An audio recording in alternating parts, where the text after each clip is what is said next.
After months of preparation and 3 long days of travel, I finally arrive at the starting point of my expedition.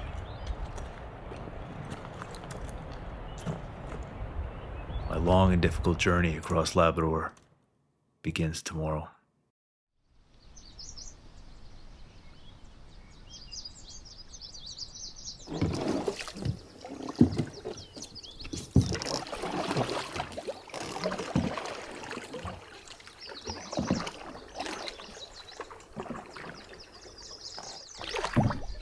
Took me a couple hours to get all my gear sorted, but 7:25 a.m.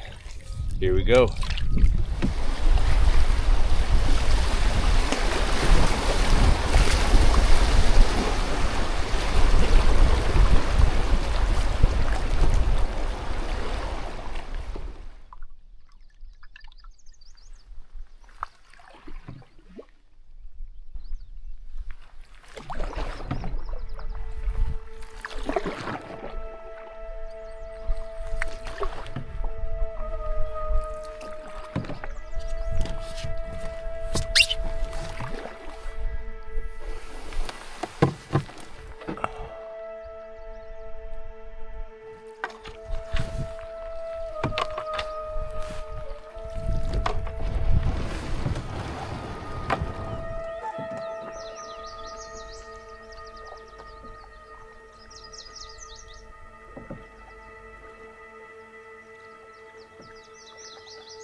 Well, day one's in the books. It's quite early. I pulled over here at around 3 o'clock because the wind started picking up quite a bit. As you can see, there's white caps out on the lake right now, but it doesn't look like it's going to calm down. So I'm going to stay still, camp here tonight. Only managed to cover 20 kilometers, but I'll try to get some more distance done tomorrow. I took a quick look at the weather, and winds are supposed to die down. And what I'm quickly coming to realize is that this is not going to be an easy trip to document for me. I normally spend a lot of time filming. I really enjoy it, but just the length and distance of this trip and how difficult it's going to be, it's going to be tough. I'm really going to have to keep it short and just try to keep you following me along as best as I can. But for the most part, I'm going to be busting my hump each and every day to make some distance and to get to the end.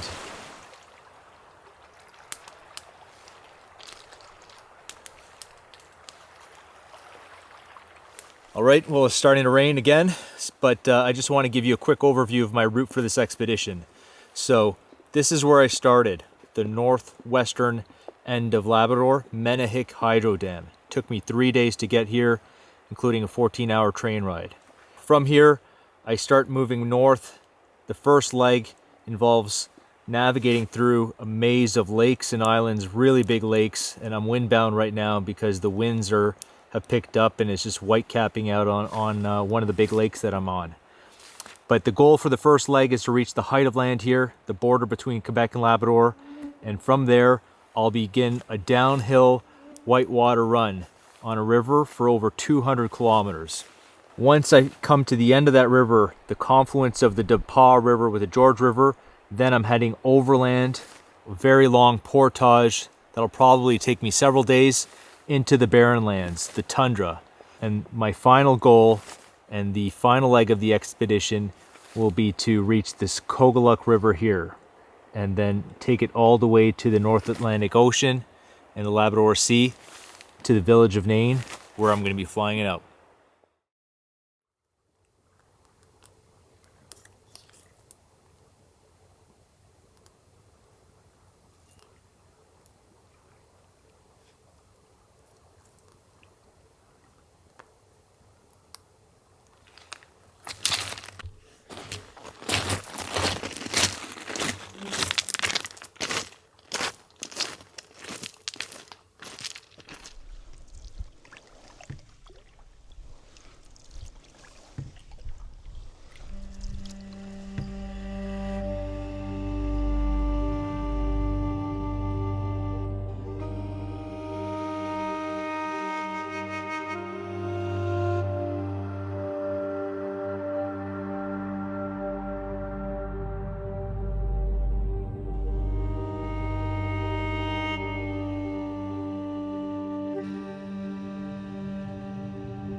This is a bit nerve-wracking.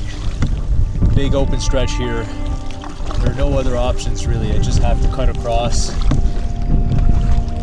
And yeah, there's some big white caps I can see in the distance. So I have to stay sharp. Oh boy.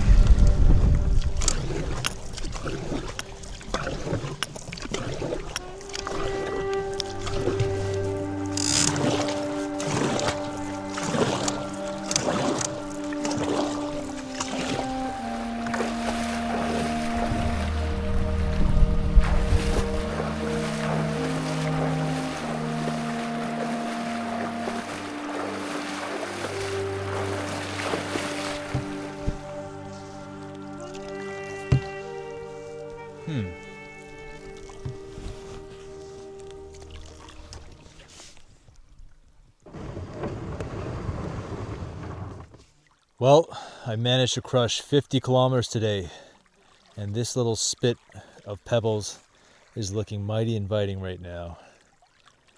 I can easily flatten out a spot just like yesterday for my tent right there, and I definitely would be going for another swim. Yeah, I think this is going to be it. Just gorgeous.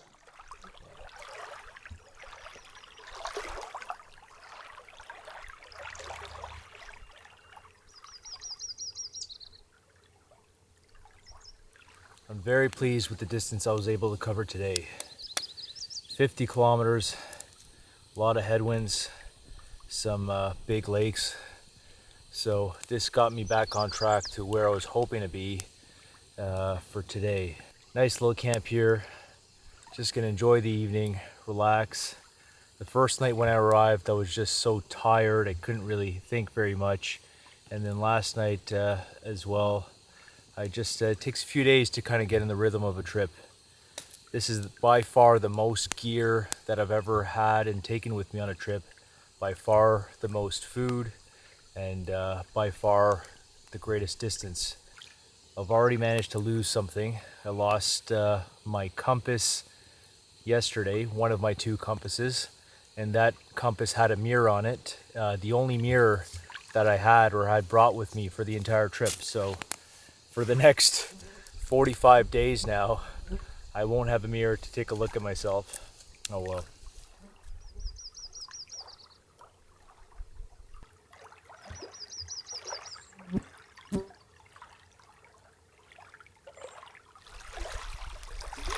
Mexican chicken bowl for dinner tonight. Looks like I could have added a tiny bit more water, but I've had this before. It's really good.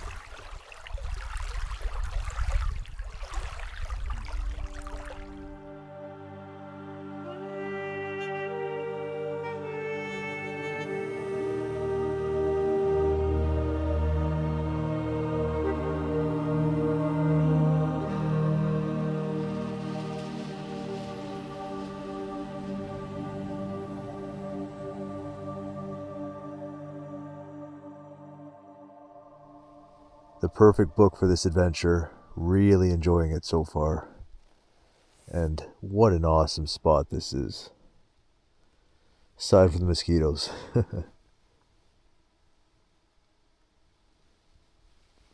That's it for me for tonight. See you tomorrow.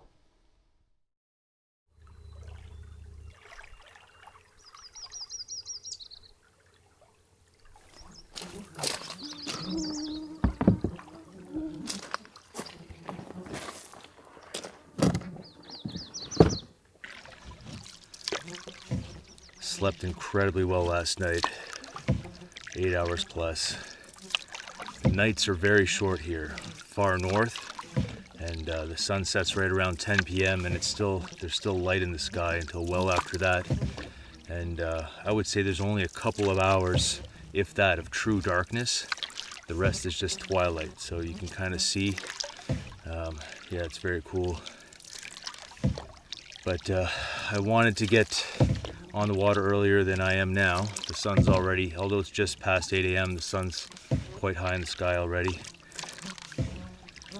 I'm trying to get as many miles as I can behind me early on in the trip, just to give myself a cushion. You know, I've got 45 days of food. I'd like to be able to do it in less than that, but I have no idea what kind of conditions I'm going to face throughout this trip. And I know some very difficult, long portage, multi-day portages ahead of me. So yeah, trying to cover some ground now. This is, I'm in the boreal forest right now, but I'll be making my way further north. And as I do, the boreal forest is going to start thinning out into taiga until eventually I'm going to reach the tundra, the barren lands.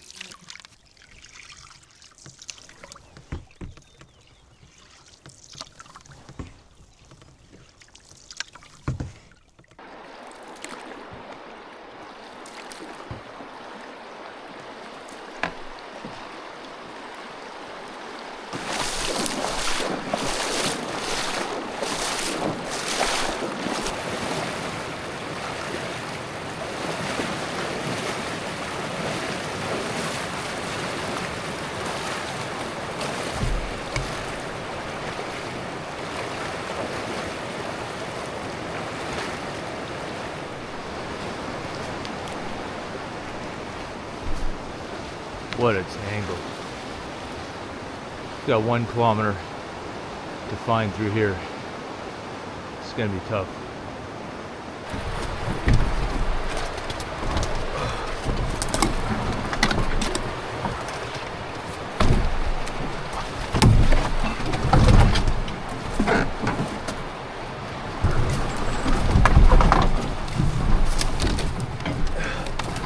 Stuck.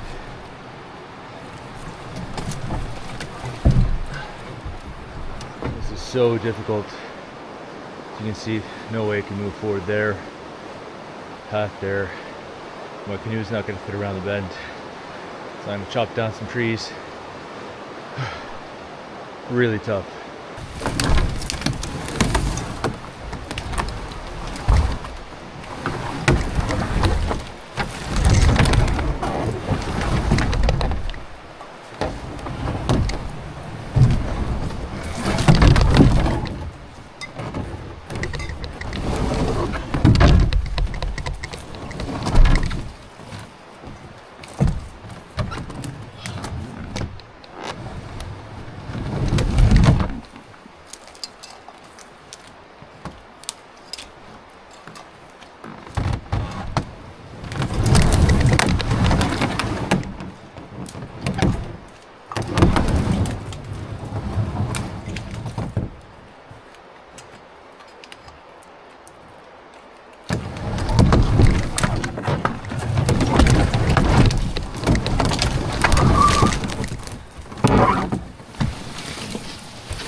Made it out of that tangle.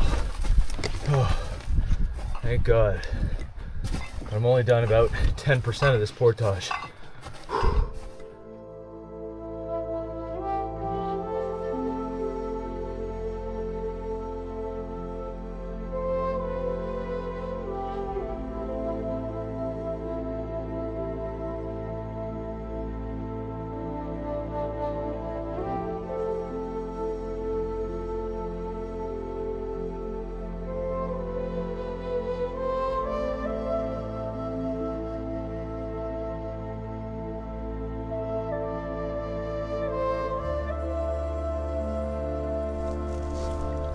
Just about here, have all this to go.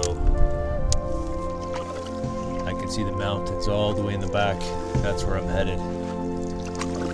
Seems so far away from here.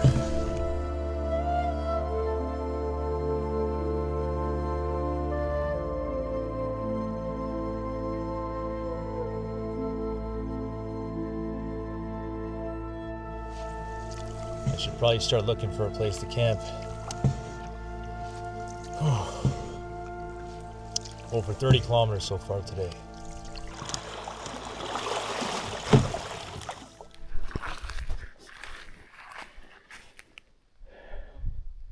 Well, I thought I saw a trail, and I was right.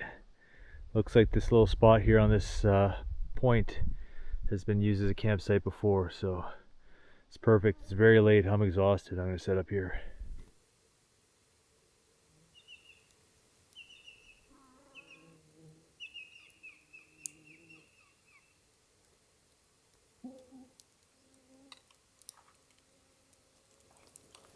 Well, I'm very happy with the progress I've made so far. I think I had allocated 5 to 6 days to reach this point. I've done over 100 kilometers so far. I think I did around 35 today, or close to that, so it's going well. I like to, it's such a long trip. Normally it's best to, I would say, ease yourself your way into a trip to let your body adapt to the workload, but you know, I am concerned about how far I have to go, and I know I have some very, very challenging sections up ahead of me. The portaging is really tough with my loads, and so I'm glad I was able to make up some quick ground to start off, so it just gives me a little bit more leeway for later on in the trip.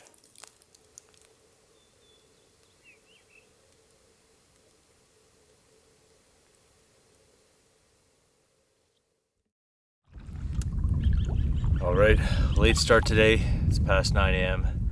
but winds don't seem to be too strong. Just a cloudy, overcast day. So try to make some more distance on the lakes before the height of land. So as you can see, I was camped there last night, and today the route involves going through this massive lake, maze of islands. I'm trying to get to the other side here. I'll see, maybe I'll take a shorter day and camp somewhere around here. But yeah, just wide open up ahead of me.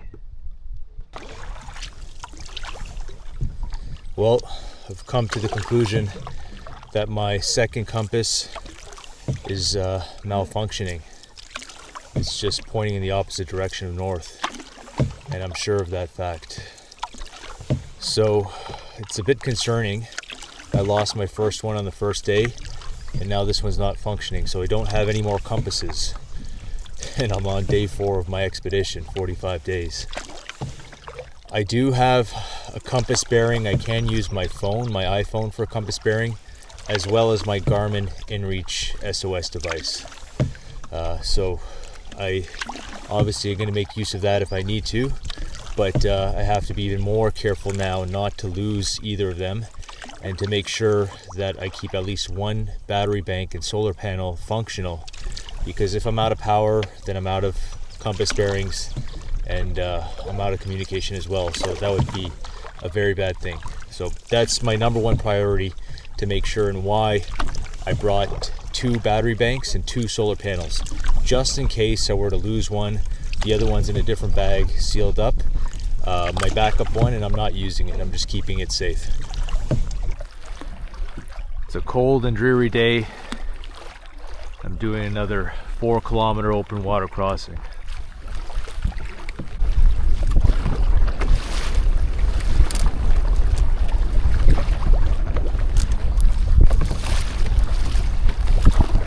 All right, well, I've got a kilometer to go to the next island ahead of me, but I see some big whitecaps up ahead. It's very hard to judge how big they are, but it's concerning. I might just inch forward, and if I feel that they're too big, turn around and head back here.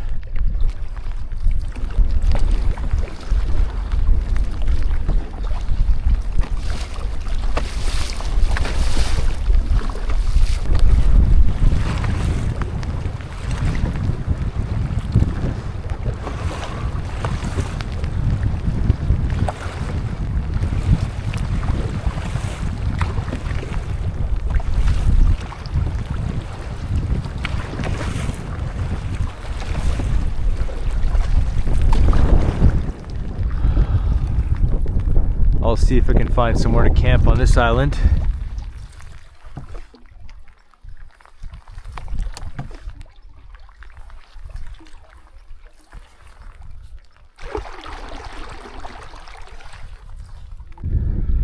Wow, have a look at this. Not sure if this is solid ground or not. Sure is a challenge to get up here.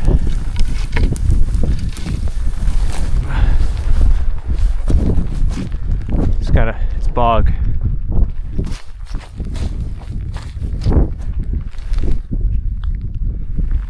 Very pretty. I'm going for the next island. It's not as far.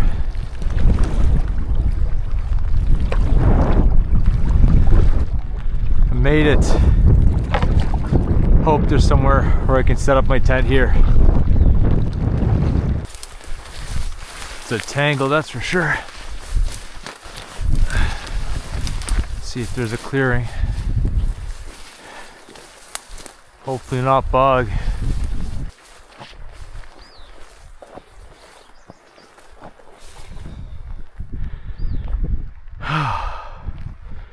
Well, ground isn't as boggy as the last island.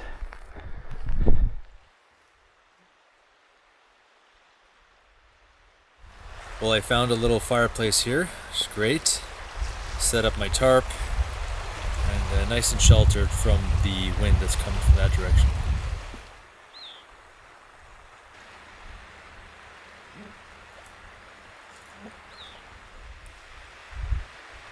This is actually a beautiful little spot. I'm really enjoying this little island here. It's quite beautiful, the little shrubs, the kind of lowland, boggy, stunted trees everywhere, and some pretty little flowers. So, looks like it's clearing up quite a bit. Wind's still howling out on the lake, but it's all right. I didn't get as far as I wanted to today, but that's how it goes out here. You know, you're gonna have to move with the conditions. When it's nice, cover some ground, and when it's not so nice, sometimes it's best to just hunker down and take a rest and rest the body while you can, and that's what I plan on doing.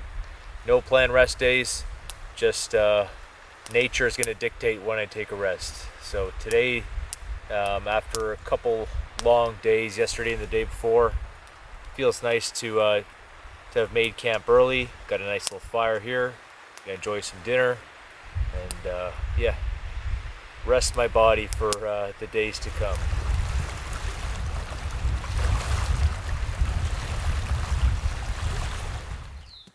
It turned into a beautiful evening.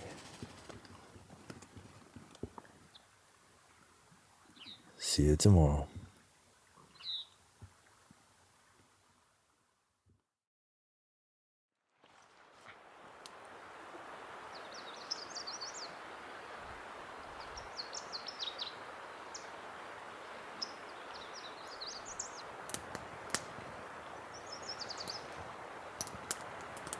Still quite windy this morning, but the winds have changed directions, and now they're coming out of the west, which is that way.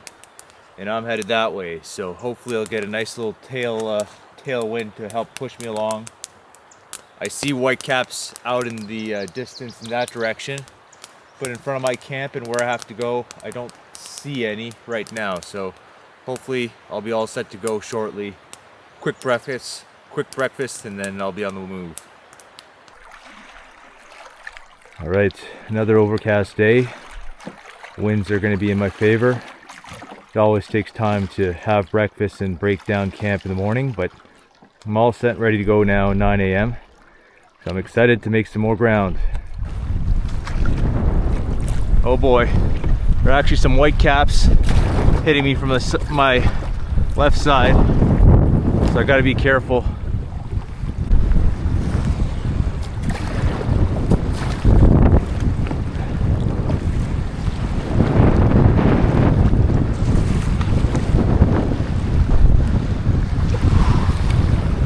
Here's a big one. Whoa! Holy!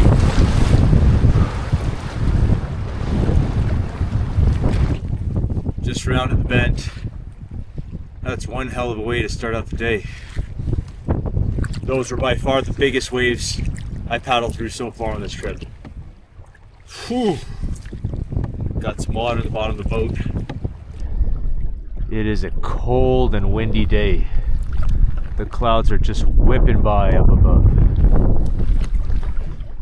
But looks like I've reached the inlet creek where I'm headed.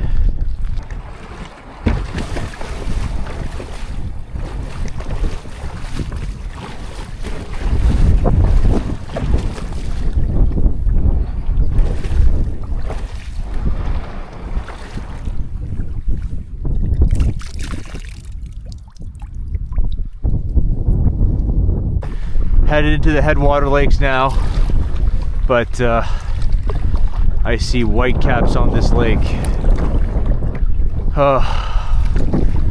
It's gonna be a tough day. I just had a furious battle. I decided to cut across the lake, and it was a bad idea. I was getting pinned against the rocky shore, huge waves, and I almost got pinned against the rocky shore. I could barely fight them. I was just inching forward. I think I might be at my portage though. Let's see. Yeah, this looks like it's it.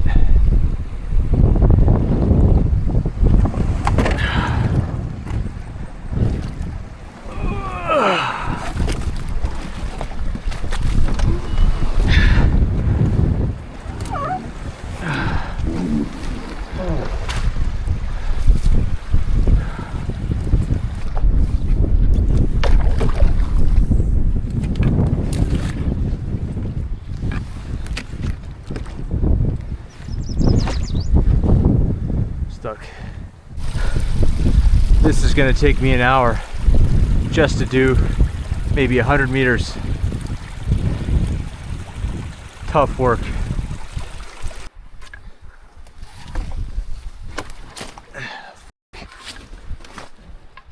This barrel is too heavy to put on my back and walk through these slippery rocks. I break an ankle easily, so I'm just lifting it up, putting it down, and doing it that way.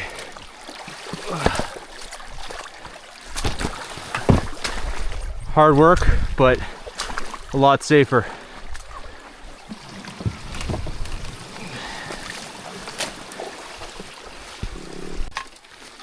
I'm almost there.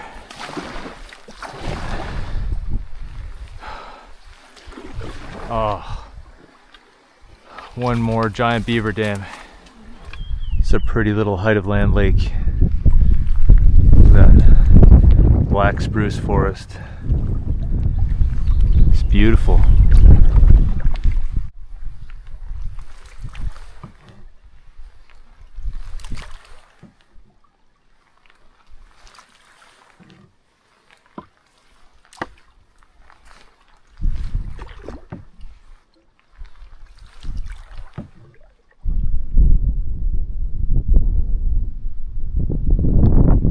Nice portage trail.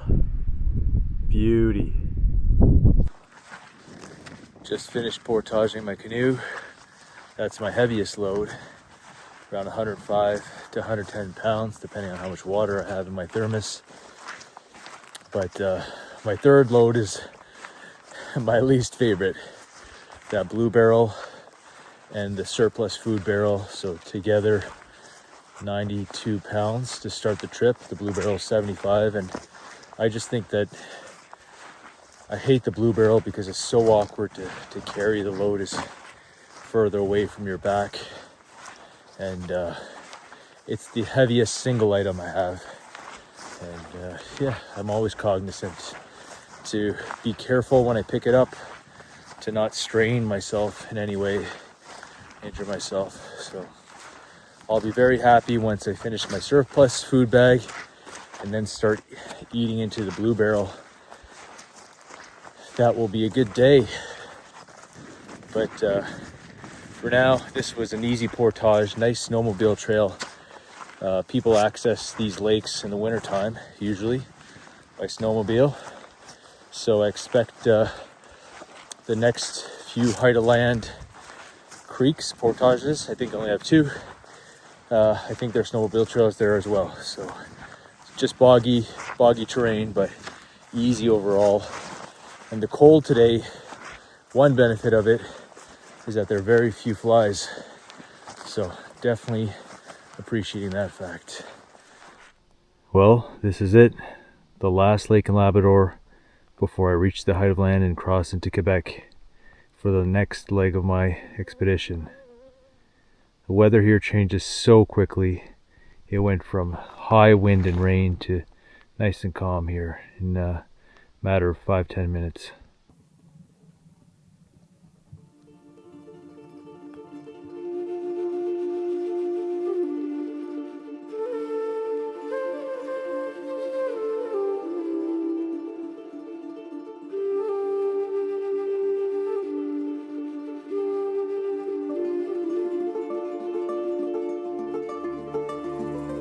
Well, I made it. I've officially crossed the height of land and entered Quebec. Donc ici, on parle français.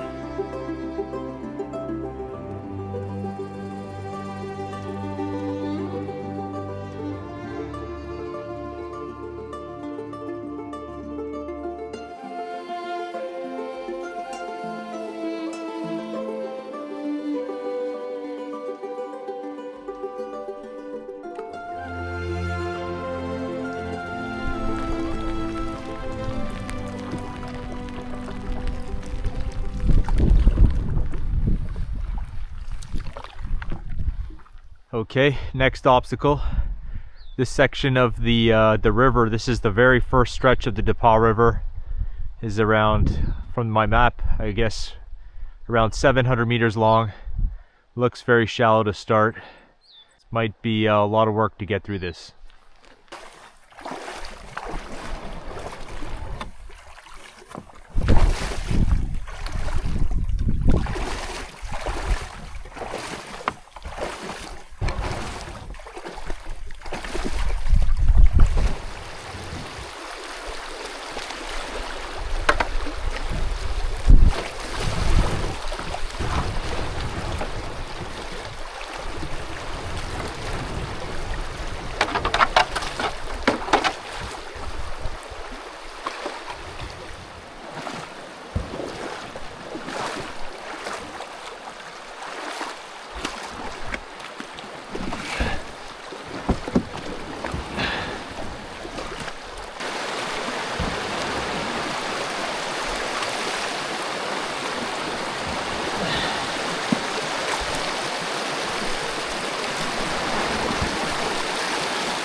Made it.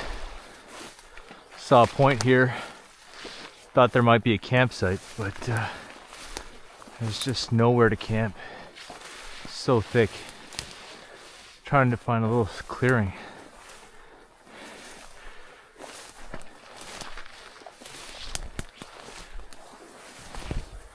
Nope, nothing here.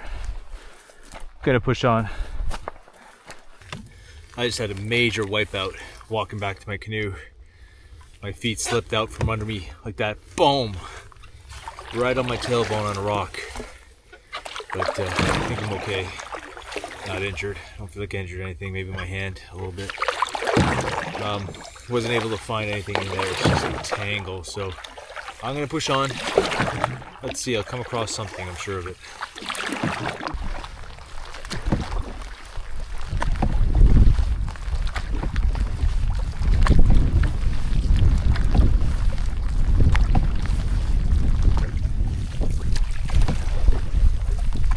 Running out of daylight. Just turning on the jets. Popped the caffeine pill 25 minutes ago. I think it just kicked in. Helps me slowly get over my caffeine withdrawals. Maybe only having a quarter of the caffeine that I normally have on a daily basis. So yeah, that was a good call. All right, back on the river. Hoping this 2-kilometer stretch has a bit more water. We'll see. Looks like this is gonna be another grind. Or just start walking. Stop wasting my time.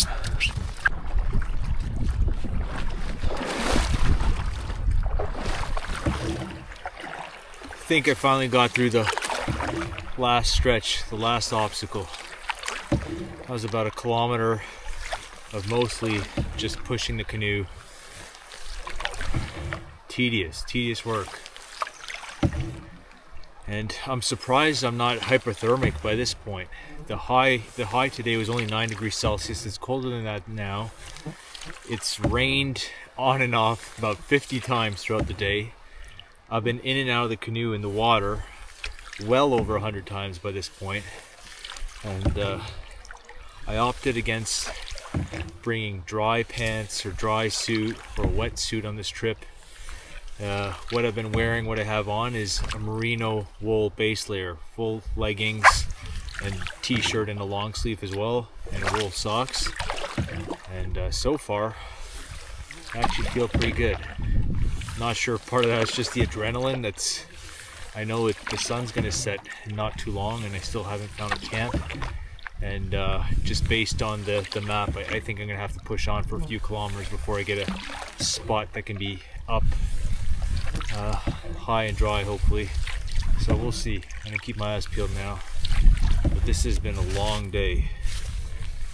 Yeah, 8 p.m. now.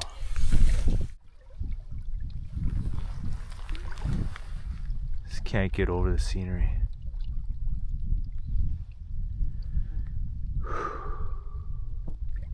I'm on another big lake. Might not find camp until after dark. But there's something to cheer me up. Well, it's 9 o'clock. I've been on the go for 12 hours now, more than that. And wet all day, I'm soaked. Just found the remains of an old camp. You can see there's a barrel.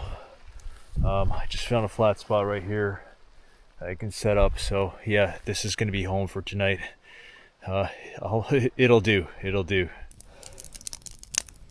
This feels incredible right now. That's going to dry off, warm up by the fire a little bit, set up my tent, and call it a night. That's it for me. Tough day. It's starting to rain again.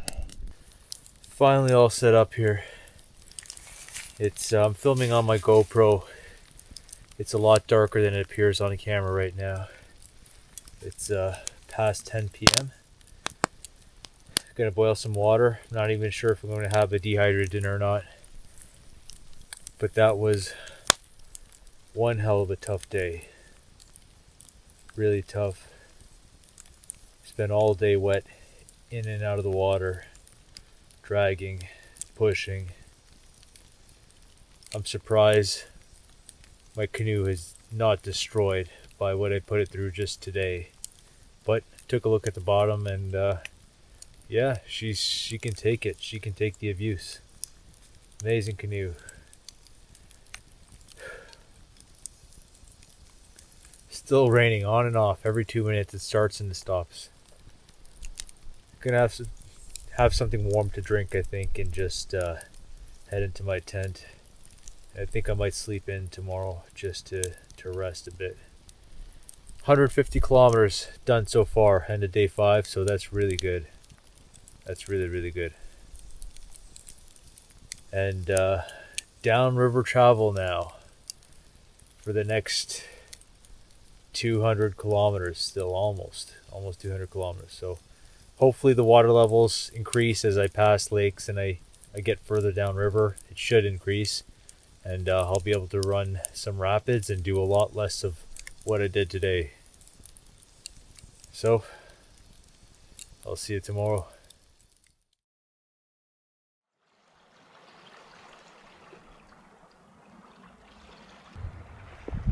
Well, that was a good night's sleep. I really slept in late. It's I think it's close to 10 a.m. already, still at camp. Didn't have dinner last night, so this morning I'm crushing 1,000-calorie breakfast. Had some breakfast granola cereal, and then I'm having my daily chocolate bar ration as well with my coffee. Just get some calories in me, some energy in me. So from here, I have about 50 kilometers to go until the real start of the Labrador River, where the real water begins, the real white water begins. But I'm not going to be doing 50 kilometers today. So I think what I'll do is try to split it halfway, try to find a campsite after I cover 25-ish kilometers today, and make 2 not too difficult days, hopefully, but you never know. I have no idea what's ahead of me. It might end up being just as difficult as yesterday, but hopefully not. Now that I'm continuing down the river. I hope that there's more water and less pushing and dragging. So we'll see. Raining again. Just typical Labrador, northern Quebec weather.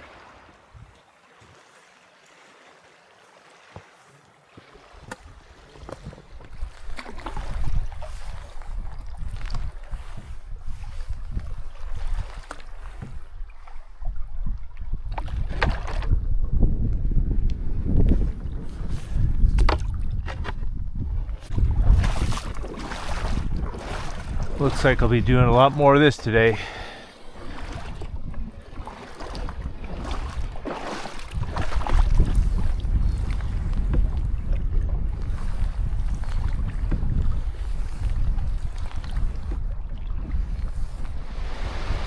Lots of grinding.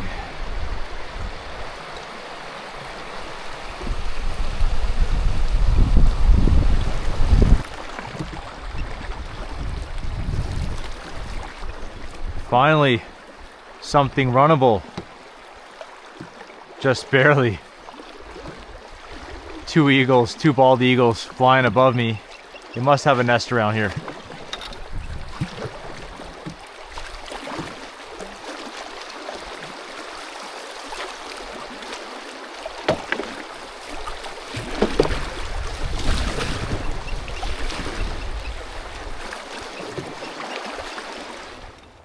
There's so many eagles here.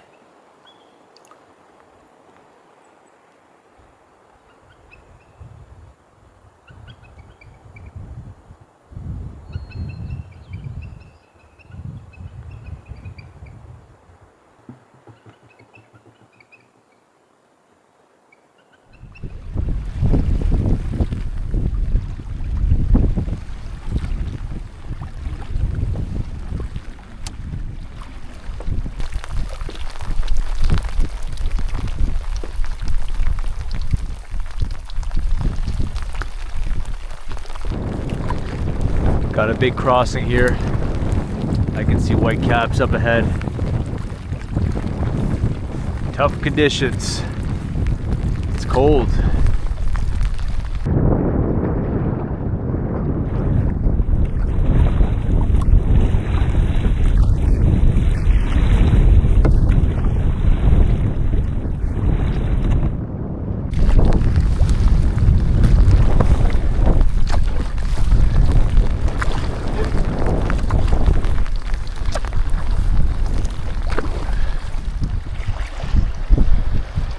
more pushing and dragging.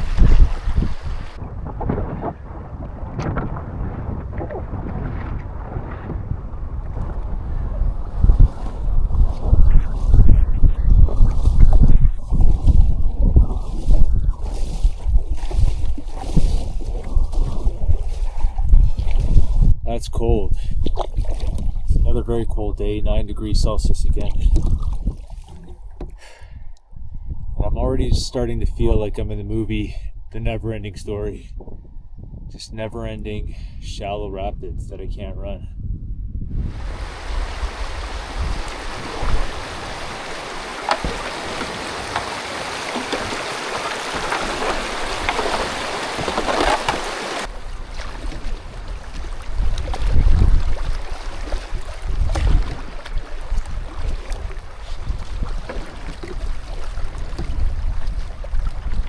Finally.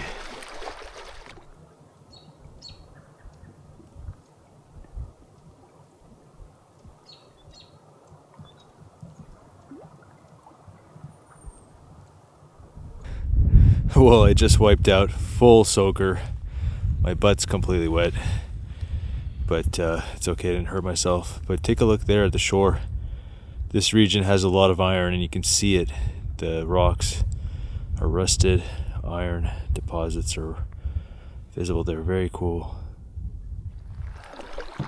I'm feeling pretty chilled right now. My feet are frozen. They're numb. See if I can find somewhere to camp in here.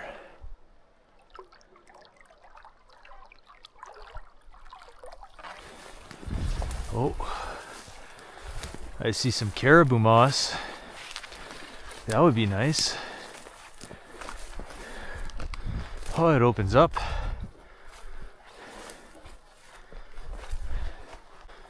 Let me try to find a flat spot. There are quite a lot of boulders under the moss though. Could be an ankle breaker.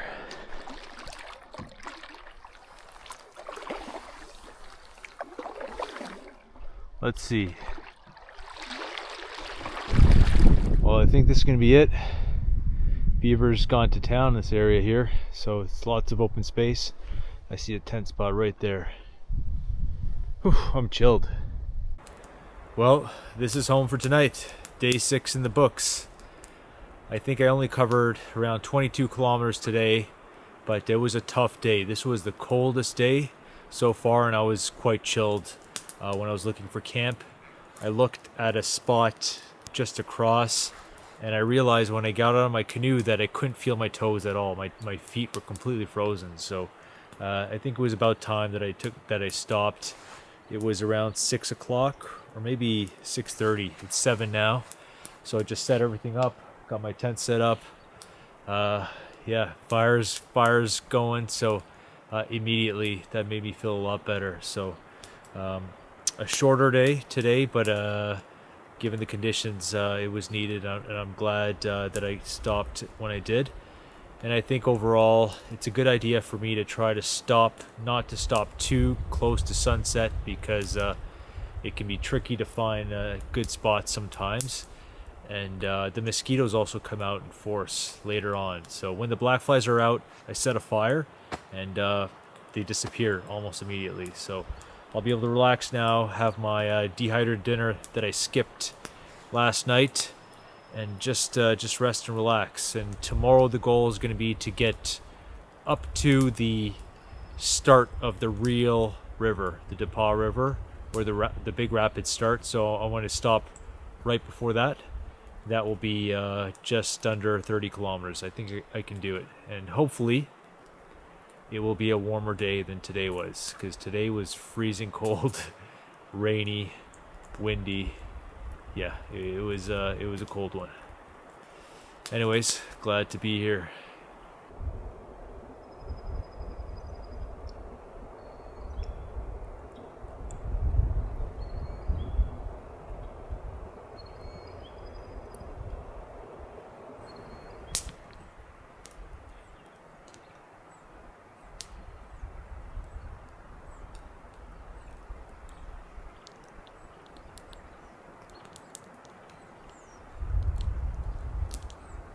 Well, I took a few casts for the first time on this trip, just from shore. No luck, but I'm sure if I went in my canoe and went closer to the rapids, I could catch something. But I just don't have the energy tonight, to be honest. I'm pooped.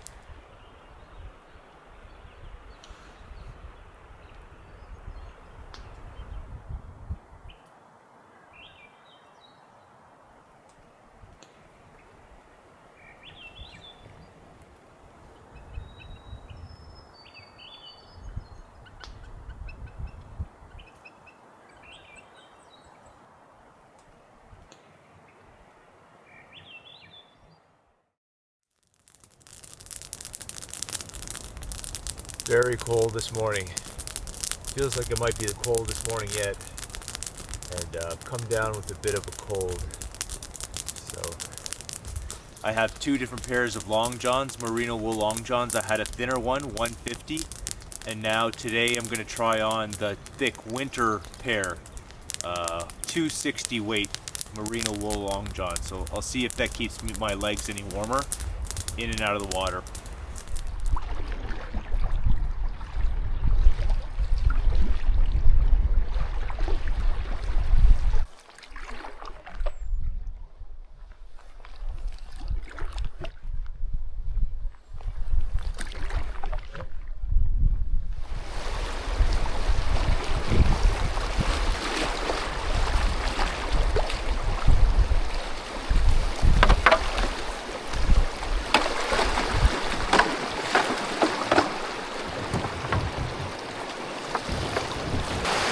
Bit of a ledge here. I think I'm gonna line it down. These terns always seem to come and find me. They seem to be very curious. Look at that. They're just scooping mayflies right off the surface of the water.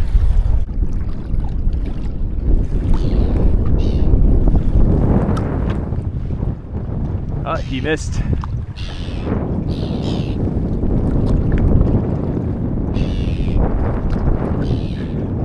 I'm surrounded by terns eating mayflies off the water.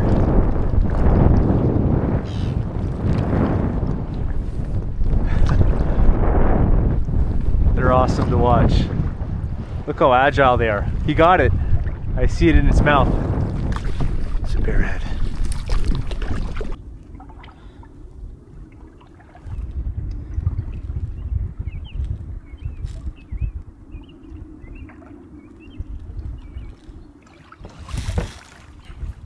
The wind is pushing me towards the shore, and I have a close encounter with this bear.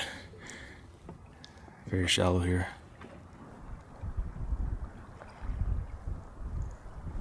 Finally spotted my first big animal on this trip.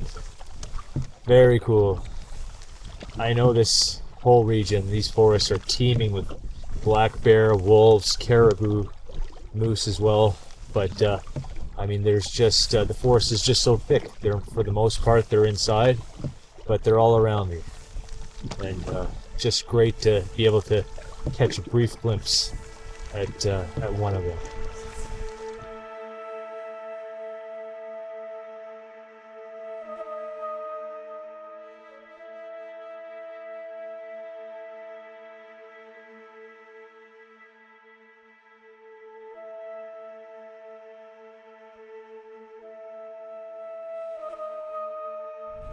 I think I see a bear right ahead of me. I've been staring at it for the past 15 minutes. I wasn't sure, but I think it is a bear.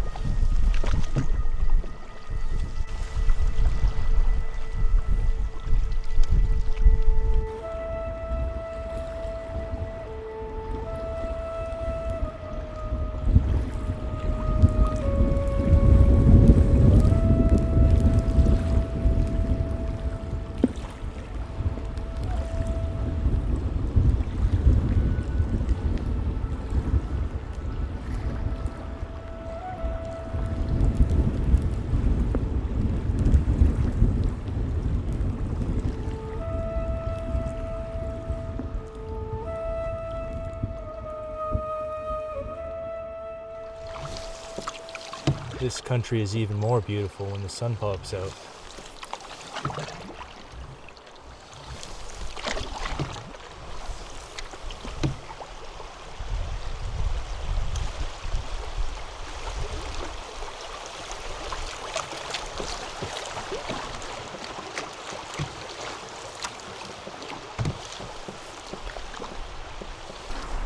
Ooh, bald eagle.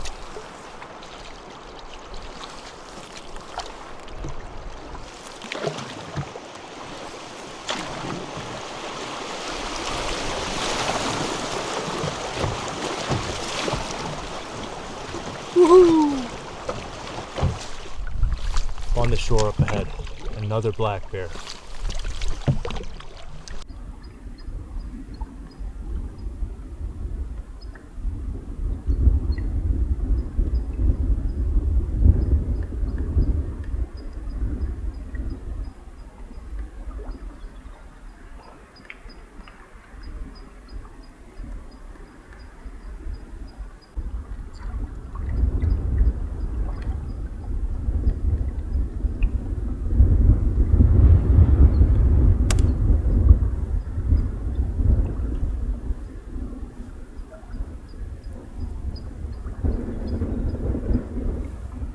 Hey, help! That's a good bear. Never ends.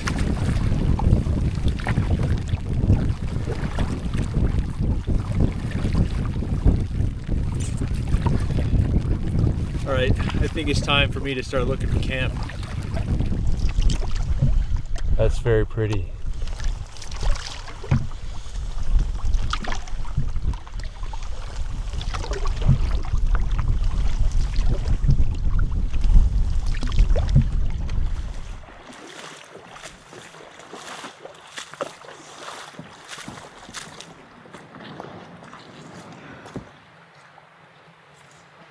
Woohoo! What an awesome sight. Well, I'm definitely not the first person to camp here, but beautiful spots like this will obviously have been used for hundreds of years. Couldn't be happier. Dramatic sky, as always, in northern Quebec and Labrador. It's been like this for days. Just changing, dramatic skies throughout the day. This is a great spot. The wind is howling behind me, behind the point there, but here in this little area, nice and sheltered, almost makes a little bay here. So yeah, great campsite, sand. I'm gonna be tempted to take a rest day here tomorrow. We'll see. But very happy, very content, and even though I wasn't feeling very good today with my illness, feeling under the weather, still managed to cover almost 30 kilometers, I think. And I hit the 200 kilometer mark on the trip, day 7. So I'm quite happy with that progress. Much more difficult days lie ahead of me, that I know.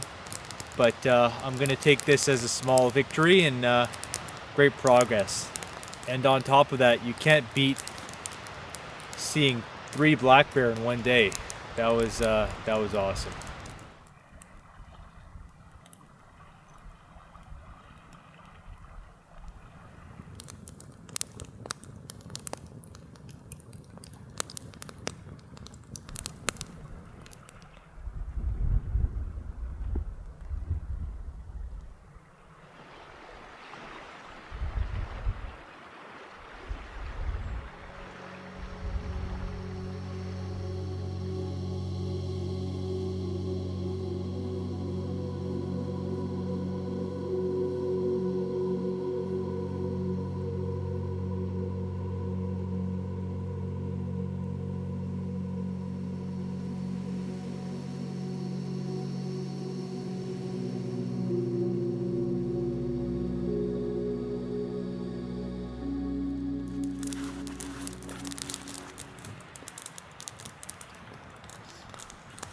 a very windy day today. I think the windiest day of my trip so far. And I took a look at the longer term forecast, and rain for the next 7 days straight. So at least I know what to expect.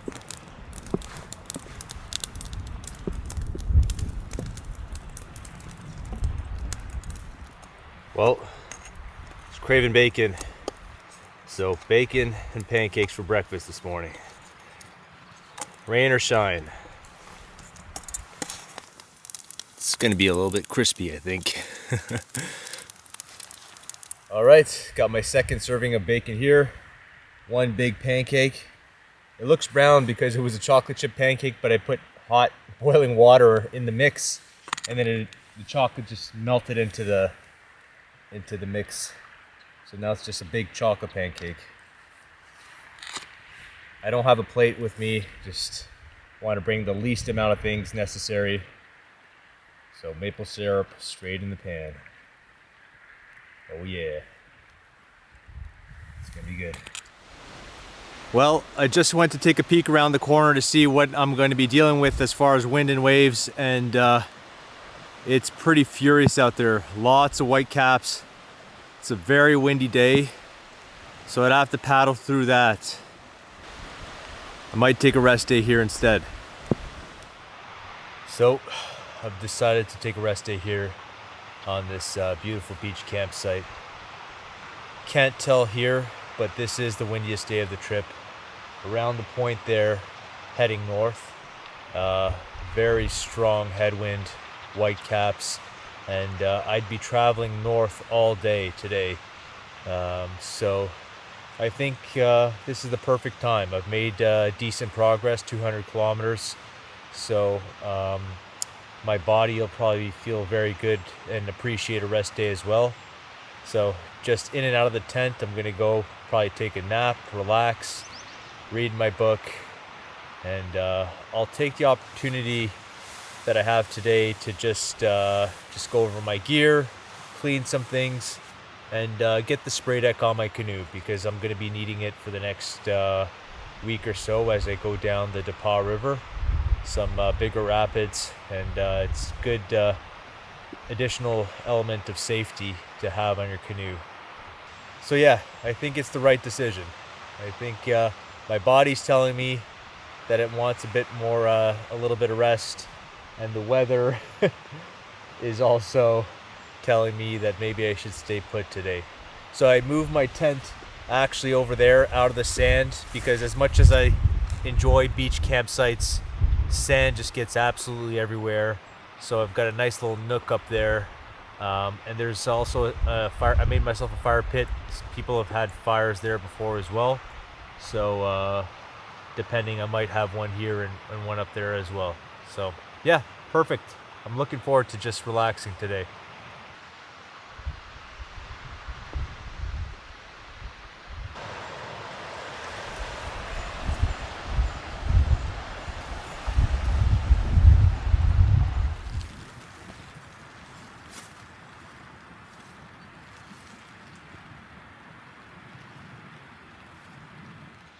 As I'm reading The Lure of the Labrador Wild, it's so interesting to me to be able to refer to the map to compare their expedition to mine. Their expedition in 1903, where they had to turn back facing starvation, they left down here, and their goal was essentially to make their way up to Michikaw Lake up here. And over 2 months, they fought their way through here and reaching a point where they were able to see the lake, but knowing that it was too late in the season. They were in September, and they made the decision to turn back to reach Grand Lake and the Northwest River, the post here. Now, on the same map, you can see my expedition up here across Labrador, starting from here. And right now, at this moment, I am camped right there. So I still have a very, very long way to go.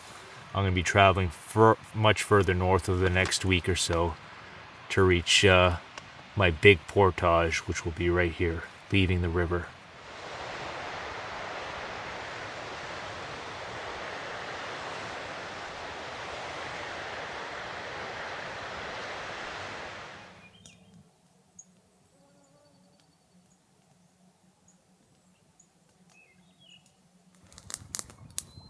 It's 8:30 now.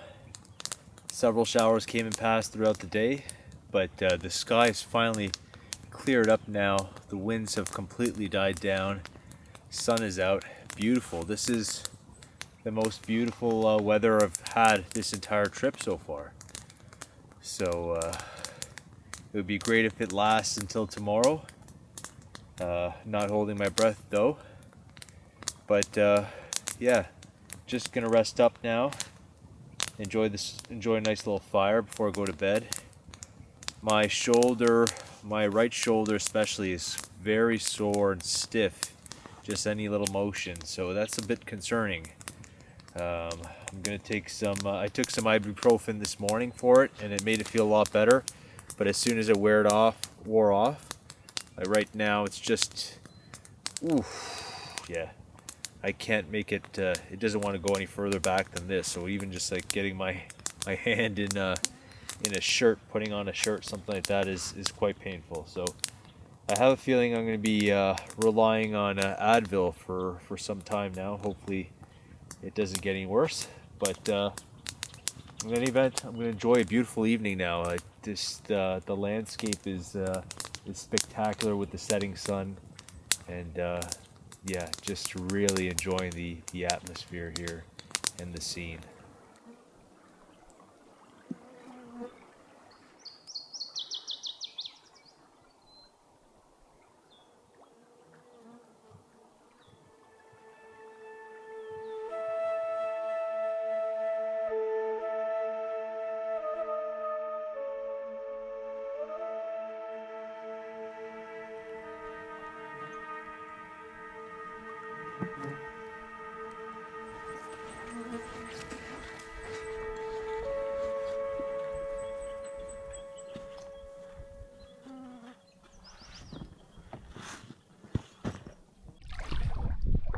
All right, finally on my way, day 9.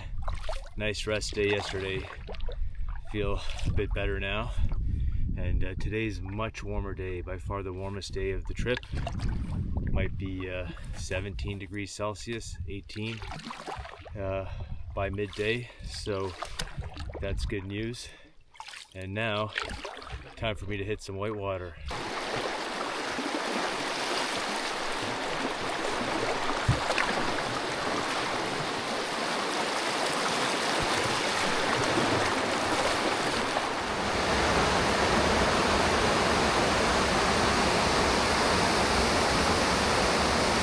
Beautiful. Portage though.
There's a big hole there that I don't want to get into.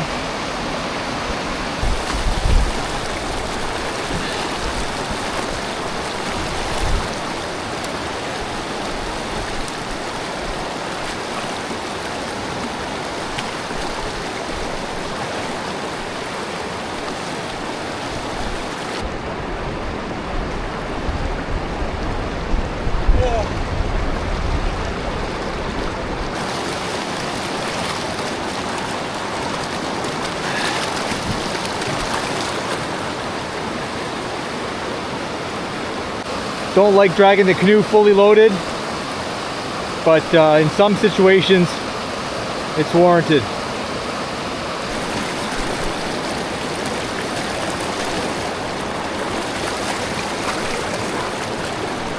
Nice.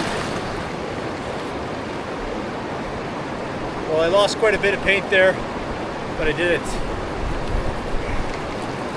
Awesome. Whoa, it's deep here.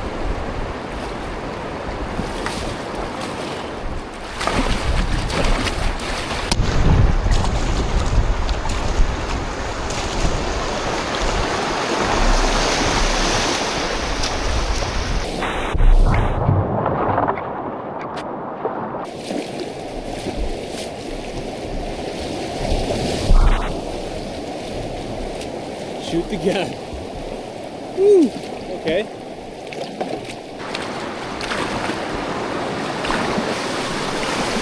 Woohoo! That was fun.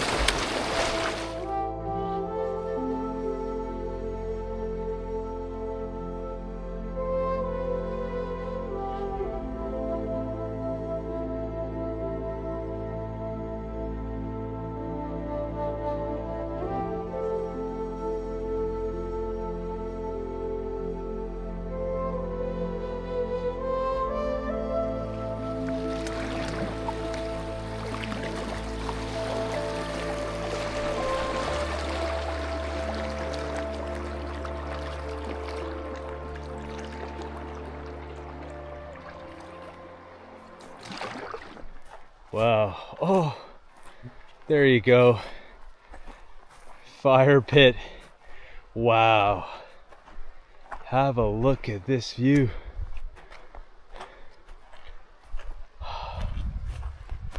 Wow. This is stunning. The canoe's down there.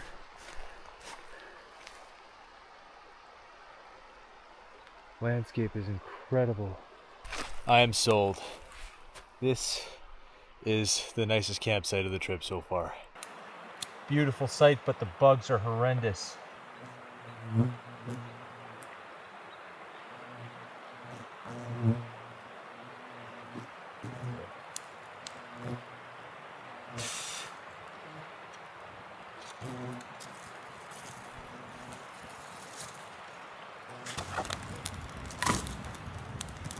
That should do it. There's an animal going through the bushes right there. It was moving the bushes.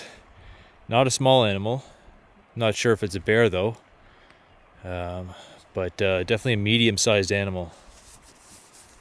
Just yelled.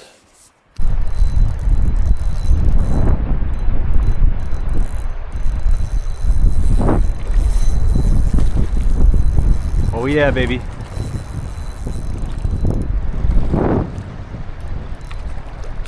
Beauty trout.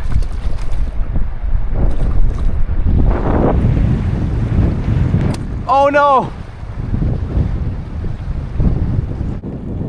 Got one.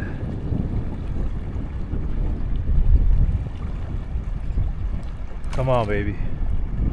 Not losing this one.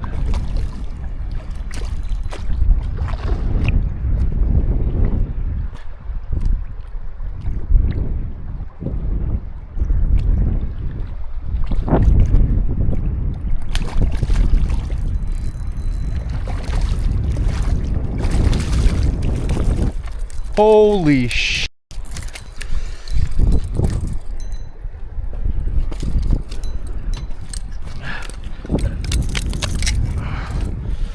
Got him. Got him. Holy crap. There we go. Caught myself dinner. Beautiful 13, 14-inch trout.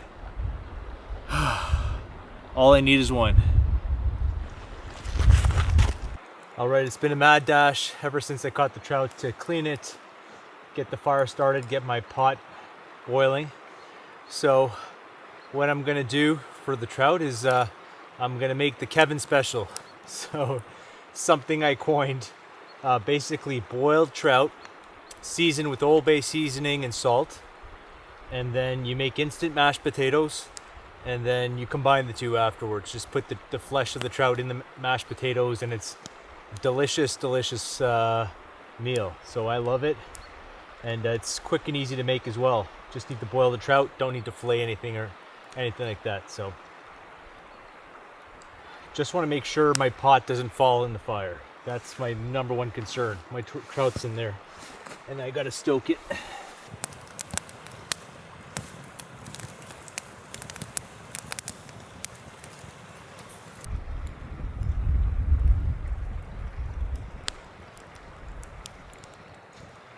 Been waiting a while for this.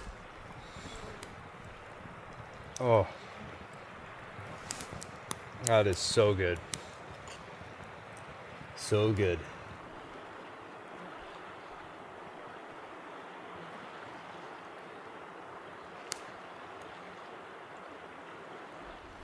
Well, I rushed to cook and eat dinner because I had a feeling that rain was on its way, and sure enough, now it's here, it's starting to rain.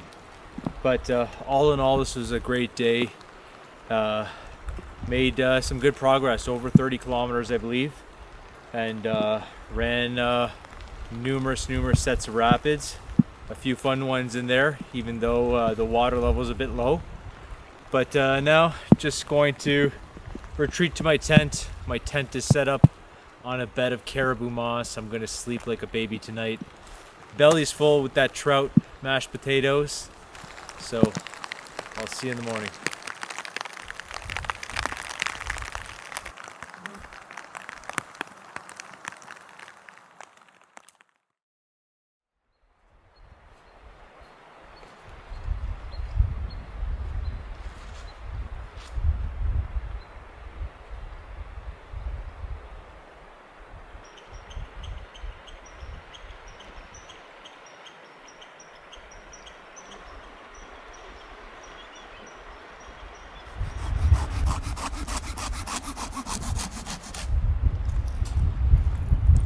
This is one of my favorite breakfasts.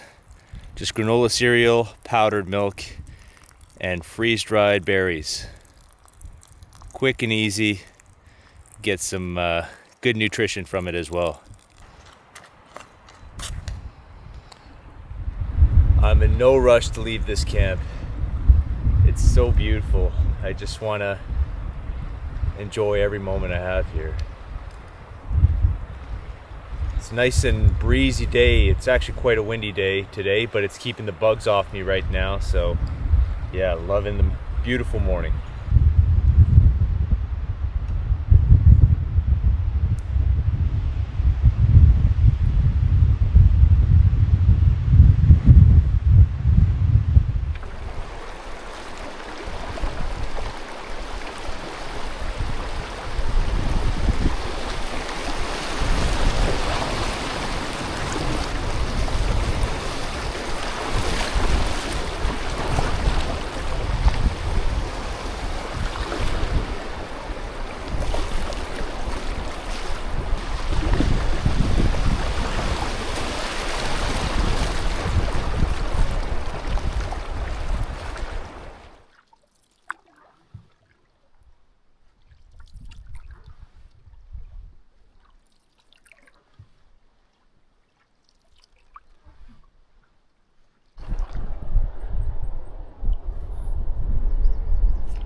Another big bald eagle.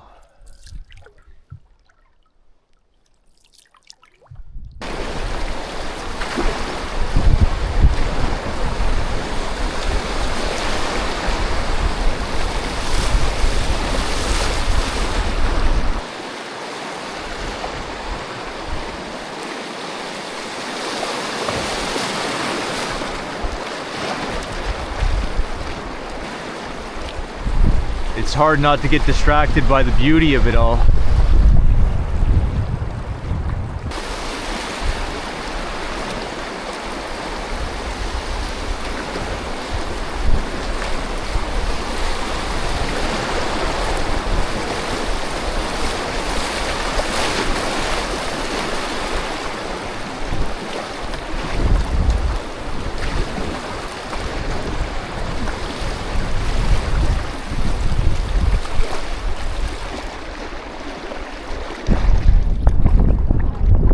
The river here is pretty much a lake, and I'm paddling straight into a headwind.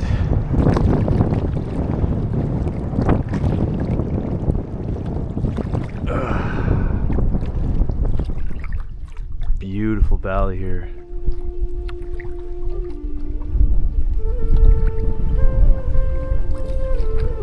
Looks like there might be some nice places to camp.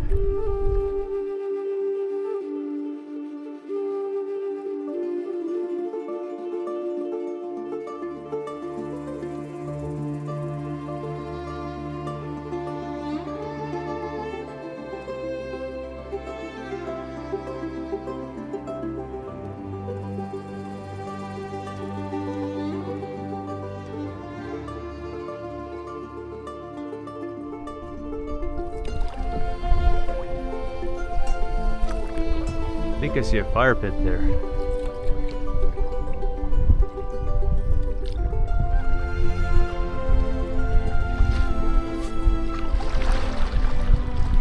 Yep. Oh yeah. See a fire pit. Second one. Oh my goodness. Flat ground. Caribou moss. Oh, this is huge. Another fire pit there. Oh, an incredible view. Let's go check out this view. Oh, wow. Oh my goodness. All right, well, needless to say, I am sold on this site. I could never pass up a site like this. So 25-ish kilometers on the day, pretty decent. I'm happy with that given the late start. And I am really gonna enjoy this site.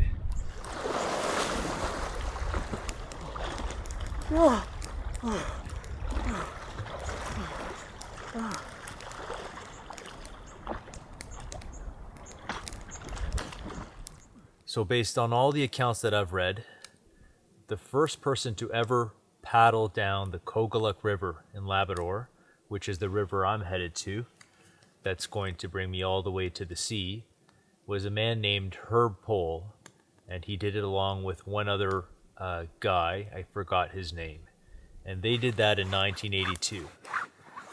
So I'm retracing his steps, his route, although he didn't do the first 100 kilometers that I did. He started it at a different place, so that cut off about 100 kilometers from his trip. But since I'm retracing his steps, I'm going to have one of his favorite foods and favorite meals. So there's a book about his life, about his adventures, and in it we learn that Herb absolutely loved bacon and brought bacon on each one of his canoe expeditions in northern Quebec and Labrador. And he would pack about 1.5 pounds of bacon per week. And his favorite meal was bacon, potatoes, and chopped onions. I only have mashed potatoes, but that'll do for tonight. So I'm gonna make myself some instant mashed potatoes, fry up some bacon in what I call the Herb special. And so just because I'm feeling great tonight, it was a wonderful day. Day 10 of the trip already, and this is an amazing campsite, and I just want to enjoy a nice meal. Also, oh, that didn't work out. That was a little too far a reach. Also, I brought along one small bottle of Canadian whiskey with me, 200 milliliters. And my intention was to have a bit at every big milestone of my trip, so at the end of every leg. So I finished the first leg quite some time ago. When I reached the height of land, I finished those lakes, but I didn't have any at that time.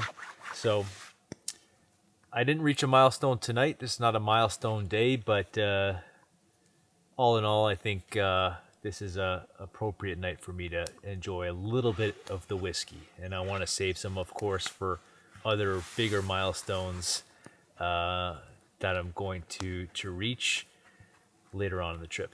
But yeah, so bacon, potatoes, and a little bit of whiskey to finish off the night.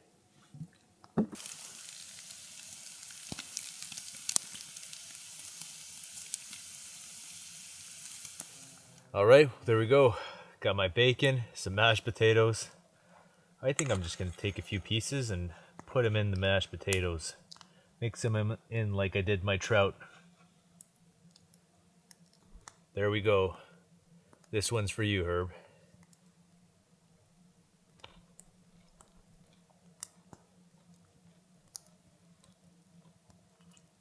Of course it's gonna be good. It's potatoes and bacon. What a great day. Doesn't get any better than this.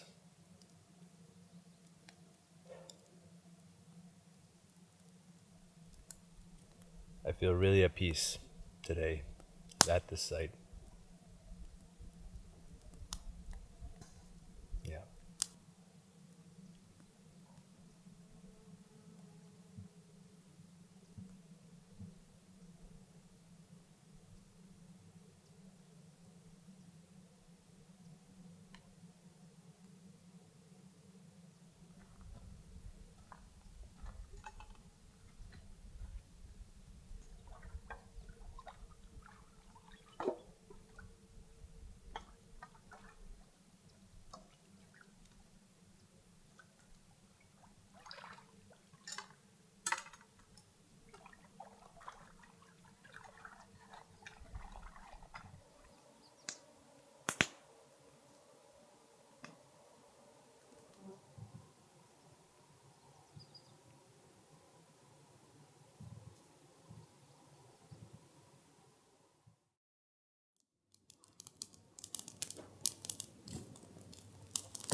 It's very still this morning. Definitely has a feeling that it's going to rain. So I'm expecting that at some point, if not within the next few minutes.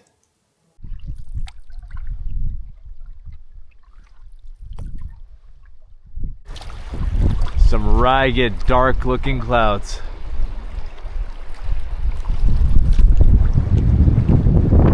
Makes for a stunning scene though.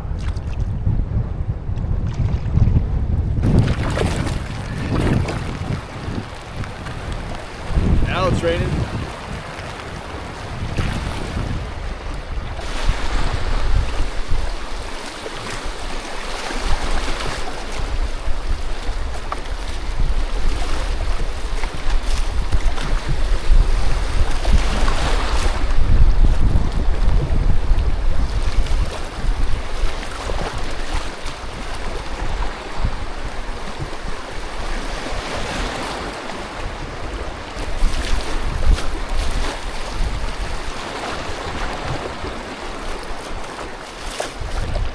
Right, not bad.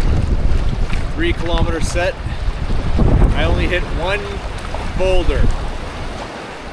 All right, I've got a couple class 2s, then into a class 4, which I'm obviously gonna line.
All right, this is apparently a class 3 now.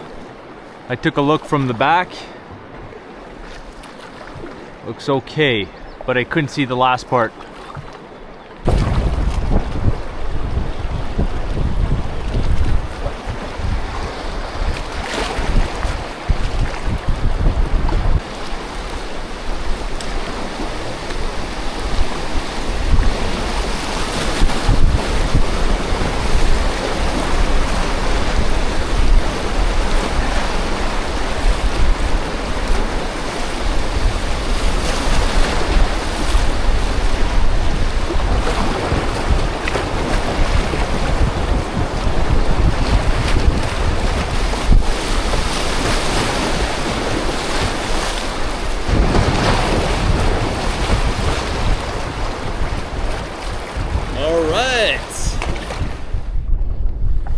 Paddling north into a headwind all day. See in my map, just going north.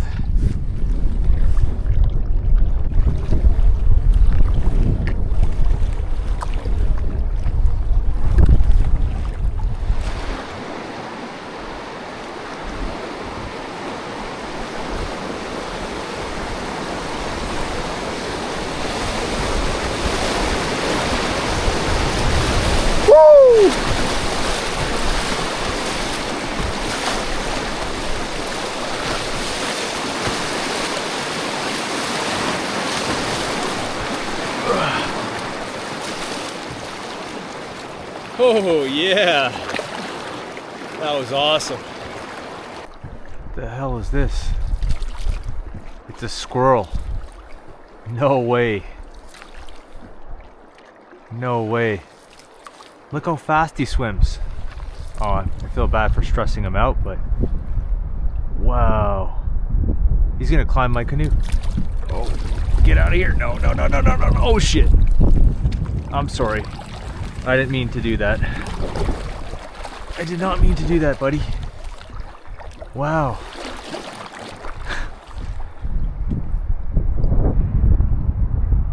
He'll get across, no problem.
Another one done. I think I just saw a blaze on a tree there. Might be a campsite here.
All right.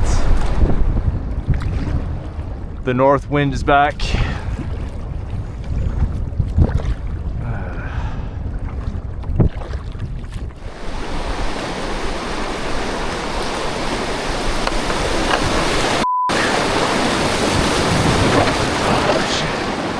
Oh.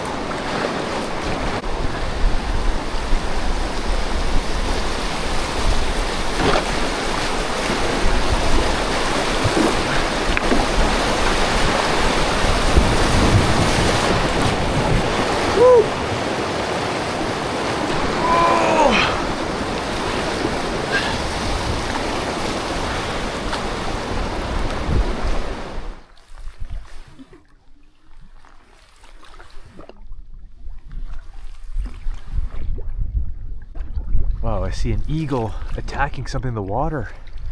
I see splashing in the water up ahead. And eagles, what the hell is going on there? There goes the eagle. And I've reached the point, the spot where it was all happening, and now I see there's a beaver lodge right here. So the eagle must have been attacking either the parent beaver or maybe a baby beaver. And the beaver was slapping his tail, and that's the splashing that I was seeing from the water. Okay, all makes sense now, because I was really confused as to what I was seeing.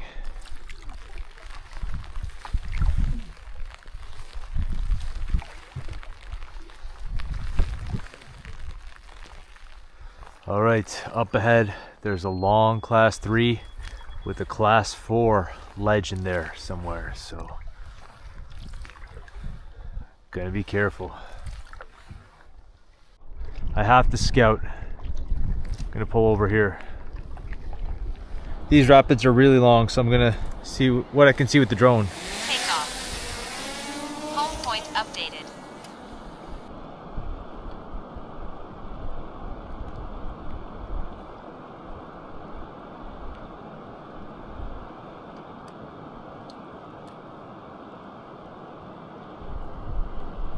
Here's the ledge.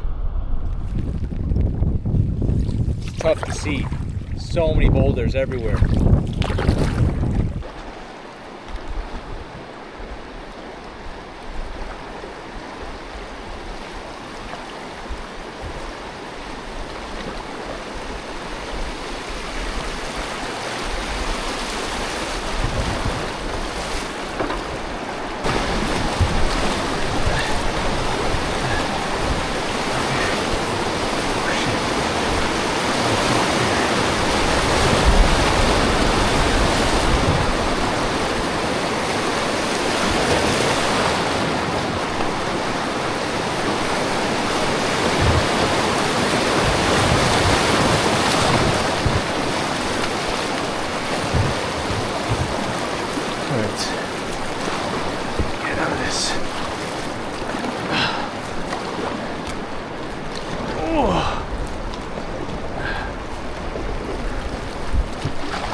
There's the ledge.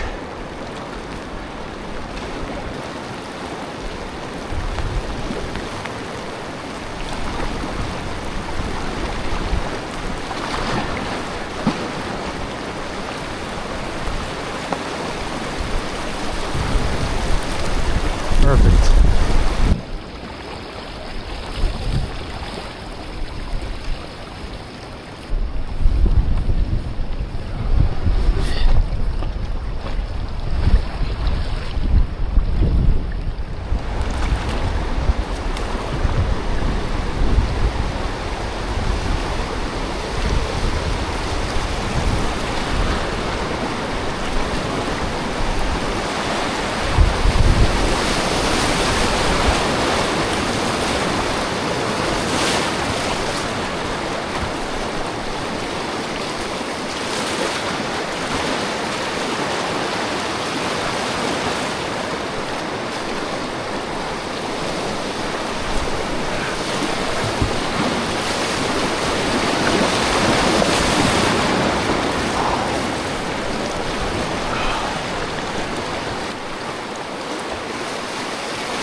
Oh,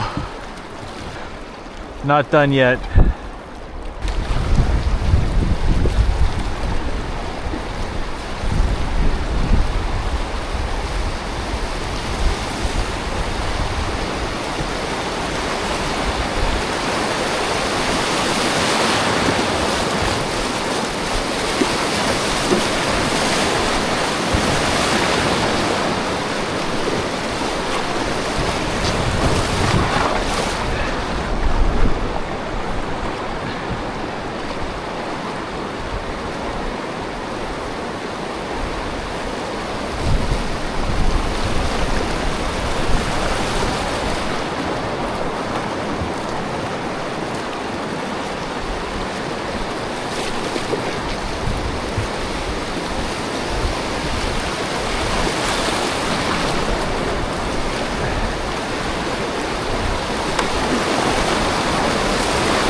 My goodness. Got an inch or so of water in the bottom of the boat, so I gotta bail now. Whew.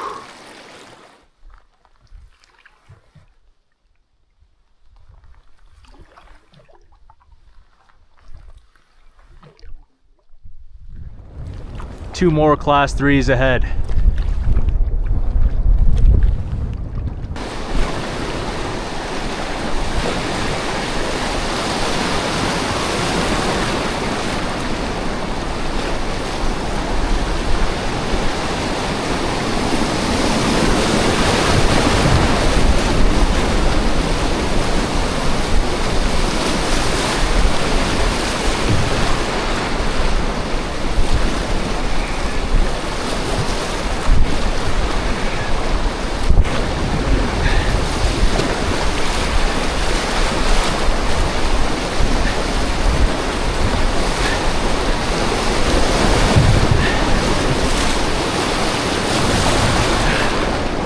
Oh, oh man, that was wild.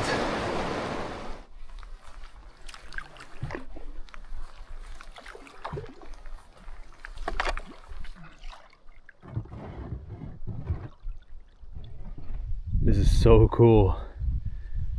Just gonna be camping on a giant sand dune.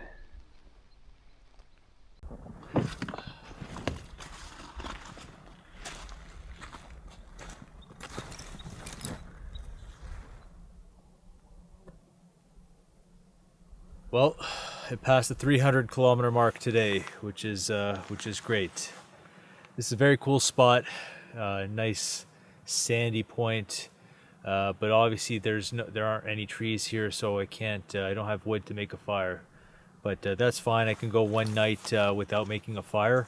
I'm just gonna end up getting to bed earlier and hopefully up earlier and out of here earlier, without having to deal with making a fire and anything like that. So I'm gonna skip dinner. Today was a tough day. You know, I did back to back class 3 rapids. They were technical, very bouldery, and even though I scouted every single one of them, it was almost impossible to fully scout and find a line, because there's so many boulders that are hidden under the waves, especially the longer ones. So it was stressful at times, because knowing how far I am really in the middle of nowhere here. This is true wilderness, as remote a place as you can really find. So mistake, capsizing, losing my gear, or worst of all, pinning my boat, that would have been a very bad situation. So I tried to be as careful as I could. What I have found is that my boat, given how fully loaded it is, and I tried to keep the load as close to the center as possible to keep it as maneuverable as possible, but I can't completely. I have a pack behind me and a pack all the way out front, so it's a little bit slow in changing directions. So I have to keep that in mind when I'm scouting. I can't just it's difficult often to make a very sharp turn to follow a line, so I have to keep that in mind. I have some more class 3s ahead of me, but most of them now on the Labrador River are behind me.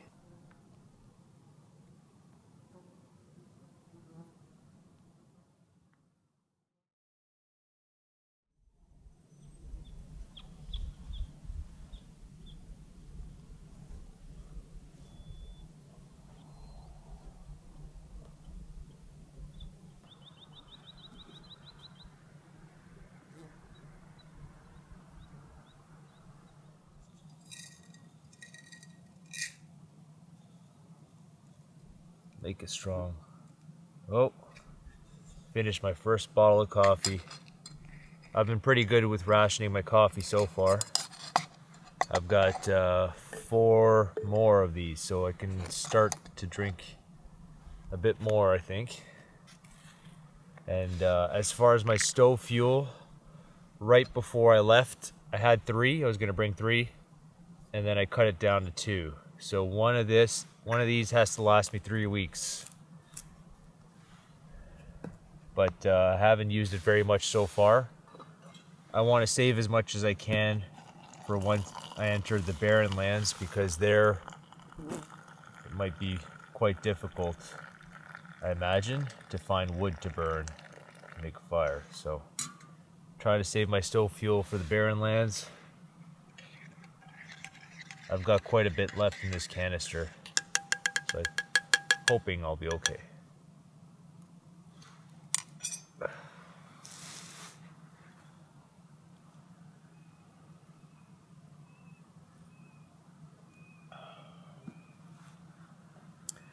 That's good. First cup of joe in the morning.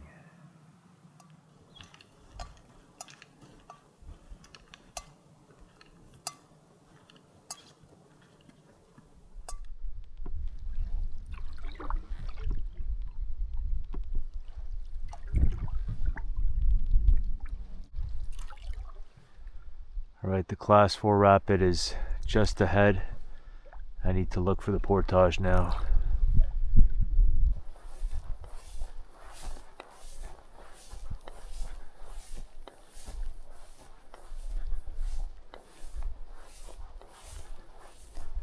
Still haven't found it.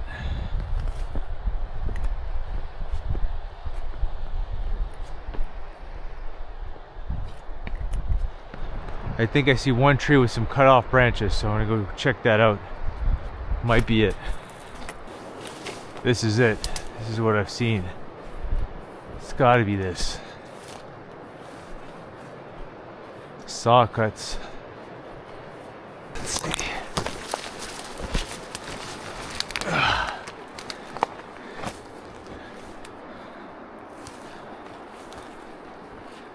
I don't see anything. Thank goodness.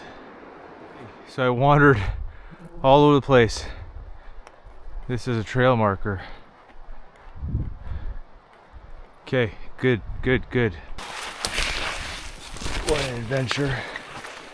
Cutting through the forest, the peninsula, to get back to my canoe. No compass. Gonna have to fight my way through these willows here. Oh, they're tall. Taller than me.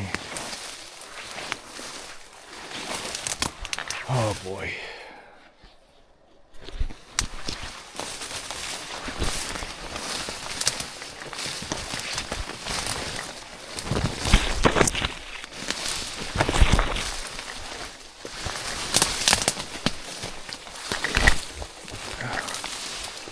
This is a jungle.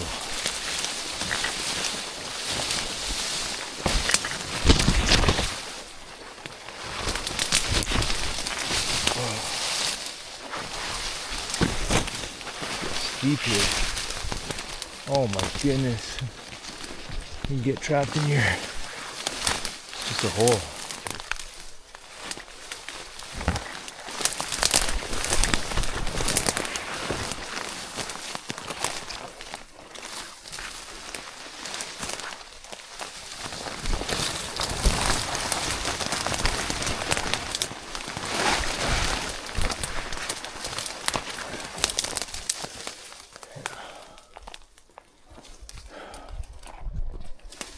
If I fell or got injured in here, no one would ever find my body. That I can promise you.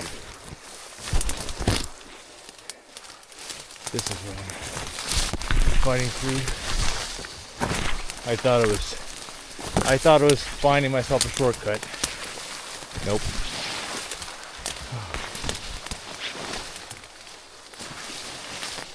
Made it. The canoe's all the way down there somewhere.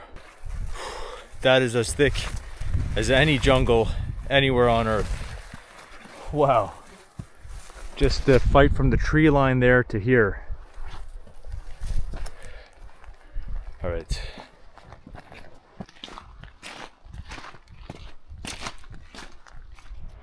Getting the canoe up from the water there, up some steep embankments. That was also very tough. So I'm up on the caribou moss now. I probably spent 2 hours already finding the portage and then battling my way back. Instead of going back to the water, I ended up going that way, trying to cut across a piece of land, and then got stuck in those willows. Getting all my gear here, getting the 3 loads up top here. 2 hours already. I haven't started the portage, but my hope is that it's just going to be a caribou trail. I'm going to follow the caribou trail nearest to the water on top of this ridge, and hopefully it takes me most of the way. I take a little breather first though.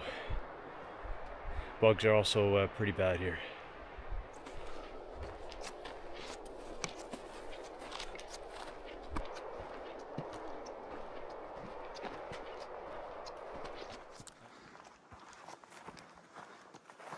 Very pretty portage.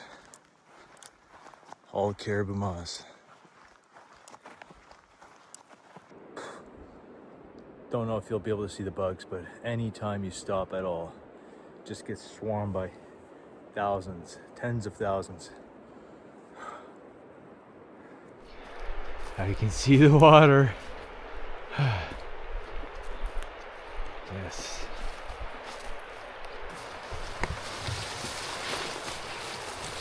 Choked up here, but not too bad. Hey, yo!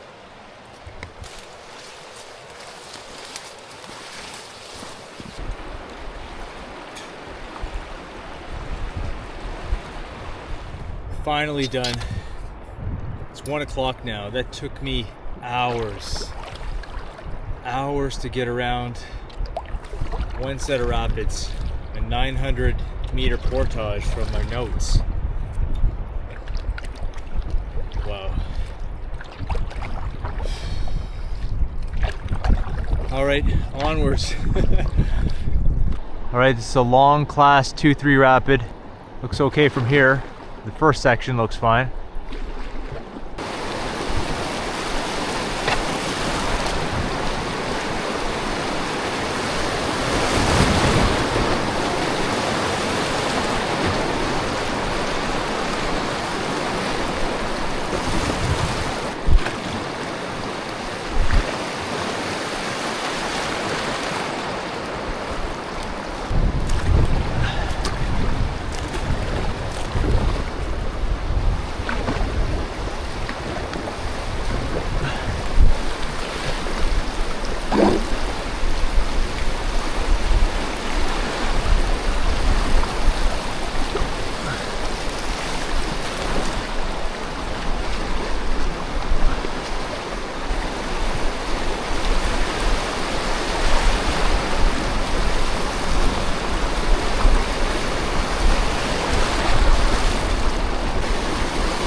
Just saw an eagle.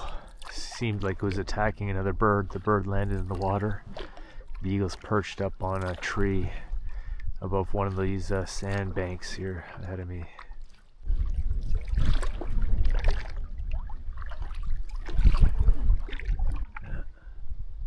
Birds are nesting all throughout that bank.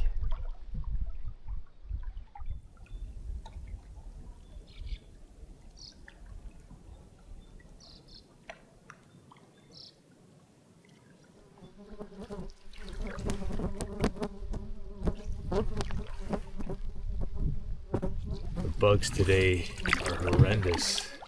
Even in the canoe, they're not leaving me alone. Oh. I might need to pull out my head net or bug jacket when I stop next.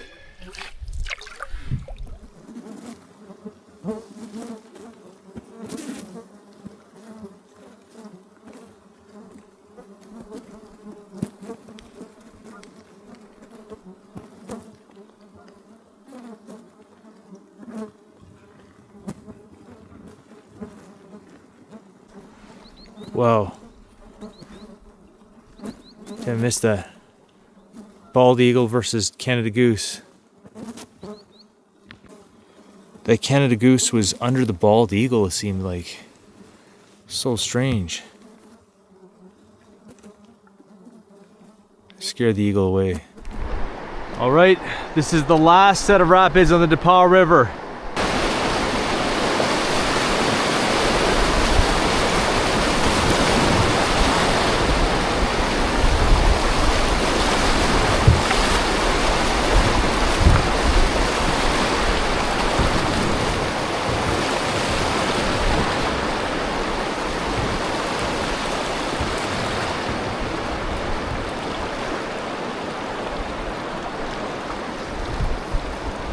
That's it.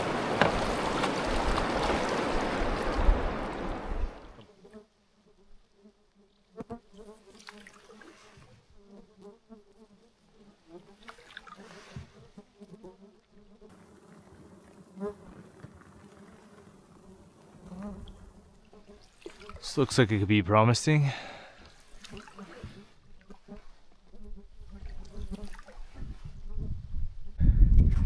Oh my goodness, this is already looking incredible. Haven't gone to the top yet.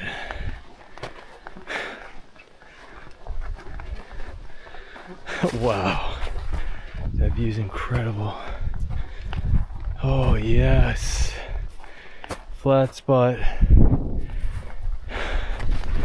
Oh my goodness. Fire pit. Get a fire going right away. Right next to my canoe, some big wolf prints. Look at that. Wow, those are big. That's a big wolf. Sweet relief. Finally. This was by far the worst day for bugs. The black flies are absolutely insane. Oh, it's very still. There's no breeze, no wind anymore, that's why. And it's a warm day as well. I was surrounded by a million, and I got the fire started and they've all dispersed. Fire is a necessity out here. I can finally breathe. Oh. Yeah, I got eaten alive today. And I hate wearing that bug jacket. I hate the netting over my face. Anyhow, have a look at this view.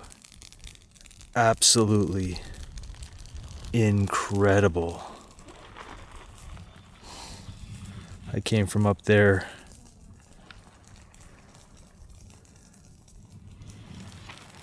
And I'm almost at the end of the Depaul River. Just one or two more bends down that way.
Ooh, yeah.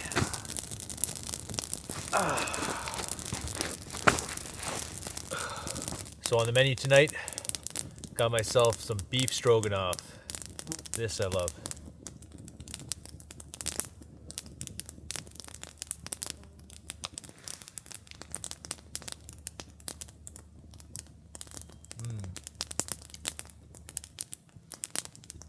That's good.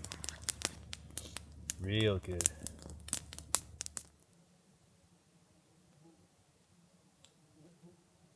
So I did it. I finished the Labrador River just about 5 kilometers to go.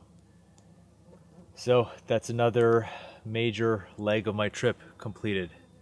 And I think the occasion warrants another shot of my whiskey here. So forget the cup. I want to keep some for the other milestones, but today was a good day in the end.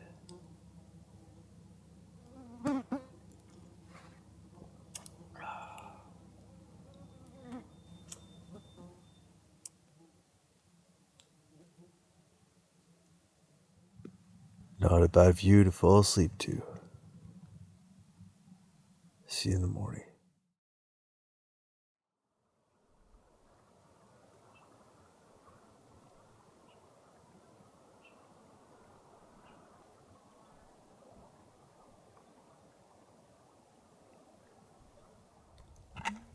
It's a beautiful sunny morning, so we're having pancakes for breakfast. I make one giant pancake.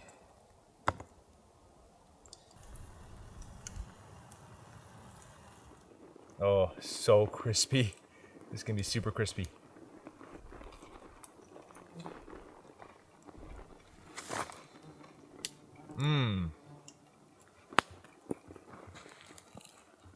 Deep fried pancake in olive oil is delicious.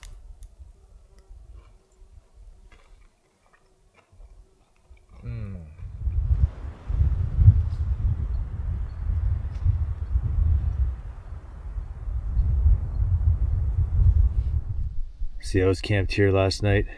Now today all I have to do is about 5 kilometers to meet the George River. We're going all the way up here, and I plan to set off that way into the barren lands from the shore of this lake here sometime tomorrow.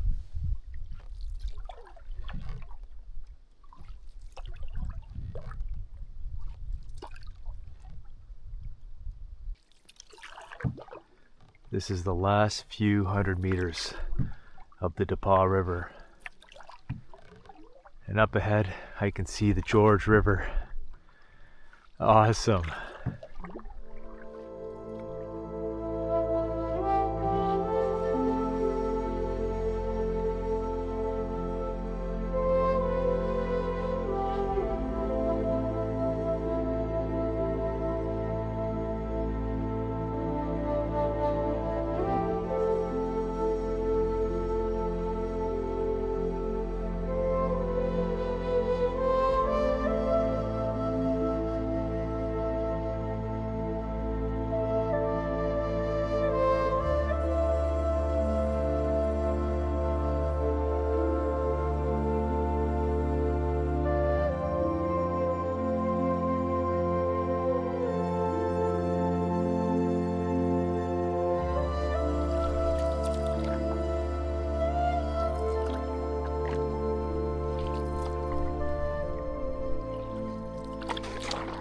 Very shallow here again.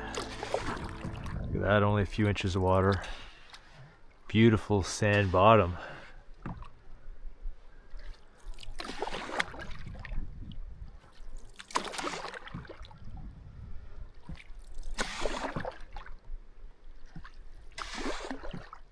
Well, I've arrived on Indian House Lake, and I have to say, the look and size of the mountains behind that I'm gonna have to scale or go up to get into the barren grounds look quite daunting and imposing.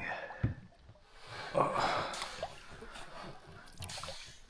I'm not sure I'll get through here. beached.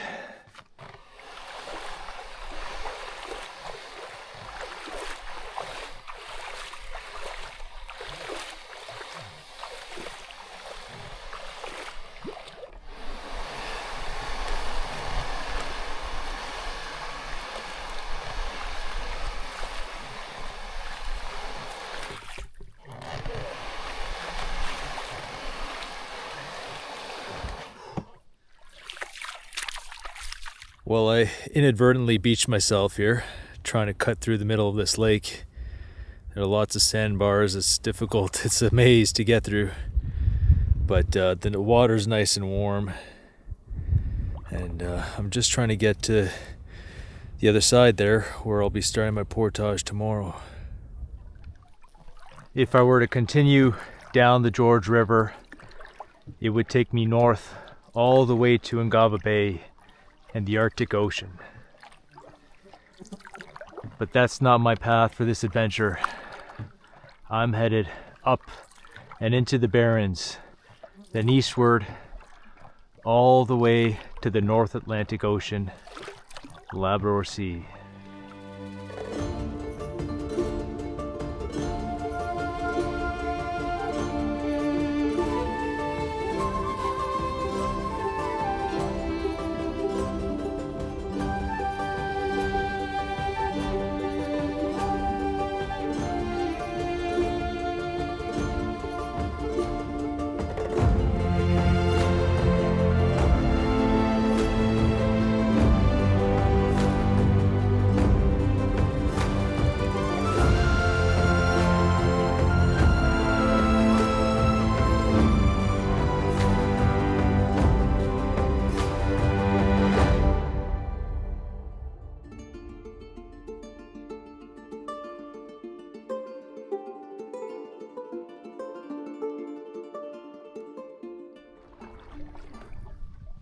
I think this is going to be it.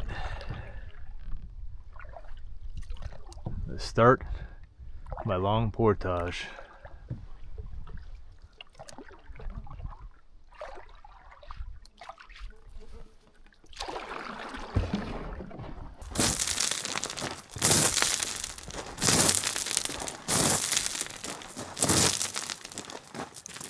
Feels nice to sit down. I'm skipping dinner tonight, just not hungry enough. Every day, almost every day, I've been throwing out a good portion of my trail mix, my lunch. So today I'm just gonna finish it. And I got a nice cup of Mio with electrolytes, lemon lime Mio. That feels good. So that'll be my dinner tonight. I'll save yet another freeze-dried meal. So I'm piling up some extra rations in case anything went wrong and I needed to be out here for more than 45 days. I've got quite a few now banked.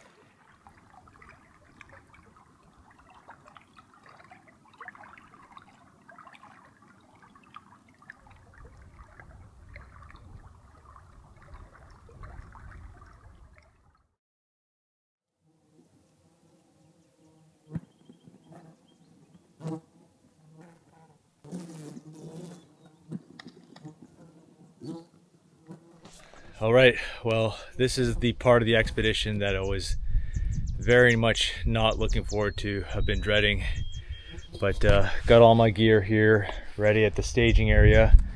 And right through there, I found one of the shortest amount of willows and alders that I have to bushwhack through to get to higher ground there, up to the top of the mountain. So for today, it's 8:30 in the morning now. My first goal is to get through the thick underbrush. I'm gonna have to saw through to make some room to get my canoe and all my gear through it because it's extremely tangled. And then second goal of the day is to get to the top of that mountain there, about 500 feet up. Just show you, this is what I have to get through.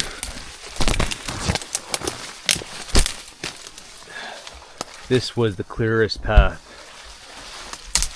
These are way well above my head in here. So I have a lot of sawing to do to be able to get all my gear through this. Yeah. it's a tangle. Well, I did a pretty good job of clearing this trail, if I say so myself.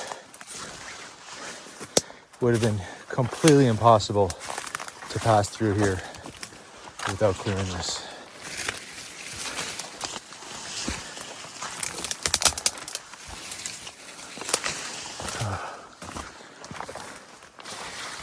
There we go.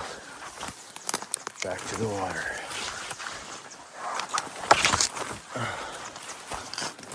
I'm already tired.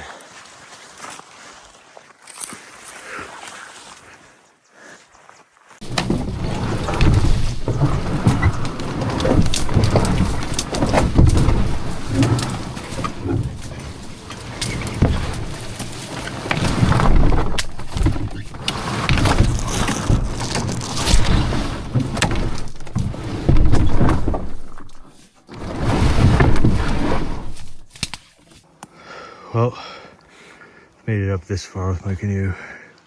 Starting to open up now a bit, but the summit is still a long ways away. It's gonna take hours. Big boulders here. I'm not sure this is the right way.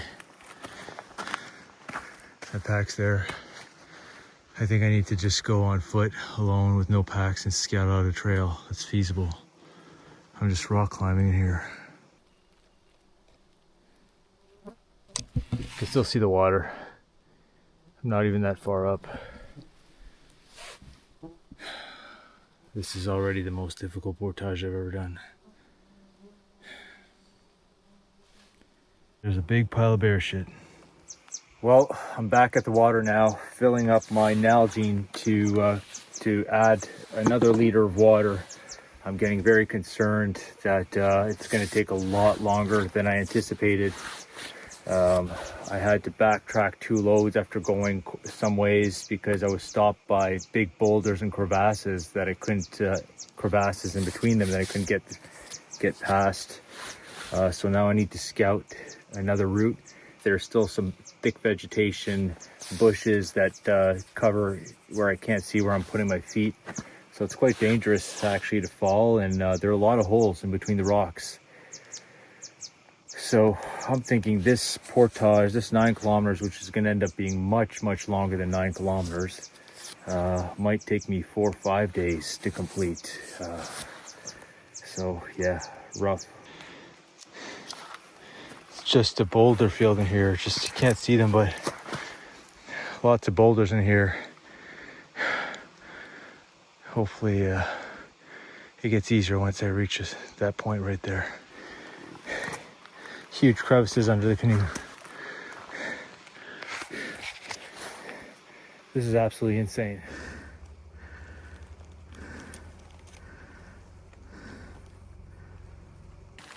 Up and further still. That blue barrel's down there.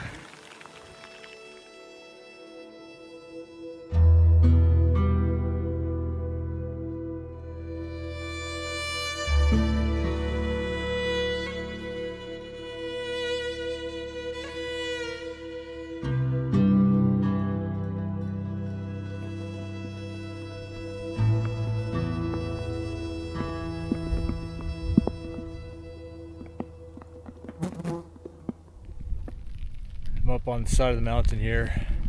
Got one pack higher up. 4 o'clock, starting to rain. Main issue I have is that the nearest water source is about 2 kilometers away. So I'm pretty beat already. If I set up camp, then either I have enough water for tonight. Tomorrow morning I'd have to make a jog over there to get some water. There's no way I'm going back down the mountain. Even though it's a shorter distance, it's more difficult. I'm getting near the top now.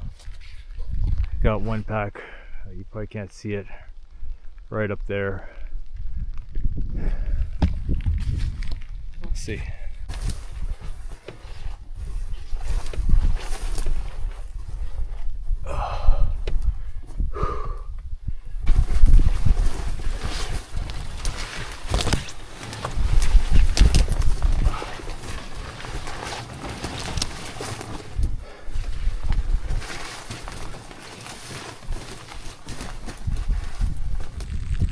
Well, I'm calling it quits for today. Still haven't reached the top of the mountain.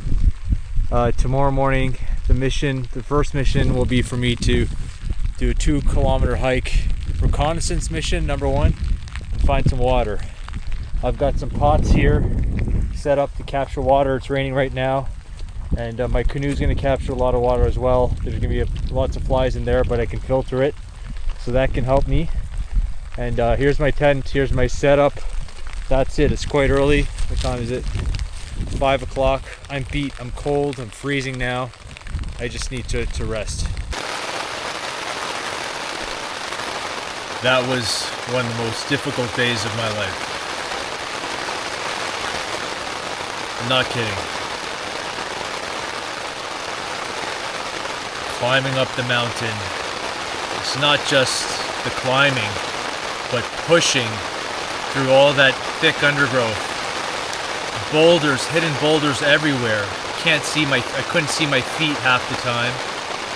And I'm lucky I didn't break an ankle or get trapped, slip in one of those holes. You know, when I've got 100 pounds on my back. I'm lucky I didn't injure myself. That was really, really tough. And on top of that, I only covered about 600 or 700 meters. Anyway, the entire day was straight elevation gain. I'm close to the top, but I'm not at the top. I don't necessarily need to summit it. I just needed and wanted to get high enough to get out of the undergrowth where it's open terrain. I can see that it's just boulders everywhere, but I think that'll still be easier for me to navigate open terrain. I don't have willows and alders grabbing at my legs and that I have to push through. It was really tough trying to go uphill, loaded up with all that weight, steep gradient, and on top of that I'm pushing through undergrowth. It's grabbing at me and the boulders and all that. So that was really, really, really tough.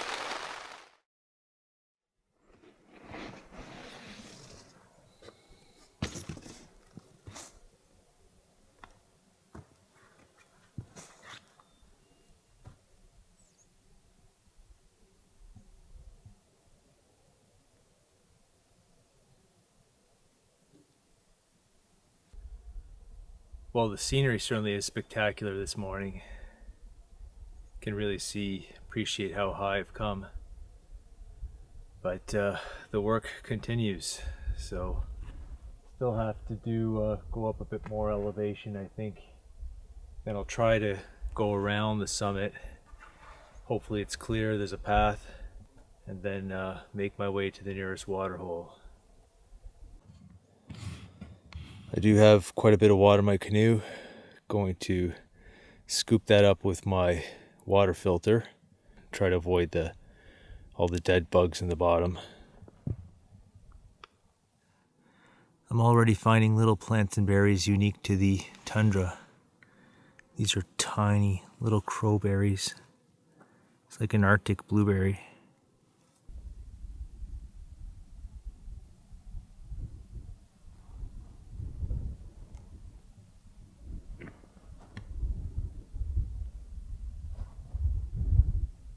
Spectacular landscape.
That mountain in the background is where I'm headed.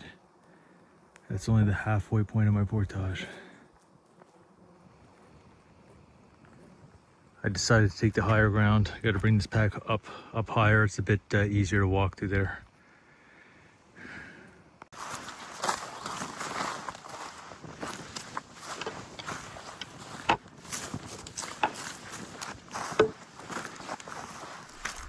I haven't been filming very much at all day. This is back-breaking, hot, sweaty, tiring work. I'm just inching forward and just focusing on getting every load forward. But at this time, after every load, I have to sit down, take a break, take a sip of water.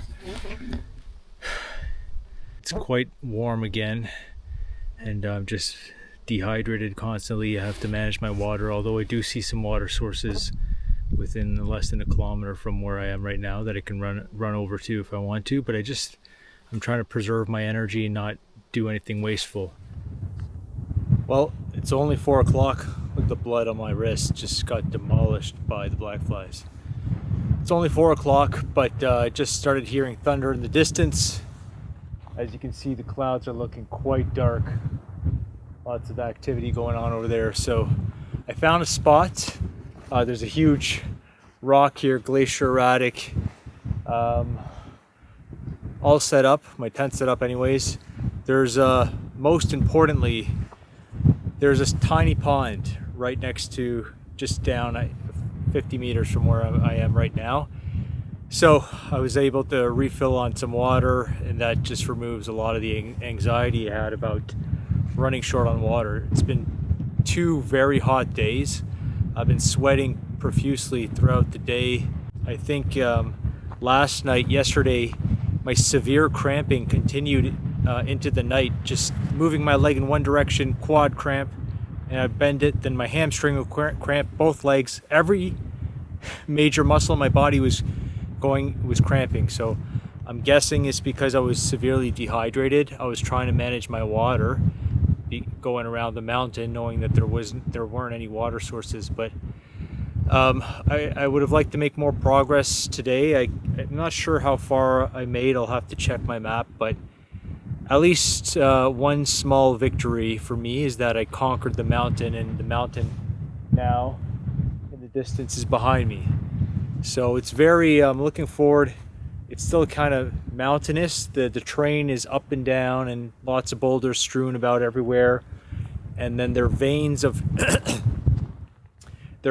of trees and willows, vegetation, that I'm trying to go around those because they can be very tiresome to get through.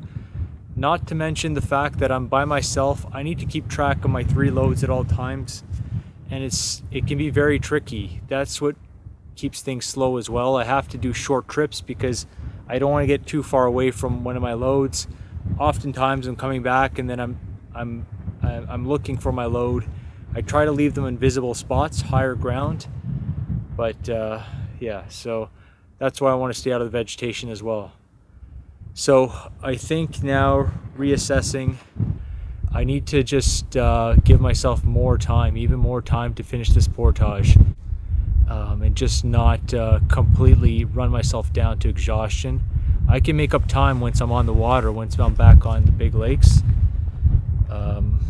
So I think I'm going to give myself more time. I started early, but I need to stop when I'm spent. I need to stop and just rest my body and get some food in me, which I haven't had. I barely ate anything today. So anyways,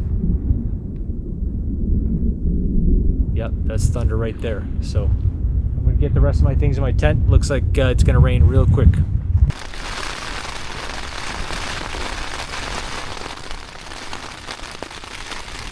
Glad I have a solid tent.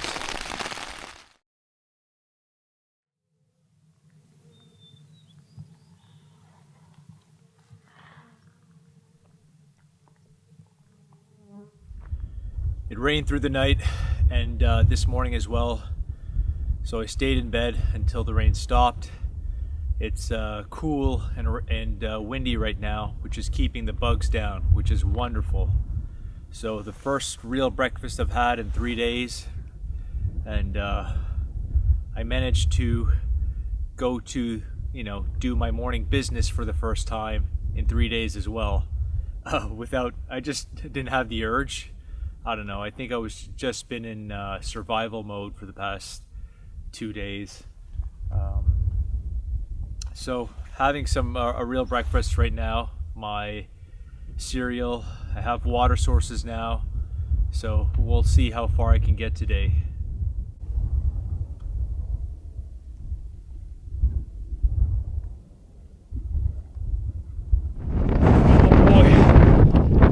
Crosswind is really making portaging the canoe tough.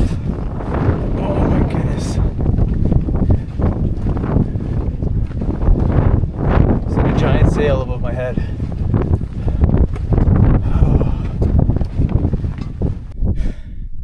Well, a new challenge for today. I just did my first load with the canoe, roughly 200 meters, and I'm exhausted. The crosswind just pushing on the canoe, pulling it. Never realized how much more difficult it could make portaging a canoe. It was a breeze, cakewalk walking over here with my first load, but the canoes, I'm already spent, and I still have to go back for my barrel, but I may be looking for a lower ground now. I may choose bushwhacking through shrubs, trees, over portaging my canoe on higher ground in a stronger crosswind. The route I was hoping to take forward here is impassable. There's a stream, lots of boulders, very thick. So now I need to find an alternate. My path is blocked by a gorge here. There's a stream or a river at the bottom of it. So I'm gonna have to go further up, find a way around. Went high, went low. Ultimately, my decision is I'm just gonna put my canoe in the water right there and cross this pond. I don't know what's on the other side. Looks like it could be some steep drop-offs, steep cliffs, but I'll deal with that when I get there. Oh, how strange and good does it feel to be back in the canoe, even if it's just for a minute. Just cross into there. Oh. I was hoping this was going to be an easier day, but it's not the case.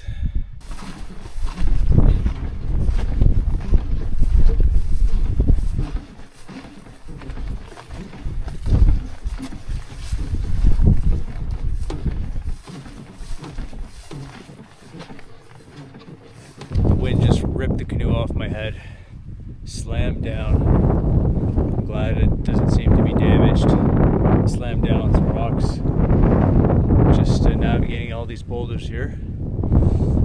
And it also slammed into my shin, which I'm sure is bleeding right now. I can feel it pulsing, but it's okay. That's not too much of a big deal. Yeah, the wind is really tough to portage the canoe in. I have to use all my core strength, abs, to just keep it on my head and keep it pointed in the right direction. Taking time to appreciate this beautiful flower amidst all the suffering I'm going through. Very pretty.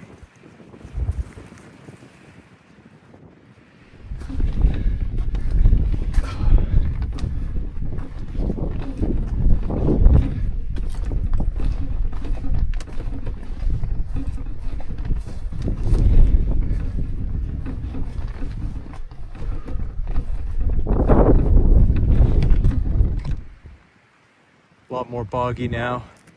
Making my way around lots of tiny little ponds, wetland areas. Got to get my last load. The canoe's up there somewhere. I made it to the Esker. I can't believe it. I'm finally here. What a beautiful sight. What you see behind me there, it kind of looks like a road, is an esker. And eskers are basically beds of sediment that were left when the glaciers were retreating at the end of the last ice age. So for me, what it means is much easier portaging for the next little bit. So I'm gonna make my way a little bit down there. I see that there's a lake. Excuse me. Set up my tent and call it a day. And then tomorrow at least I can wake up with the knowledge that the first part of my day on the Esker is going to be easy going.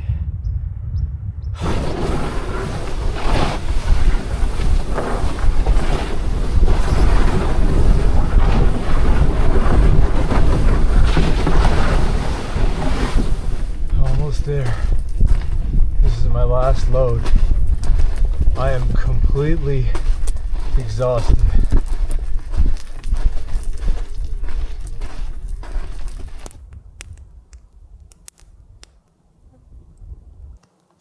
All right, got camp all set up. Started a little smoke fire just to keep the bugs down. They're pretty bad. They're furious. Here, the wind's died down now, and they're just destroying me as always. But I'm spent once again. Just exhausted. This is the most I could do today. I have a blister now that I can feel behind my left ankle. I know you're supposed to stop and try to treat it as soon as you feel it, but I just had to push on. So the past several hours have been quite painful with that blister. So I'm gonna patch it up and hopefully it'll be good to go for tomorrow. For now, I'm just gonna cook myself some dinner, maybe on the fire, maybe just on my stove inside my tent. I'll be careful, but I need to have a proper dinner. I have not been eating very much these past several days. I'm down to my last belt notch. I started the second from the end, from the fat end, and now I'm on the last one. Granted, there are only five holes, so I started on the second hole. Now I'm on the fifth. But yeah, I definitely have not been eating very much or enough. So gonna get some dinner and just rest and get ready for. I'll try to enjoy a nice evening and then be ready for tomorrow. Yeah, that's a massive blister. I really need to take care of that. Ah, so painful. Aye. So yeah, all in all, spirits are high. Can finally enjoy a fire again. Feels nice just to have some relief from the bugs right now. Gonna have a nice dinner, nice sunset here on this pristine little lost wilderness lake in the middle of absolutely nowhere. But it's beautiful. So yep, just gonna take it as, like I said before, one day at a time. It's all I can do. Do my best. Do my best not to get injured as well, to stay healthy.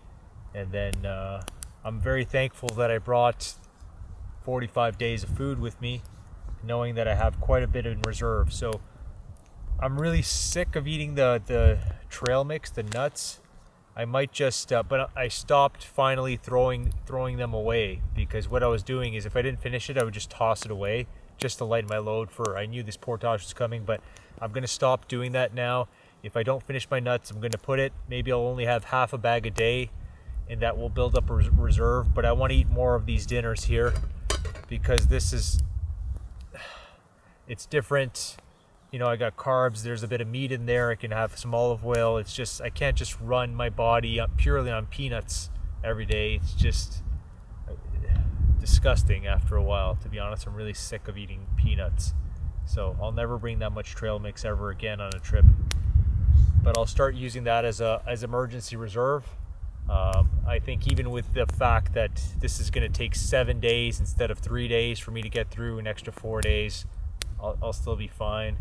There is, of course, long portages on the back end as well before I reach the Kogaluk River. But I think that's going to be pure barren grounds.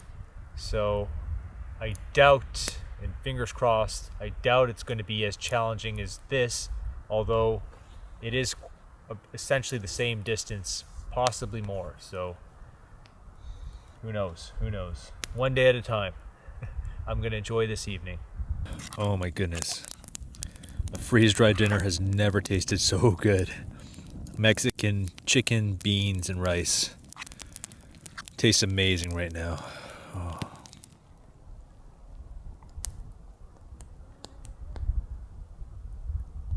Well, I ended up eating a second freeze-dried dinner. I was just so hungry, and it was just as delicious. Really enjoyed it. I'll settle in now. I'm gonna take care of my blister tomorrow morning when I cover it up. I think I should just let it breathe right now. And yeah, here's the view from my tent. Not too shabby. There's an angry beaver apparently out there somewhere. Anyhow, see you tomorrow.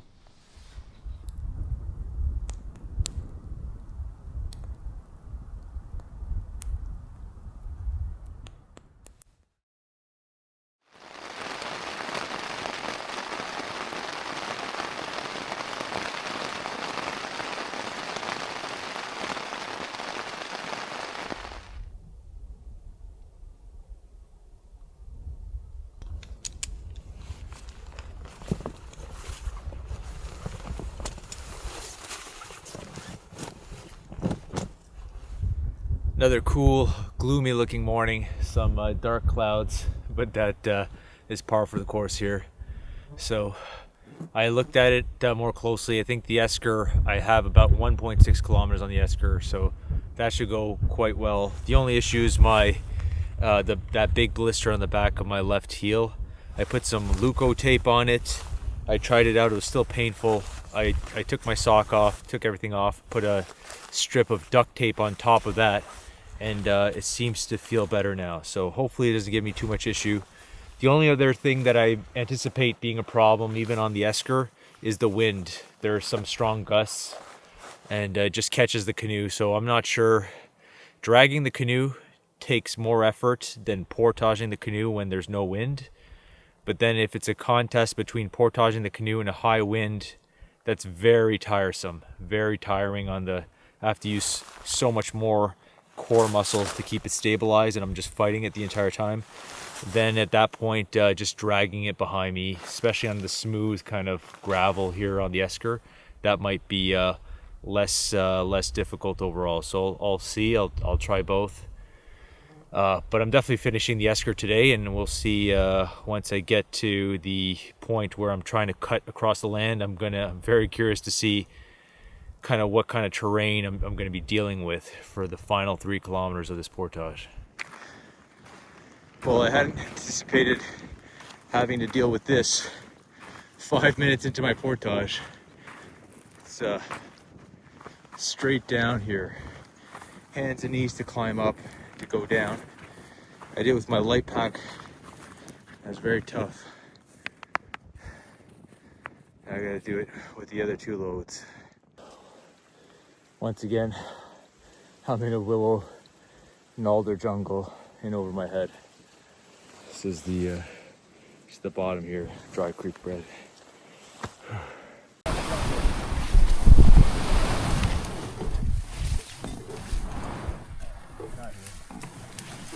Way too thick.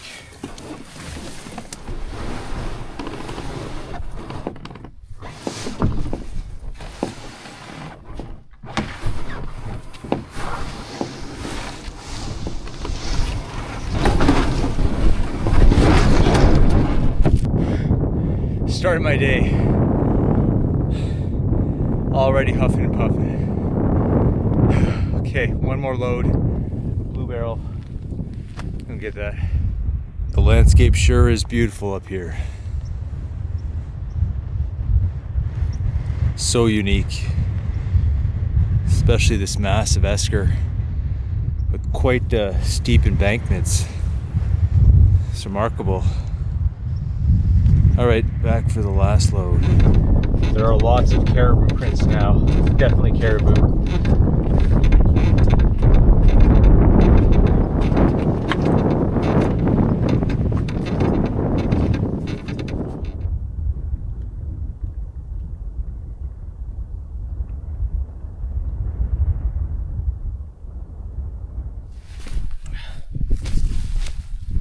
My blister is still very painful. I'm gonna try switching boots. I have 2 boots here. These are my shorter boots that I use when I'm in the canoe because I can't kneel with full height hikers. Very hard to kneel in your canoe with full height hikers. The duct tape that I placed has moved. That's why. It's all gone awry. Well, just took a look at my other ankle and it was starting to blister as well. So both ankles are taped now.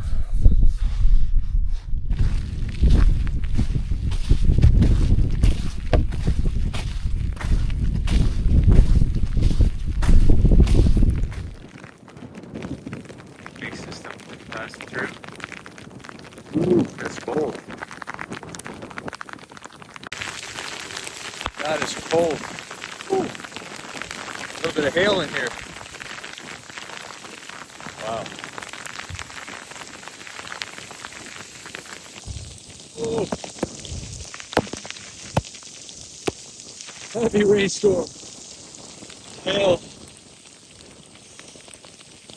Cold.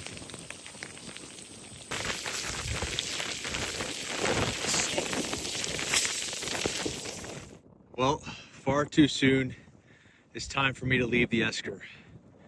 So I'm headed in that direction. The lowland right there looks quite choked up, thick forest. So what I might do is head more towards that direction, maybe mount a few ridges over there, get up on the higher ground, see what the lay of the land is. As the crow flies, it's about 3 kilometers from here, but of course I'm going to be walking. My path is going to be much longer than that, as I'll be zigzagging around terrain. Plus the 3 carries, sometimes 4 when I'm scouting. So those 4 turn into 7 total trips. Anyway, I'm going to get started on it. More bushwhacking.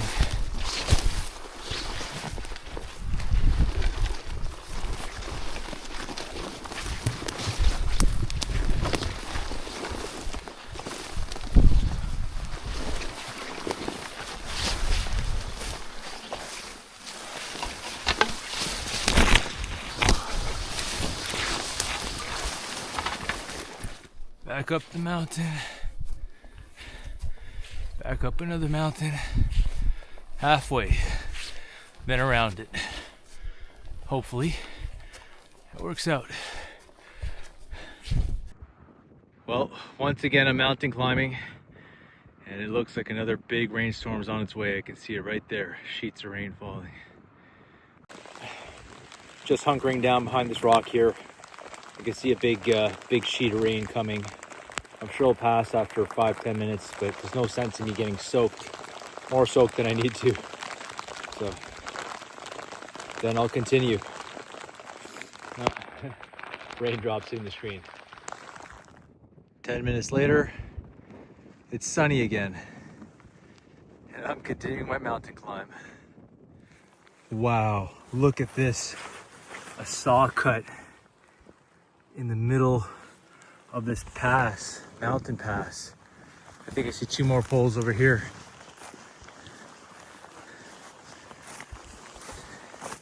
From the natives. This would have been for a tent. Wow.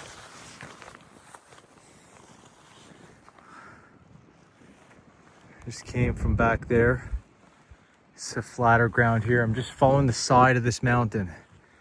And so far, it hasn't been as difficult as the first mountain I've been doing. So I think I see a ridge there.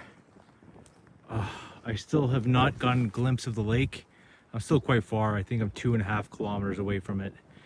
But I would love to be able to at least get a glimpse of the lake.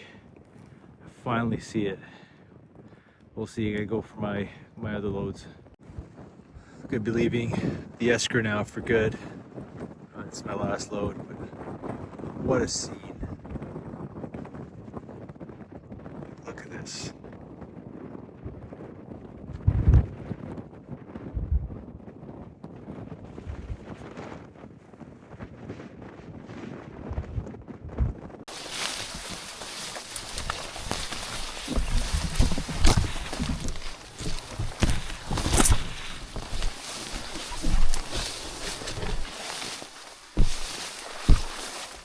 Well, I sank knee deep into a bog, so just trying to get as much water out of my boots, my socks as I can. Canoe's down there. I had to climb quite a bit to get around this here. But off in the distance, I see the lake I'm headed to. Oh my goodness. Oh my goodness, I can finally see it. I feel like Leonidas Hubbard in The Lure of Labrador Wild, finally seeing Lake Michikaw after months of toiling through the Labrador wilderness. Well, this is my Hubbard moment. Finally, it's in sight.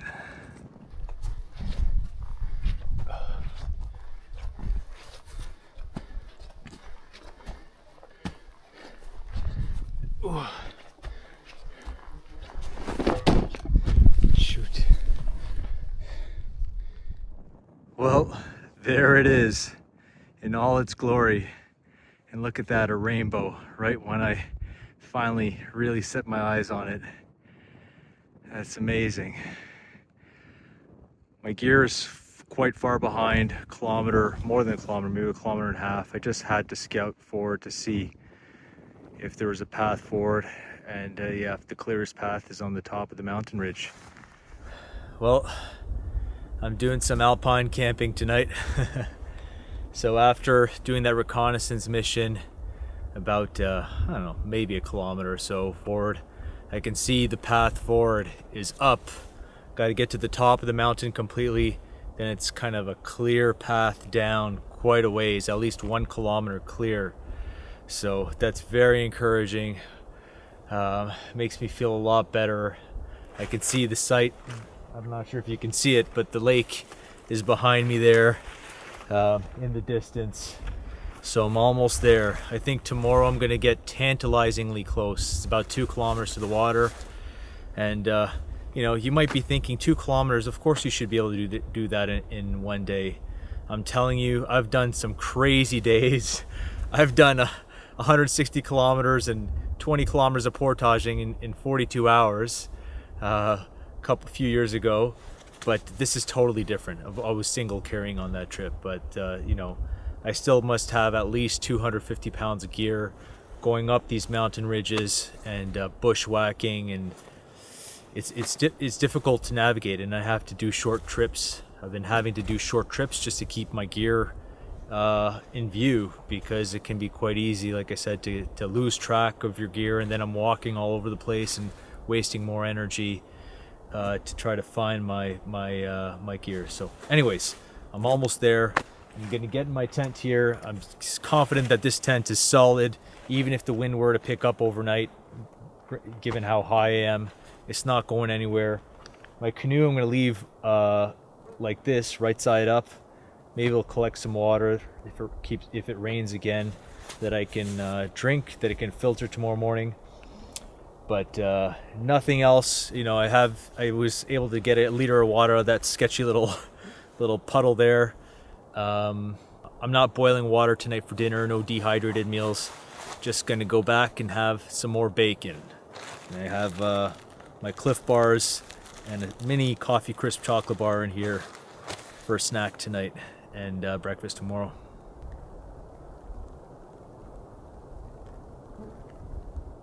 I'll tell you one thing. There is no better feeling than getting in your tent after a long day. Even though there are hundreds of black flies in here, looks like the lens is foggy.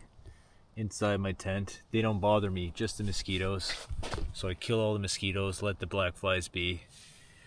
I'm surprised.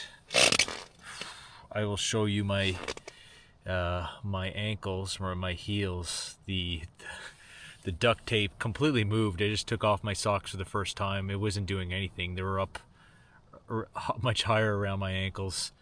It looks pretty bad. They look pretty bad, but I was so motivated today, I didn't want to stop. I went all day and I made some good progress. So I'm gonna try to take care of them again, let them breathe tonight, and see if I can take care of them tomorrow. But I think the change of the boots, the shorter boots, stopped rubbing them, or it didn't aggravate it as much. But yeah, they look pretty raw and red. Anyhow, gonna relax now and enjoy some bacon. I can tell there's a beautiful sunset, but there's no way I'm getting out of my tent again to go look at it. But yeah, got a nice view to the side here, up to the top of the mountain.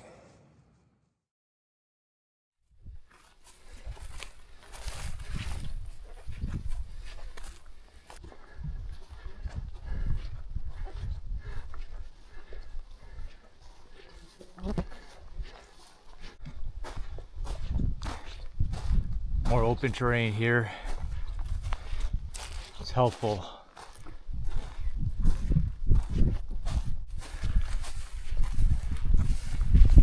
My ankles are screaming at me right now, but I'm just ignoring it. I'm so focused. I can see the water slowly getting closer and closer, and that's all I'm focused on. Just making headway.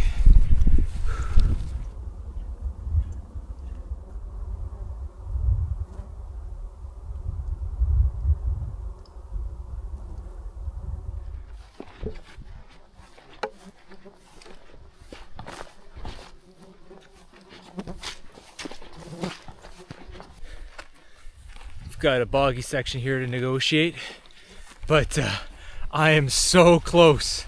I'm almost there. It's incredible. I'm gonna make it. I'm gonna make it today. Oh my goodness. Yeah, it's swampy here. Just a little bit further. I made it with all 3 loads. All 3 loads. Finally here.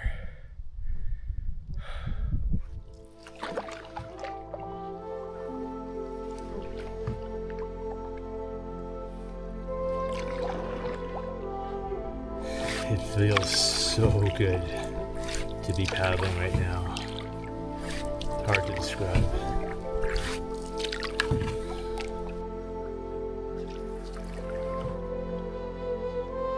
What an incredible feeling to be back paddling on a big, beautiful open lake. And dramatic scenery to boot. It's gorgeous.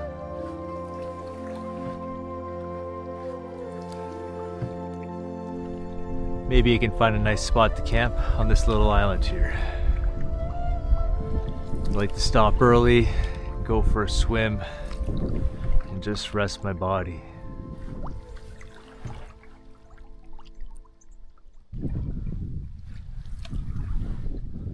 Nice little rocky outcrop here. Great place to swim as well. All right, let's check this little island out. Lots of room for a tent here. Yep, I think this can be it. Keeps going up. It's a little Stonehenge looking area. Let's see.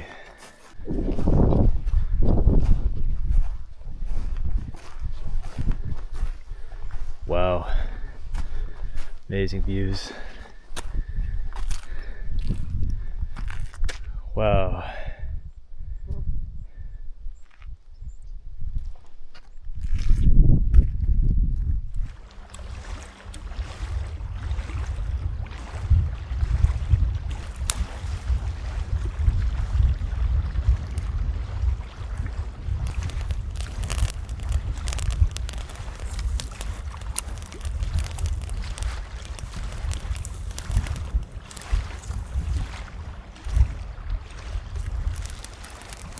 Fire is essential out here. The first thing I do when I get to camp, light a fire, get rid of the black flies. And now I am very excitedly getting ready for a nice, refreshing, much needed swim. The water in this lake is crystal clear. Ah, that feels so good. Ouch.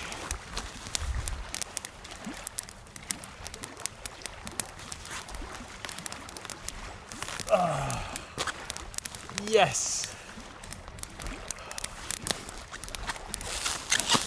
Swim time.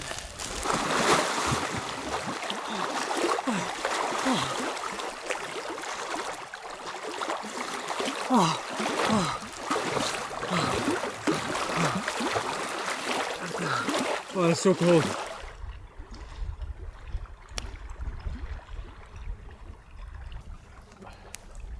What an absolutely incredible feeling. Can't even describe it. This feels like one of the best days of my life. Oh, clean. That water, the water here in this lake is much, much colder than it was in the Labrador River or anywhere else I was. I actually had found the water quite warm until now, but this is ice cold. Ice cold, very clear water as well. Beautiful. Got my fire here. I'll set up my tent later.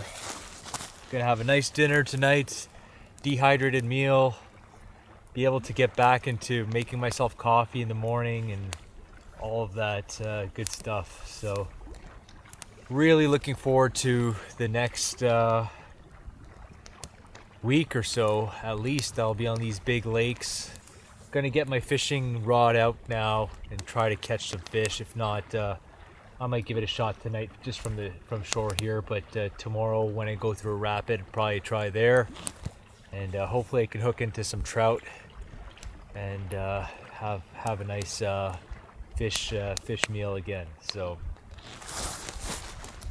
again, I just feel incredible now. Finally clean. I feel clean. I can finally put my feet to rest. I don't want to use them. I want to use my feet as little as possible for the next week at least, just to let them rest and recover.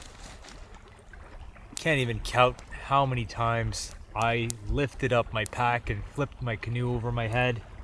A million times.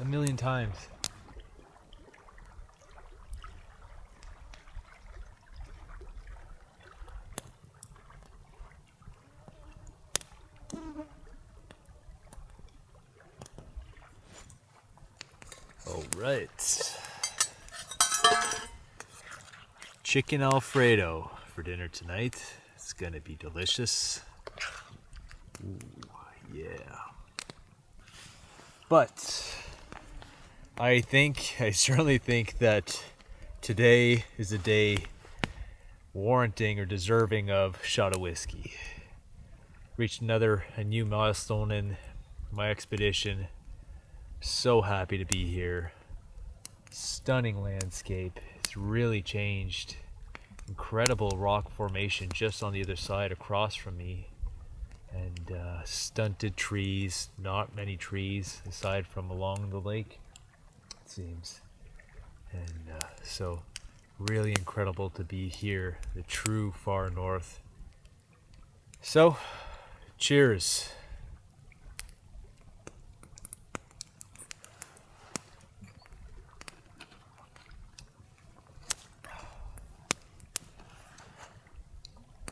Yeah.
what a difference a day makes. Quite strong winds coming out of the south. Almost, I've seen a few whitecaps on the lake coming towards me. So it's gonna make paddling a challenge, but if I can get to the opposite shore, I can hug it and I should be sheltered and at least make some ground and get out of this smaller lake. So hopefully I can do that. I'm gonna have breakfast and do all that stuff first.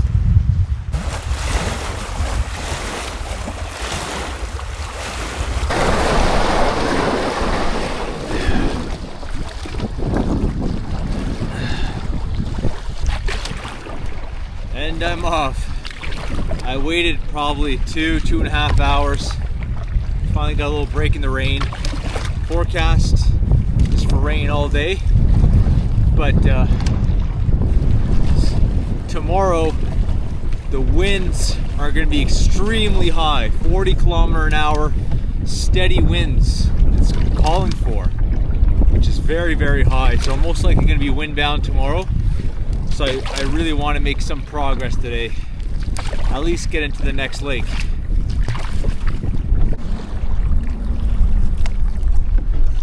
Lots of dark, dark clouds. And they're moving fast across the sky. I know a lot more rain is on its way.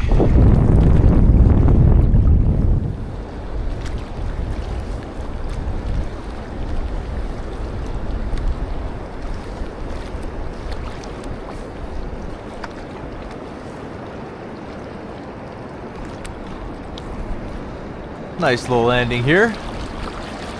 And take a look, see what I'm dealing with. Pretty beefy set of rapids here. I'd definitely be portaging even if I was coming the other way.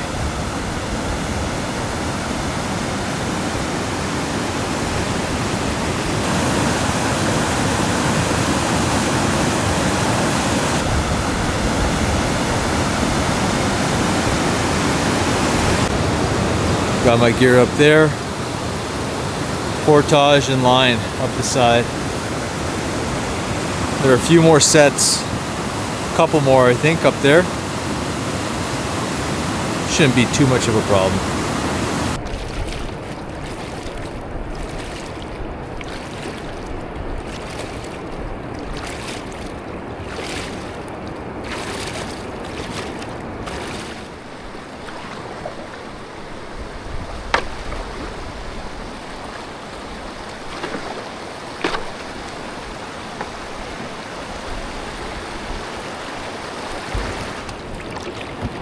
All right, I think I only have one more to go. Beautiful paddling conditions. Dead calm here. Well, I'm a bit in the lee of this island, but the winds are very slight. Just a light little rain. It's perfect. I'm going to be very tempted to cover the entire distance of this lake, which I'm not sure exactly, 15 kilometers, 10 to 15 kilometers. Yeah, it's hard to stop paddling in nice calm conditions like this.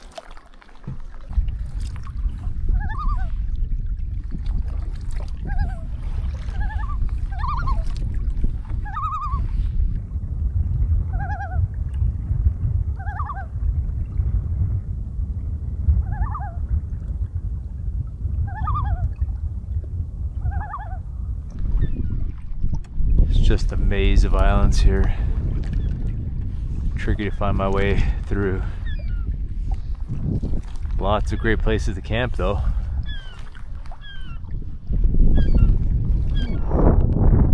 Sky behind me looks quite threatening. Big expanses out here. Wide open country. And then there's me alone in the middle of it.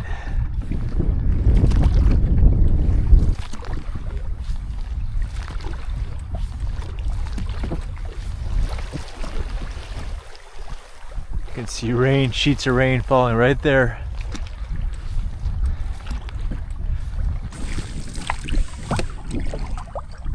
There's definitely a big rain cloud, rainstorm right on my tail.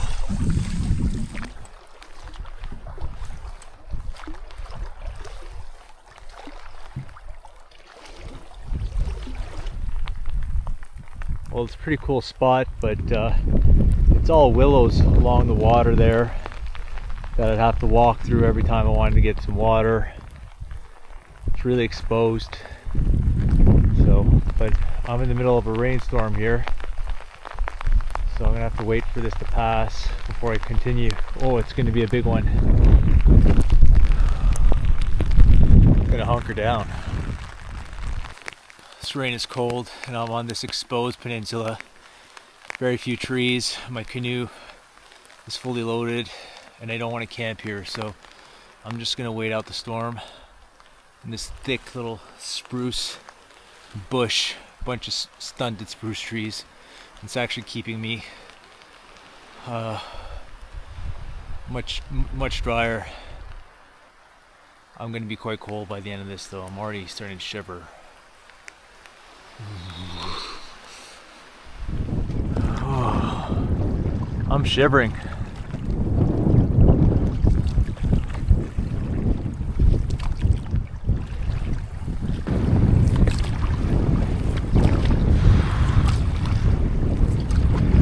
Big white caps.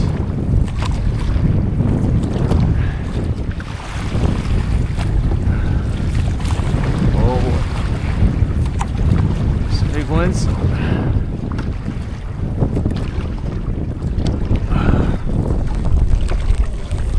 Just been paddling non-stop, trying to find a place to camp where I don't have to bust through, you know, meters and meters of willows. Come up to a group of islands here. I think this has to be here. I'm cold, I'm soaked. It's been raining all afternoon. Yeah, I'm just about done with it today. Still trying to find a place to camp. I passed so many good spots early on. Going to be here, one of these two islands. Like the look of this little cove here. Easy water access. This is a tiny island though. Tiny. Like you can see the other side. Alright, let's check it out. Well, this will have to do. Tiny little island. My canoe's in the back there. Some birds are not happy I'm here.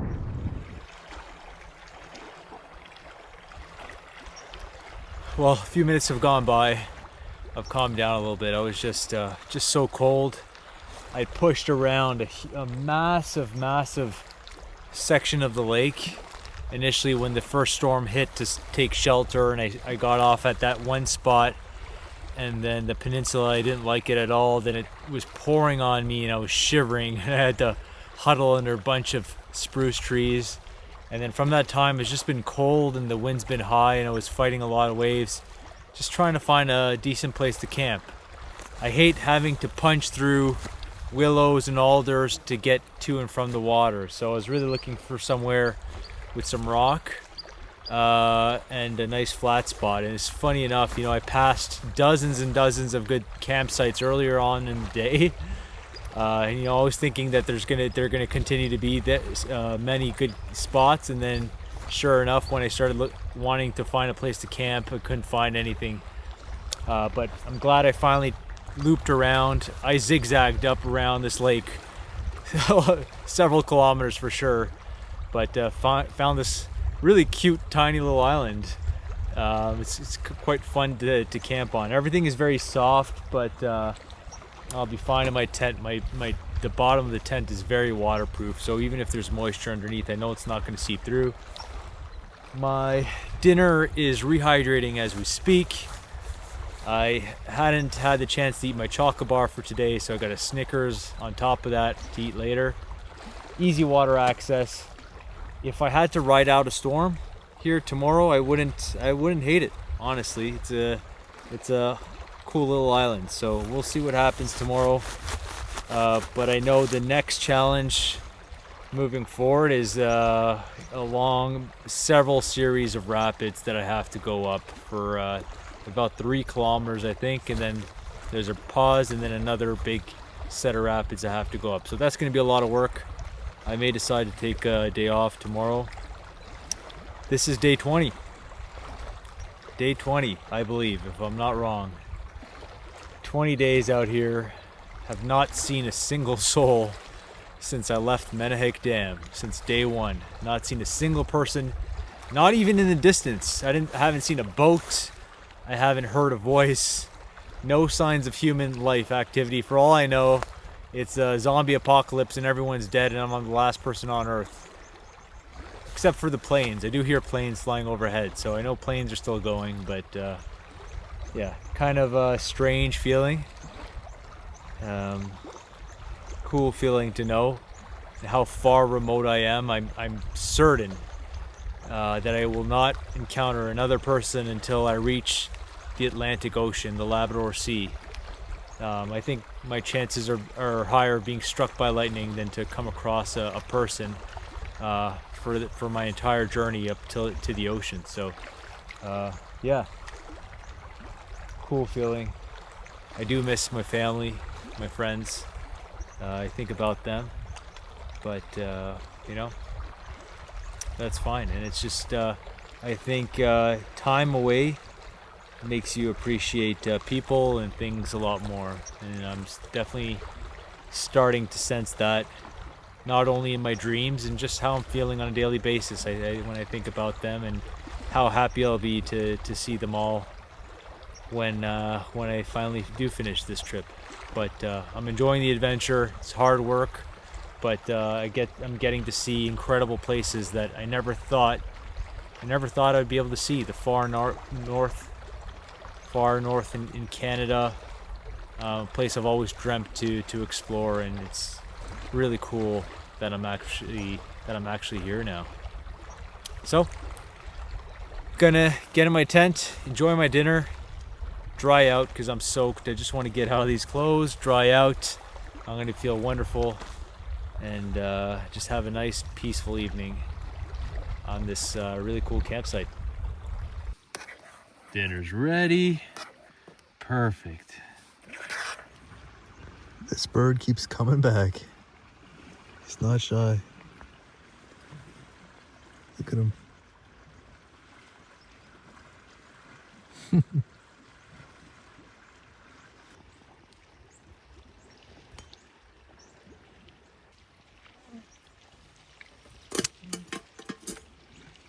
Eating the mosquitoes that are hanging out around my tent. Ah, that's interesting.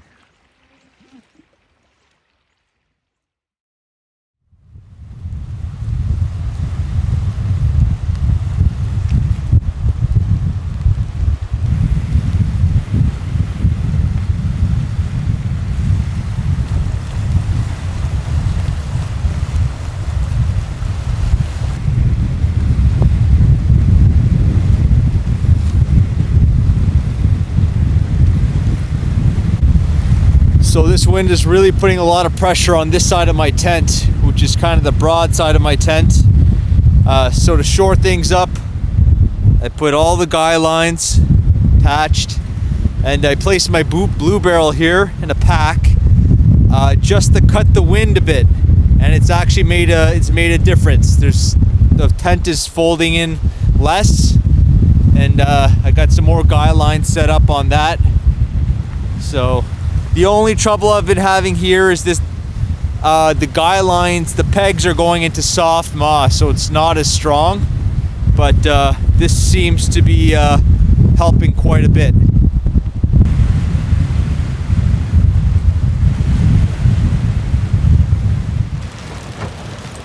There we go. I think I did a pretty good job, if I say so myself. And I won't be surprised if I have to make one more before this trip is done.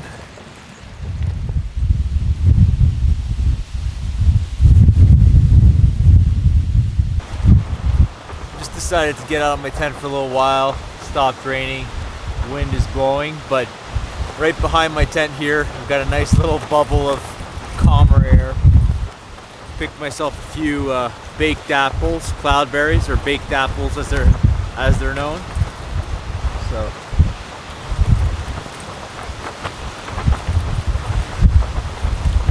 even if they're not completely ripe, still nice to have a bit of fresh fruit. They're good. They really are.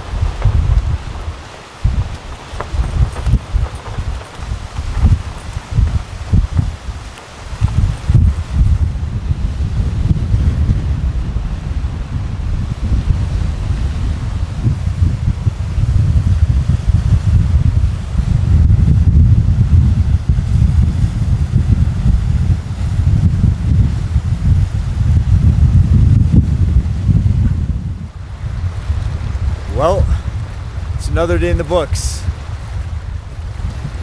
It's officially 3 full weeks now that I've been out here. Windbound today, all day on this tiny little island. But tomorrow, I'm confident that I'll be able to make some ground up the river and onto the next lake. So, gonna get some more rest and try to be up early tomorrow, get back on the water. Beautiful sunset though.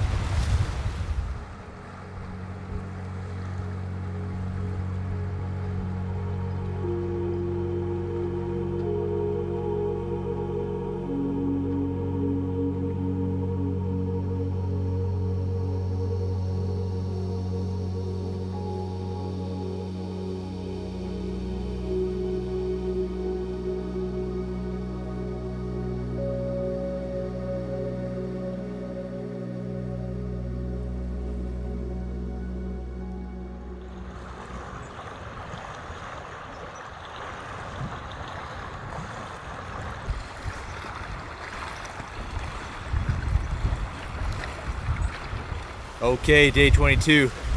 Nice sunny day, but the winds are picking up rapidly again. And I checked the forecast for the next several days. Seems like it's going to get quite windy during the day. I think it's just part of the environment here. Higher altitude, kind of more barren landscape, big lakes. So I think I can expect high winds most days. But no matter, I'm going to make it to the rapids, and my goal is to get up all the rapids that I need to get past, and that should be it for upriver travel for this trip.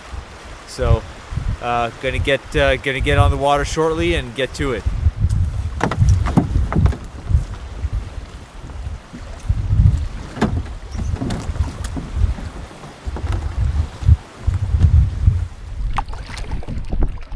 Finally on my way. What a windy day already. Still very early. I probably would be windbound if I had to cross a big lake right now, but thankfully I'm at the end of this one. So just half a kilometer or so until I reach the rapids.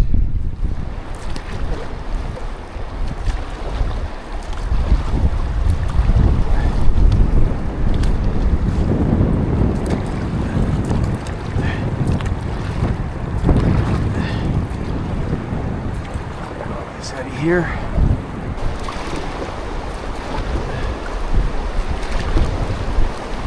This might be tricky though.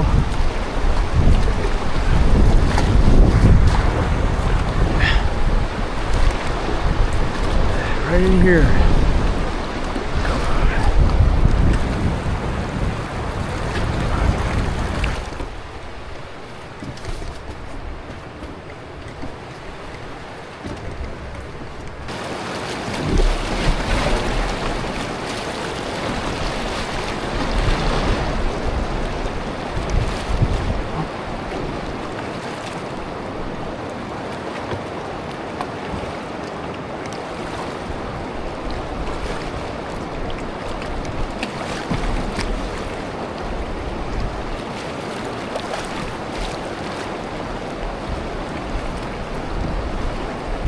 So that's the main river.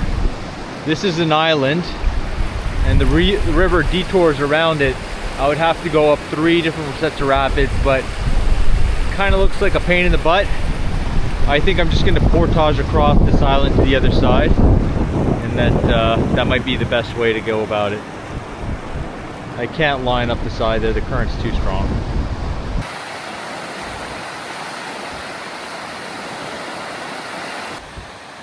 This island portage is getting me to the top of the rapids there. There's a little entrance on the left, and then I see some more rapids in the distance, but they all look much smaller. Shouldn't be a problem.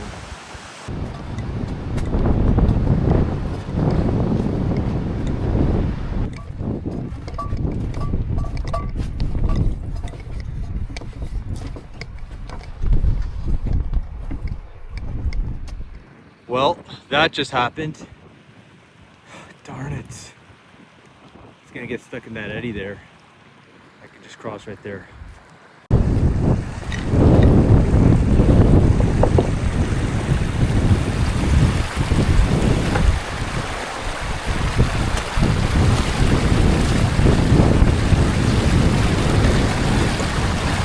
Oh, all right. I got lucky. I got lucky. Don't you ever do that to me again. You hear me? Jeez. What were you thinking? Too much dragging, that's why. I'm for the most part very careful. Always tie my canoe, even when I'm portaging. I never leave it untied. Even campsites when it's secure, I still tie it. But this just this once, I didn't tie it, just loading it up. I turned around to get a bag, turned back, and there she was, just floating away.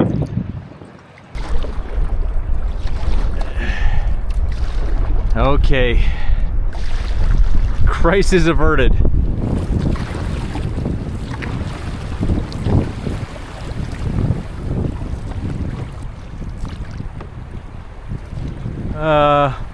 Not sure I can paddle up this. No, probably not. Probably not. Back of the boat just keeps wanting to whip around, so those circumstances you need to use 2 ropes. Make sure it doesn't get sideways in the rapid. Tip over. Okay, well, that's a success. I think I might have something.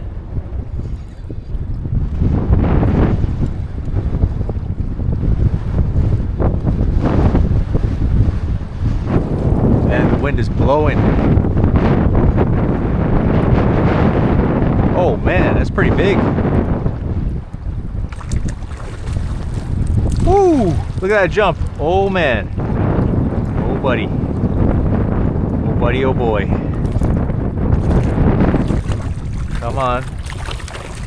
Oh, he got off. He got off. It's fine. I'm not ready for a fish yet, but at least I know that they're here. I don't even need to paddle. Just steer. The wind is ripping again today. Thankfully it's at my back.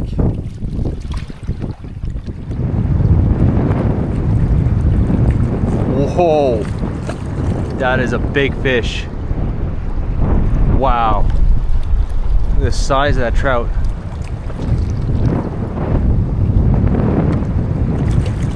Oh my goodness, huge. I land this, I'm gonna lose him.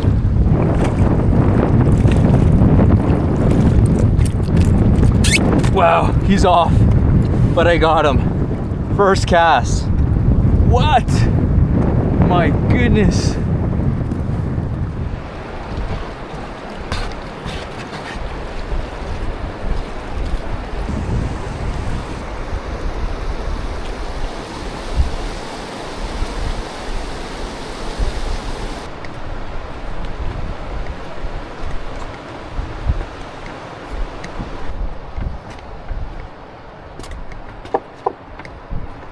Right, it's good enough. Okay, I just finished going up the last rapid. of this entire trip that I had to go upstream. And on top of that, I cleaned my fish, so we're good to go. All I need to do now is find a campsite. Made it. This is just a small bay of Mistinibby Lake, the biggest lake on this entire trip. So barren already. There aren't even any willows on the side of the water. I love it. I might just decide to camp right here. It's too windy for me to do any distance on this big lake. Wow, what a massive lake. I truly am in the barren lands now. Look at that.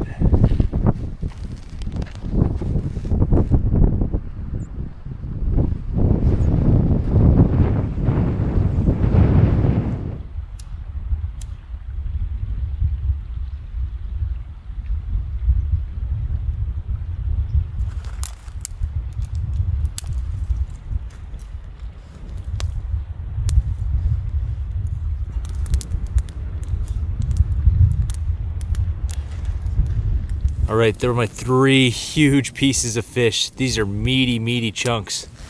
Put in the boiling water. Hopefully this doesn't spill. This is a challenge. I barely have been able to fit 2 of the 3 chunks in the pot. So much fish, but I'm craving meat so badly. It's gonna be amazing. Okay. All right, I think 1 chunk should be ready. I'll just have that on its own. The bottom part. Ooh. Just gonna have it in the pan and make sure the top one that was out of the water is cooked. But to be honest, it all looks cooked. That was pink flesh. It's a bit lighter now. I think it's fully done, to be honest.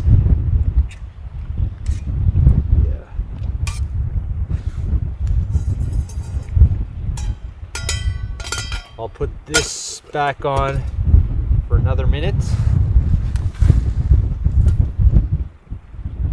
and rehydrate my mashed potatoes. This first chunk, I'm just gonna obey it and enjoy it just like that. You know what, forget the chair. Forget the chair. I don't need a chair. I'm actually much more comfortable just sitting on the ground. This is essential. The Old Bay. Look at all that delicious meat. This is amazing.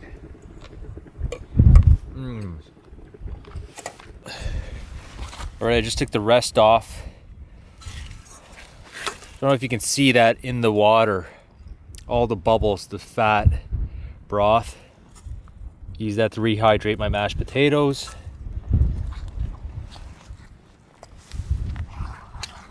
All right, this is the finished product. Trout on mashed potatoes, instant mashed potatoes with lots of Old Bay. This is amazing.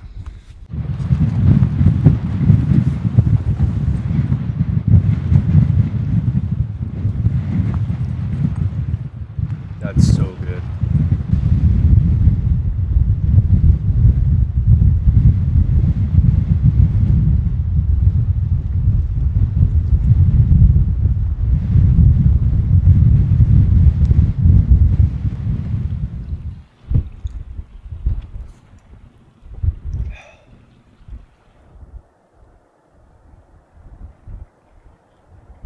Well, my dinner's done. It's getting late in the day, past 8 o'clock, but I don't know what it is. I just can't get into my tent. I've just been standing here for over an hour, just looking around in every direction. I'm just mesmerized by the beauty of it all. You know, this is a lake that I've been picturing in my mind, dreaming of coming to see for years now, looking at maps, and now I'm here on the western shore, just looking all the way down to the other end. or as far as I can see down it. I can't see all the way to the end, and it's just stunning.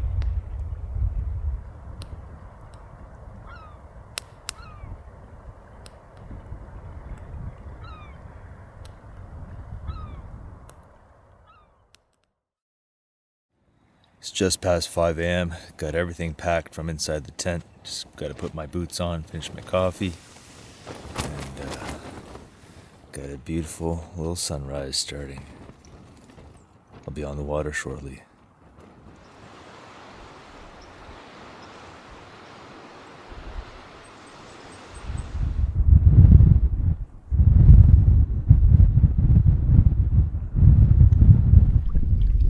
And we are off.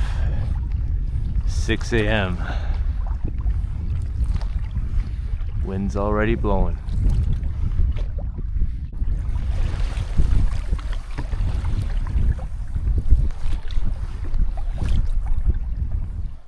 This is such a massive lake. I'm doing huge open water crossings.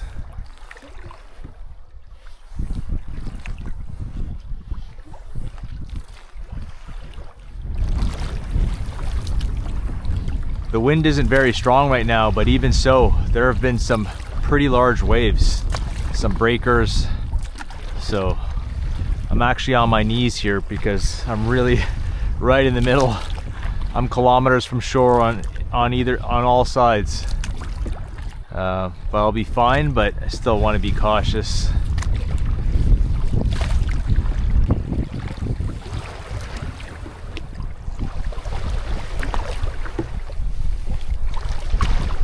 I am just flying. The shimmering sun on this water is just beautiful.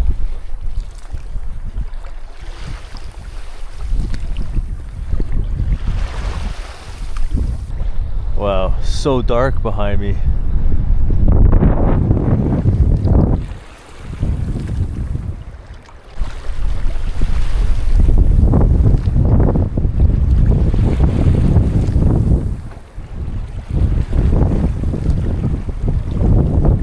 Woo. Big waves.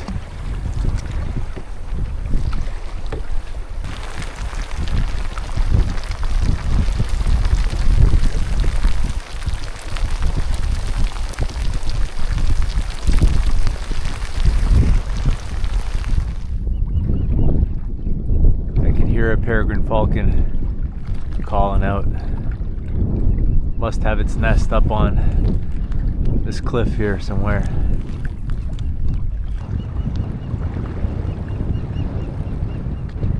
It's panicking a little bit. Just taking a little break here. Alright, if you can see my map, I started off the map right at there, at the top left-hand corner. So far I've covered a lot of it. I'm here now, so I've covered the majority of this lake already, and I keep going. There's a site here, an esker, that looks like it would be a nice place to camp, so I'm going to try to push onto there. But as you can see, the waves are ripping past. You know, I got to stay safe at the same time.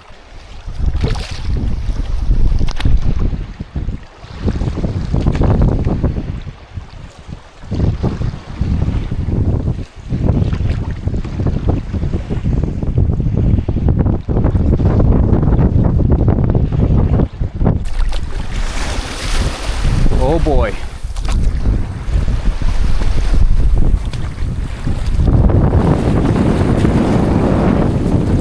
Now I gotta get off.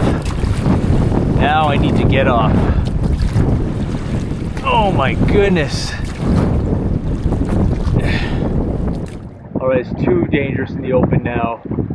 I got hit by a series of massive waves that were breaking, and I'm just like a little toy in a bathtub. So I'm just gonna hug the shore from now on. There are 2 bays that I can go in and out of, and then the spot that I'm trying to get to, I might be able to, well, it's gonna take a lot of extra distance, but if I hug the shore completely, I'll have to come back against the wind a couple times. But that's, I think, gonna be the only safe way for me to get there. All right, last crossing. Last crossing. Then I'll be home free.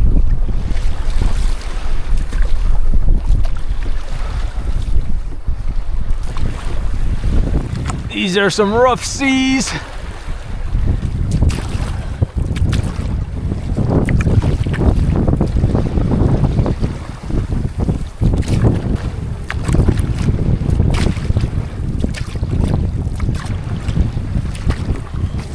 These are the biggest waves I've ever paddled in.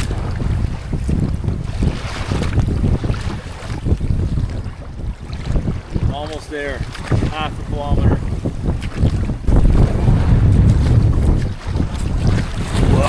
Whoa!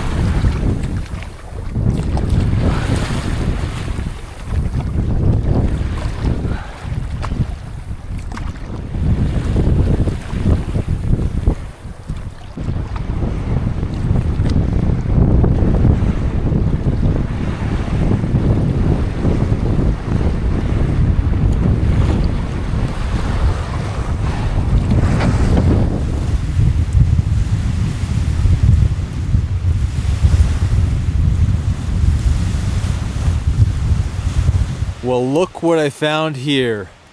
Unbelievable. Stockpile of wood. I hit the jackpot. Some more poles back there, just lots of wood to get a fire started. I was cold, been paddling in this crazy wind all day. I'm definitely windbound now. Those are the biggest waves I've ever paddled in. And I came around the back of the beach, found a huge stockpile of wood here. More wood in there. Got a fire started the first thing. I don't have anything unpacked. Already it feels so much better. Just a random thing. Who knows how long this has been here. This wood looks very, very old. It could be 10 years.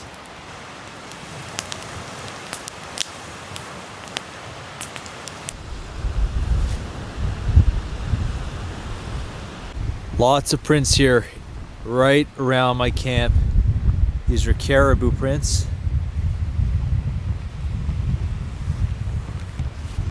And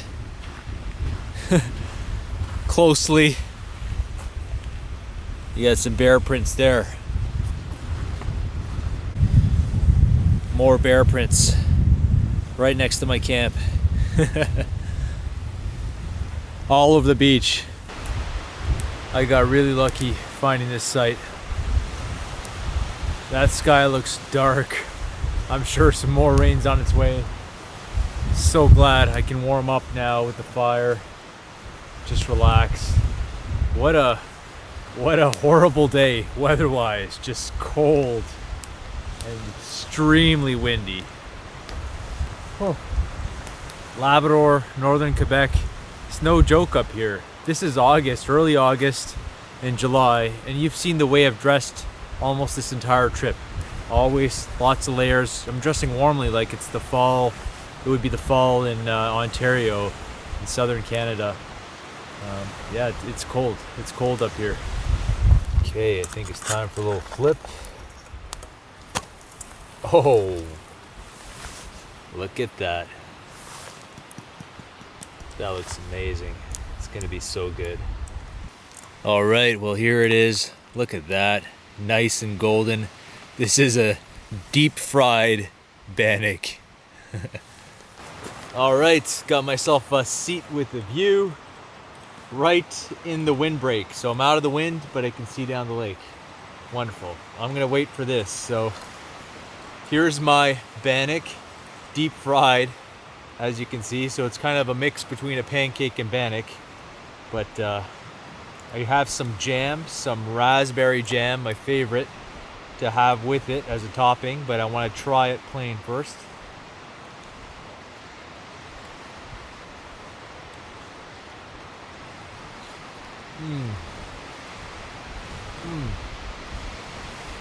Nice and fluffy, warm, crispy on both sides. Delicious. Raspberry jam topping. This is the good stuff from France.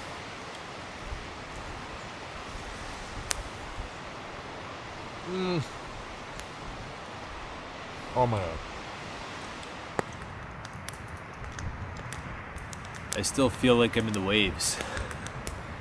You know that feeling when you come off a ship and then you still feel the wave action? I actually feel that still. It's been several hours now.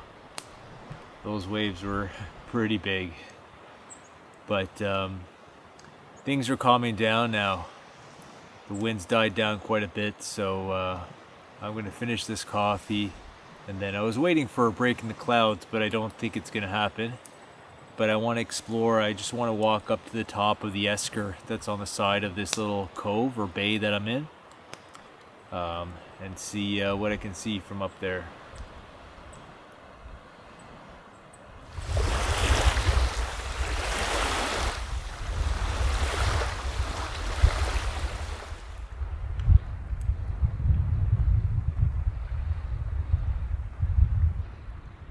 I've got an awesome 360 view from the top of this esker. Look at this landscape. This bay was a raging ocean when I arrived here today. There's my camp all the way down there. Look at that. It's my camera case. And the esker goes on for some time, some distance. And that's the eastern part of the lake. So I'm headed all the way tomorrow. Be headed all the way to the end. You don't see the end of it. Turns into a very thin little finger or two fingers. It's about 11, 12 kilometers from here. And so I'll be going down this way. Just need to round the tip of the esker there. Anyhow, awesome scenery. Those are some of the cliffs. Those sharp faces that I passed early in the day. Yeah, quite spectacular.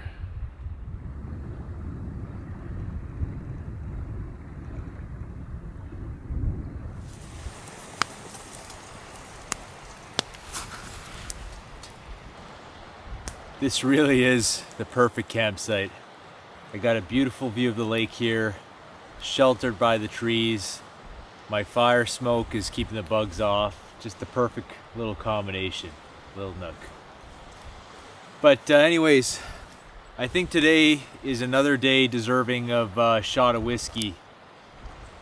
I'm really not sure how it came through on the action cameras. Normally it doesn't, waves don't appear to be as big as they actually are, but I can tell you that those waves and the swells that I was paddling through today were intense. They were really big, as big as you can get through safely. And I had a few close calls where at one point I told myself, that's it, I'm getting off, I'm just hugging the shore.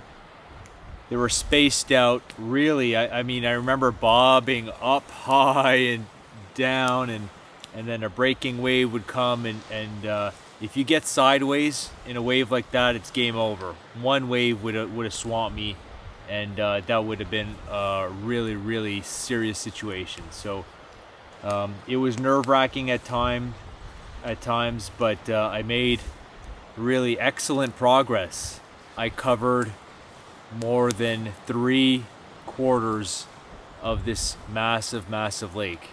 That wasn't my intention to rush through this lake like I did today, but the wind was blowing, it was horrible weather. It was either paddle or just hunker down somewhere, and I just decided to paddle, and it was worth it because I found this really cool site that I enjoy. So anyways, another shot of whiskey. I'm doing really good actually. I've only been taking tiny sips. So I have quite a bit for the final legs of this trip.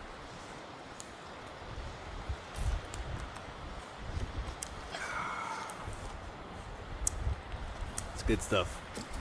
Canadian whiskey. And dinner tonight, put a bit too much water. One of my favorites. Can't go wrong. Simple. Chili mac with beef. Delicious. So it's a staple, one of my go-tos.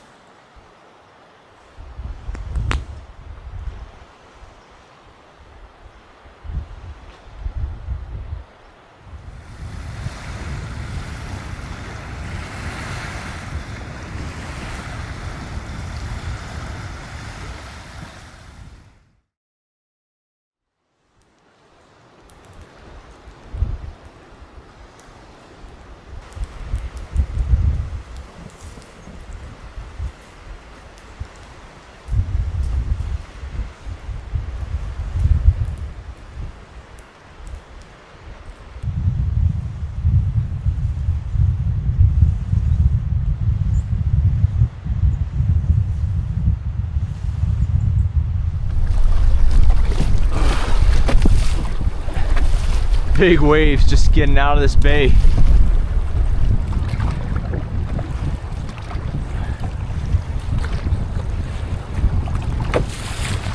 Woo! Oh my goodness.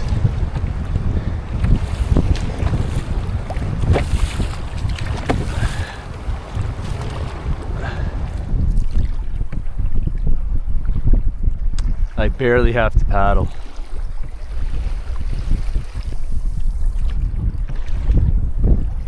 I'm just steering.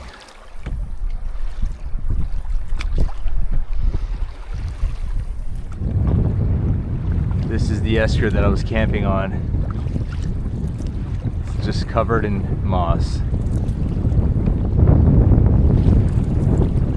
Goes on for kilometers. Time for a little break. The water in this lake is so clear. It's beautiful. There's beautiful little spots like this everywhere on this lake. It's awesome.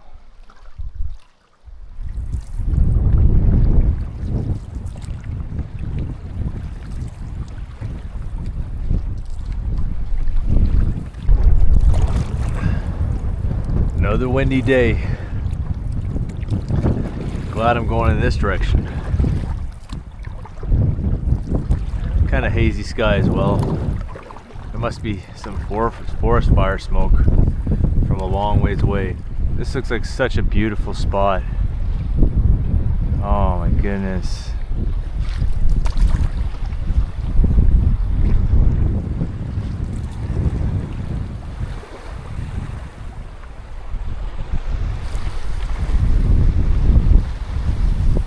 I'm gonna have to check this out.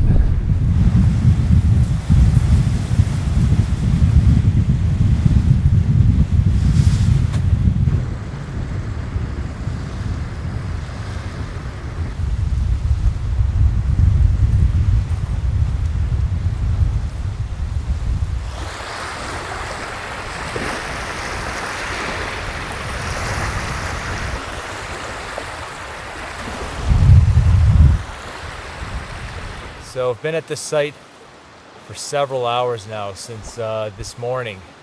I'm about 3 kilometers away from the end of the lake, but when I passed by here and I saw this site, I just had to stop and camp here. It's not an issue. I'll be able to get to the end of the lake tomorrow and within an hour to start my portage. But it's been an incredibly windy day. And it's also been the hottest day of the trip so far. It's well into the 20 degrees Celsius, mid-20s I believe. I went swimming twice already. I'm probably gonna go again. But I haven't really eaten much today. I had a Snickers bar and a little bit of trail mix. I had skipped breakfast to leave early. So I finally decided to make myself a fire. I can't make it where my tent is. It's just the wind is much too strong. So got a little cooking fire here going. I'm gonna make myself some pancakes, and then later on, depending on how the wind goes, I might set up my fire on the other side. Yeah, gonna get some pancakes cooking. Beautiful site here, amazing swimming, just beach all around. There's an esker in the back. Yeah, awesome site.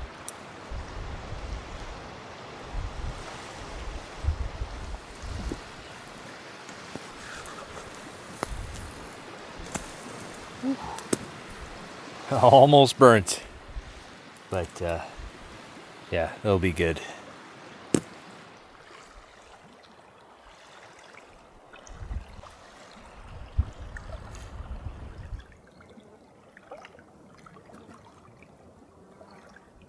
Just walked down the esker. Just curious to see what's on the other side. Just massive open landscape. Caribou tracks, lots of them. So the caribou are in here, hiding somewhere. And my camp is way down there.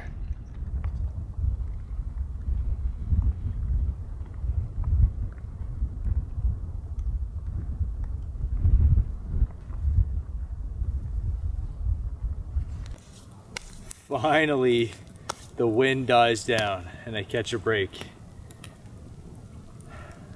About 1 million black flies followed me from my walk along the esker, so I'm gonna shoo them away now. And now I got my fire where I want it to be, right on the beach. Got my tent right there. Boil up some water, cook my dinner here with a beautiful view. And I've got a good amount of firewood as well.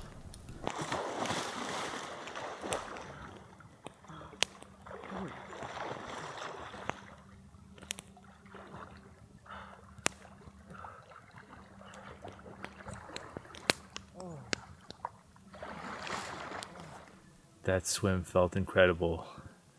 It was the best one of the day. And even better, it is finally calm. Finally. It hasn't been calm in days, it seems, but now the wind has completely died down and the lake is still, and it's just quiet.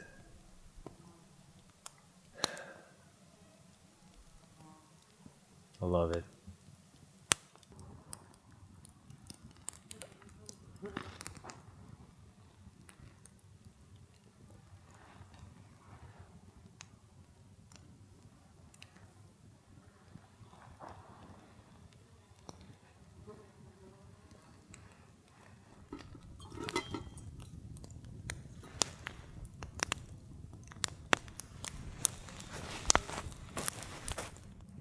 Well, this turned into a great day.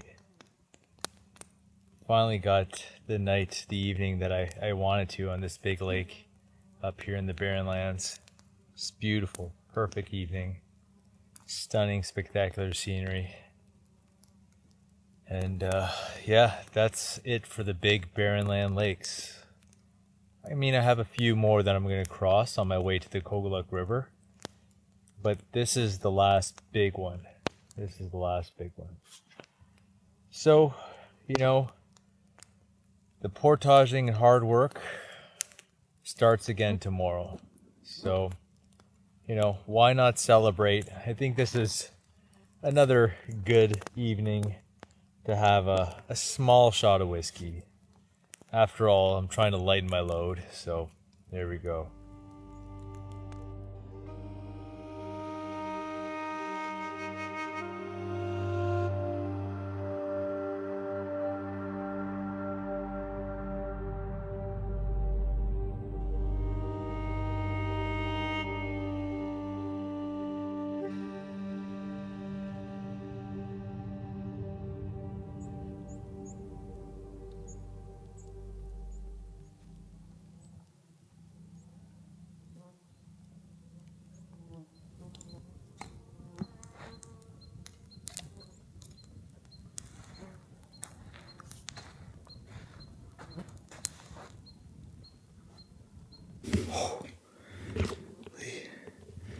Shoot, a caribou. A caribou. Oh my goodness, I just spotted him. He swam almost halfway across the lake.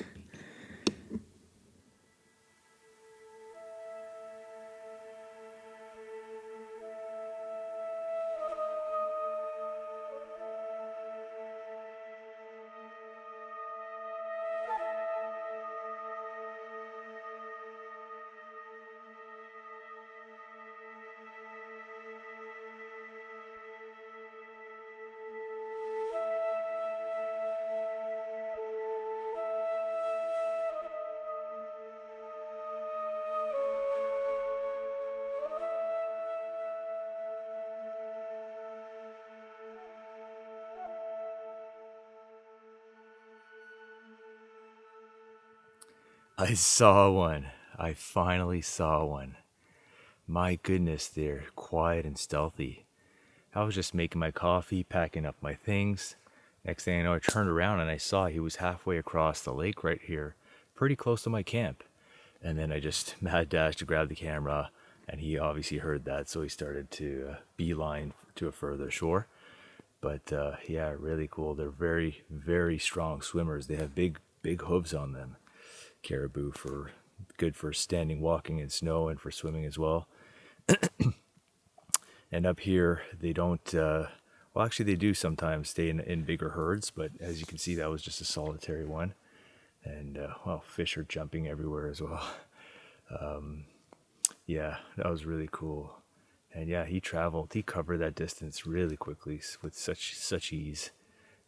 But yeah, they're very quiet and stealthy, so it's not to my surprise that I hadn't spotted one so far.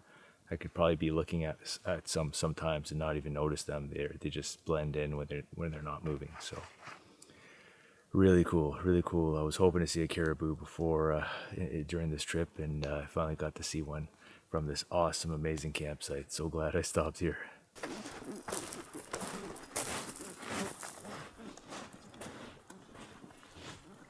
All right, I'm finally off. It's almost 10 a.m., so much later than I was hoping to leave, but I took time. I went for another swim. I was getting hot, just packing up my things. Today will, in fact, be the warmest day of the trip. My forecast says it should be 27 degrees Celsius, which is, for this region and this far north, is actually extremely hot. So there must be an insane heat wave in North America right now, or northeastern North America, if it's going to be that warm today. No way. He's sleeping right there. I just came around the corner. Holy crap.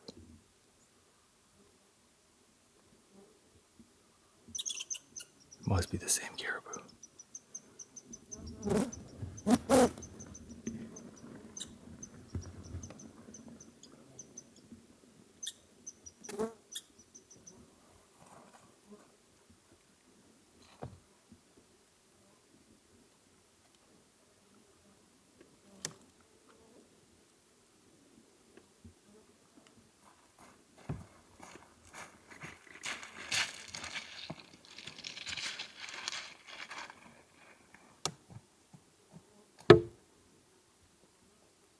Wow.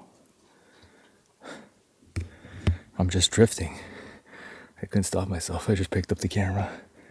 That's the direction I'm going. He's already all the way down there. We're going in the same direction.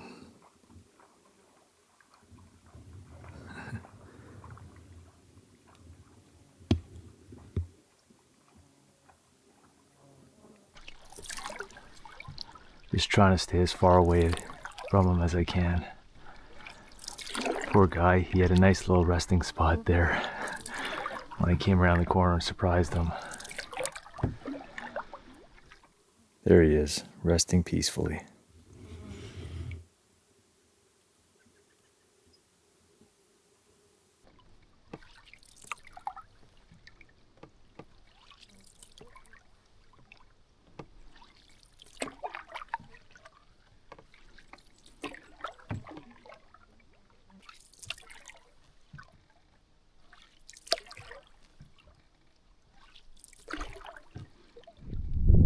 I really didn't want to have to wet my boots before I start my portage, but looks like that's inevitable.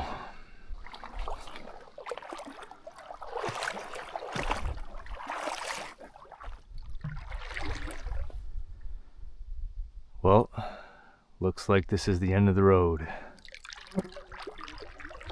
Time to start portaging.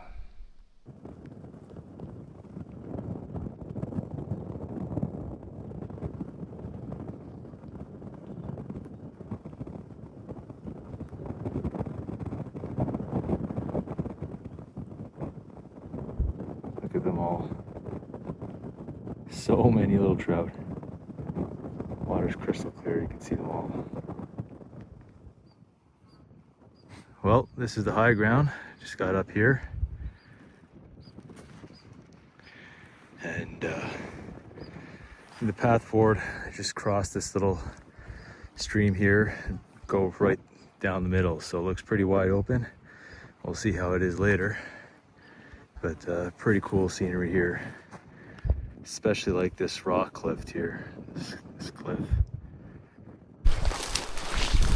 More willows, my favorite. They're only about chest height here, so not nearly as bad. Whoa. Still tiring to push through. There's a caribou right there. He's coming towards me.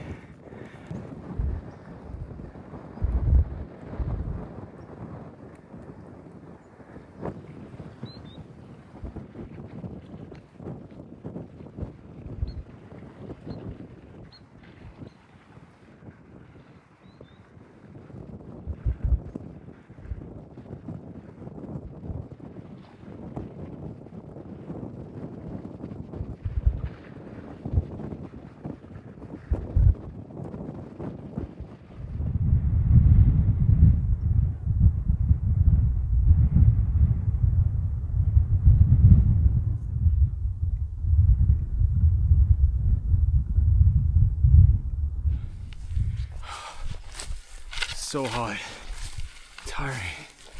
A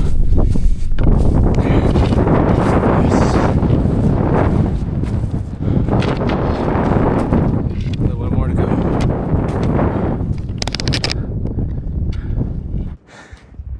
Maybe hard to tell, but it's steep.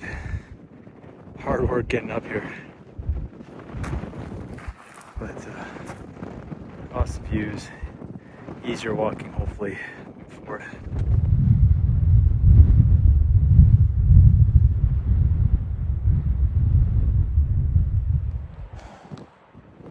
So hot. It's barely any shade.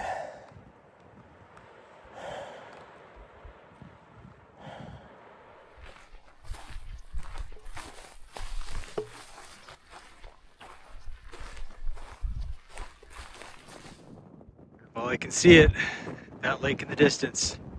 That's where I'm headed for tonight. Getting a lot closer, just need to get around this lake here. Gotta find a way to pass through, cut down through there. And should be quite easy after that. Awesome. Look at this landscape. Just incredible.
Check it out.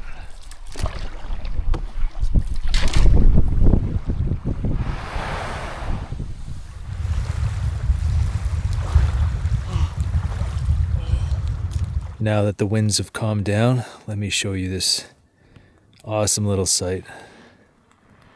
Little point here. Got my fire going, of course. That's the first thing. But look at this. Gorgeous little spot. Beautiful little lake. Wow. And the water, this is the height of land. This is the last lake before crossing the watershed back into Labrador. So water doesn't get as clean and as pure as this, that's for sure.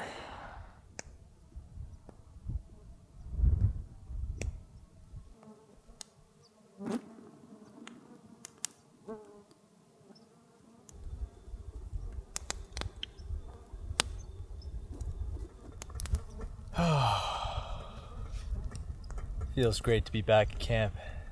Well, dinner's running a little bit behind schedule tonight, but I'm going to go for shrimp curry with rice. I've had it before. This is by Happy Yak, not sponsored, but I only bought one of these, but it's really good. So dinner is going to be good. Beautiful sight, awesome day. I accomplished what I wanted to do. I finished that, essentially 3 kilometers of portaging, and I saw 2 caribou. Awesome.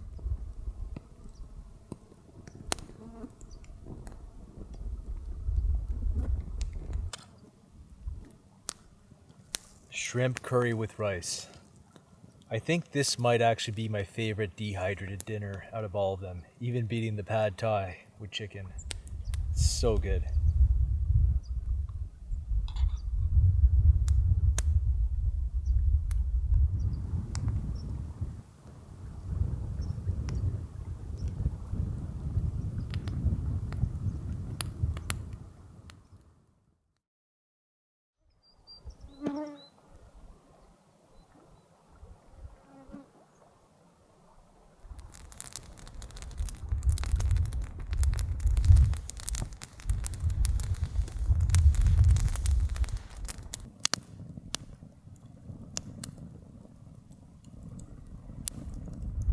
Slept great last night. I'm up really early today before sunrise. The sun's rising right behind me right as we speak. During the night, I heard something large entering and splashing around the water. It must have been a caribou. So that's pretty cool that there's so many up here.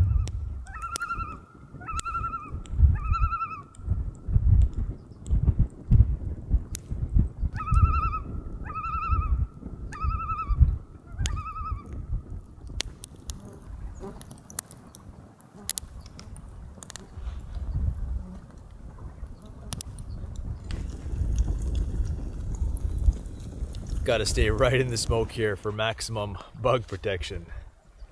All right, well, there's the pancake. And to garnish, one nice juicy cloudberry there on top. And lots of maple syrup, of course.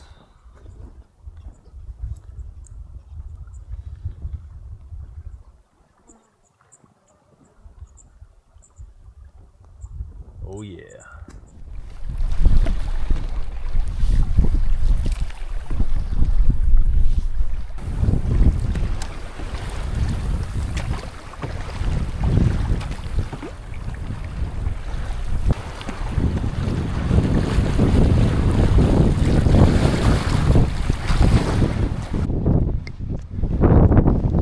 Awesome landscape. Looks like I'm arriving at the height of land right here. Yeah, this is definitely it. Well, I made it. I reached the height of land between Quebec and Labrador. My right foot's in Quebec and my left foot is in Labrador. This is the divide between the Arctic and Atlantic watersheds. And it's quite cool to be here. It's just so flat and barren. On my right here, I see the lake, the last lake in Quebec. And on my left, I can see the first lake on the Labrador side of the border. Very, very cool. Just wide open space.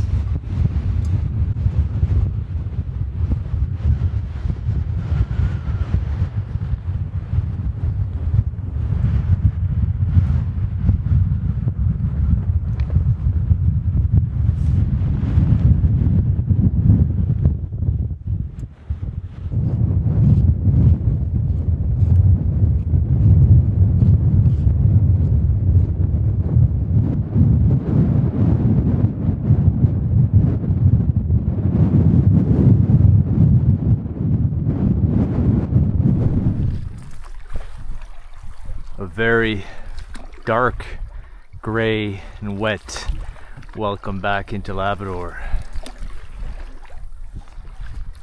Exactly what I would expect.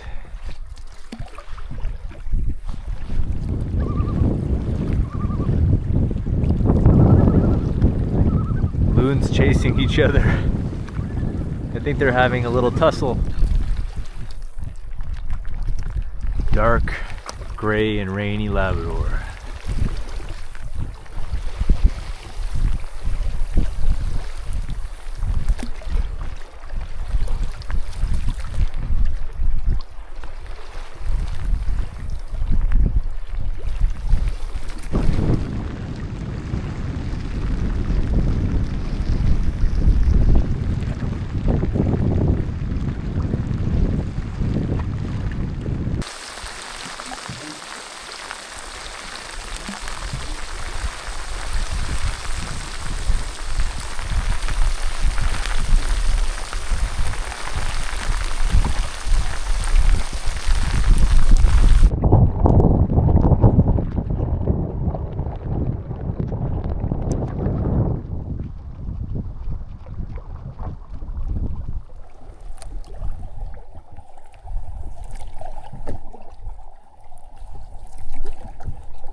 Well, I was planning to push on one more lake, but the portage here is a bit more tricky. I took the high ground first, just never-ending willows, thick willows all the way up to the top.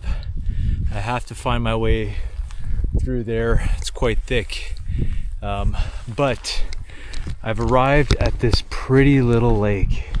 Have a look at this, just cliffs on all sides, really, or on one side, all the north side.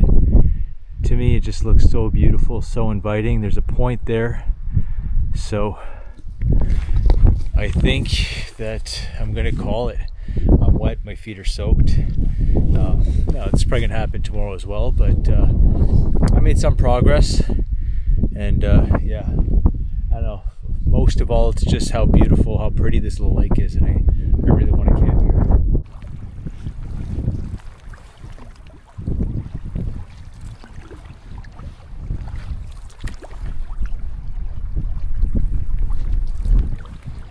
So, this is the lake.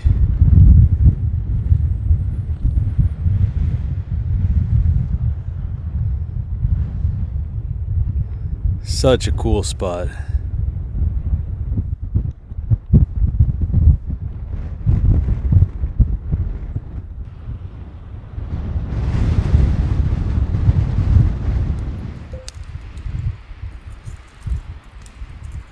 I have a little bit of bannock mix left, so figured why not make the rest of the bannock, make the portages easier. Well, it was sunny when I started making my bannock, but yeah, there's a dark cloud approaching, so gotta lighten the load for the portages.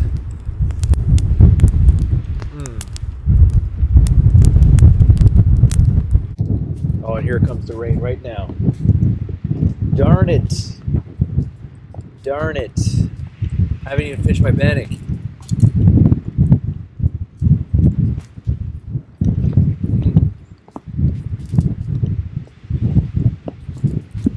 So good.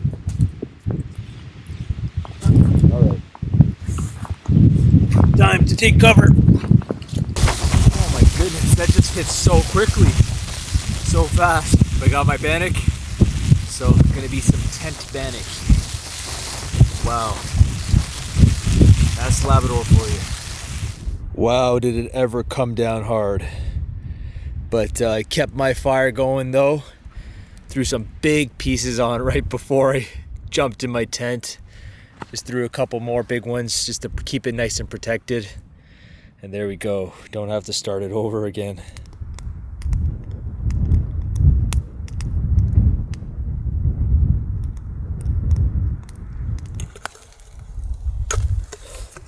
Ouch. Well, just got some bacon grease on me, so bears will find me extra tasty. Wow, I just put the entire pack of bacon in here. This is dinner. An entire pack of ready crisp bacon mixed in with my mashed potatoes. Gonna stir that up real good. I don't know. I just find mashed potatoes such a good vehicle for eating other foods with. But yeah, you can't go wrong with bacon and potatoes, right?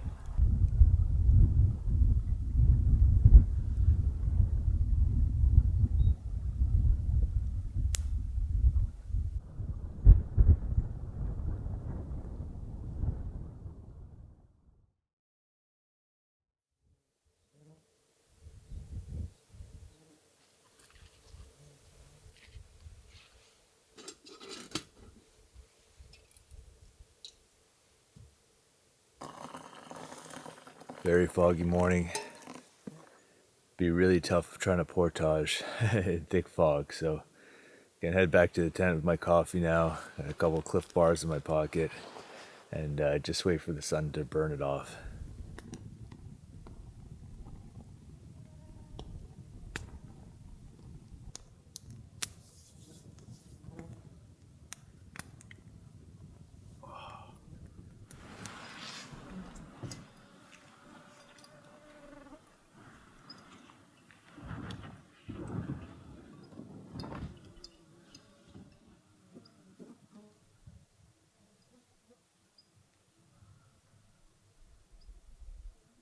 All right, well, the fog's burned off. Took some time, but it's a very calm, still, and hot day already. So it's gonna be some hot, sweaty portaging today. I'm gonna try an alternate route now from the lake that I'm on. The other side was so choked up with willows. So I'm gonna try this way, and I might just have to end up taking the high ground again, do a little bit of climbing. It's all right, let's see. I'm curious to see.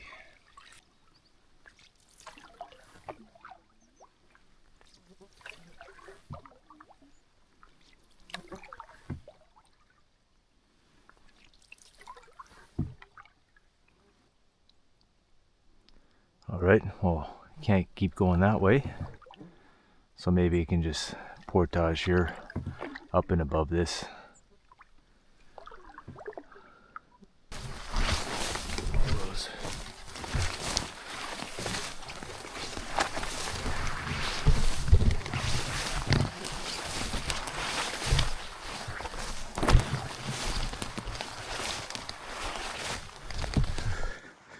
There it is. Well, straight path from here. I'm not sure all that climbing was necessary. I could have just went that way. A little bit less elevation. Maybe I'll take my other packs that way. Ooh, I just took a tumble. One of the only few. I think I only fell like 2 times so far on this entire trip. Oh, maybe 3. Ooh, my ankle. I think it'll be fine. That's why I don't like walking willows. You can't see the ground. All right, one last look at my camp from last night. I'm at the top here with my last load. Took me 2 hours to portage up these 2 ridges all the way down there. So slow going for portage that's maybe 800 meters in length. Takes time up here. Triple carrying. Another beautiful, pristine lake. Would be a great spot to camp, but not today. I need to push on, do at least one more portage at the end there into the next lake.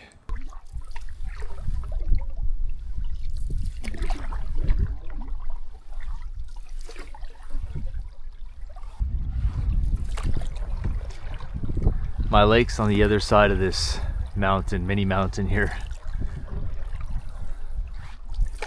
It's Just got to get around it. I'm definitely not going over that.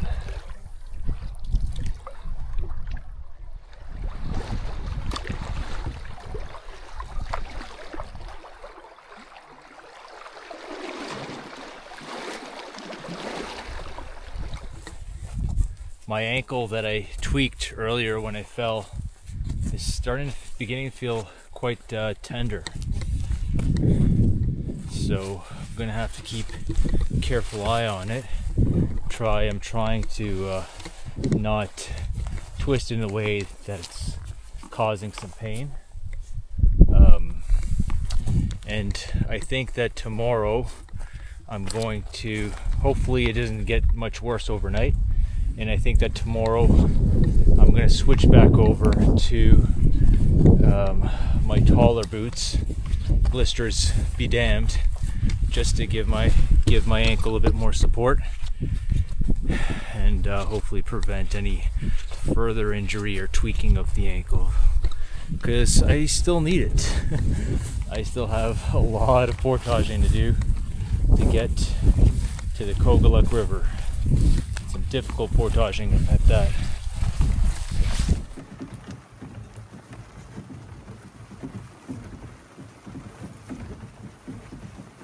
There we go. I'm gonna get soaked walking through these willows.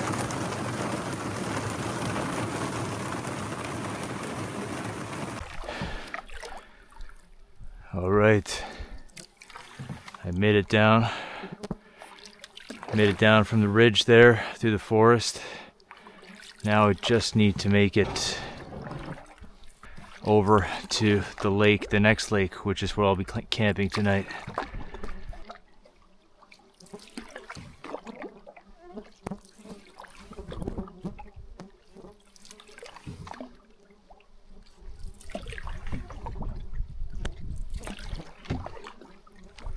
All right.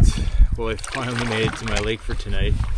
I haven't actually traveled that far today, but they're just tiring portages. I also haven't eaten very much.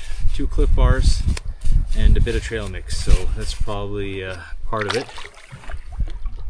So this lake is the staging ground for a much longer portage tomorrow. One of my remaining difficult ones, I'm guessing it's going to be. So anyways, I'm not too concerned about getting to the start of that portage. I'm just gonna look for a nice place to camp.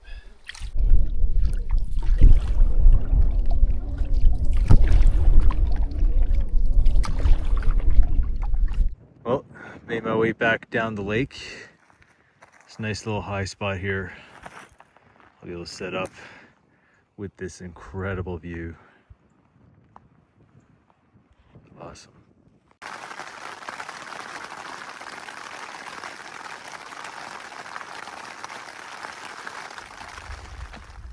Just out of my tent now. Stopped raining temporarily, but it's supposed to go on, continue all night. So I'm probably not even gonna have a fire tonight. Just gonna grab a dehydrated meal, boil some water, get everything that I need, get it to my tent, and just eat dinner in there. But it's too bad anyways. It's as you can see, I mean, the view from my tent is absolutely gorgeous, amazing, and the fact that it's gray, dark and gray, just makes it feel all that more Labrador actually. So anyway, gonna grab some water now. It's not there probably won't be much more from me for tonight. Just gonna get some rest. I was just really tired, and tomorrow I have a long portage. I gotta go up over a small little mountain there. So yeah, but yeah, stunning spot.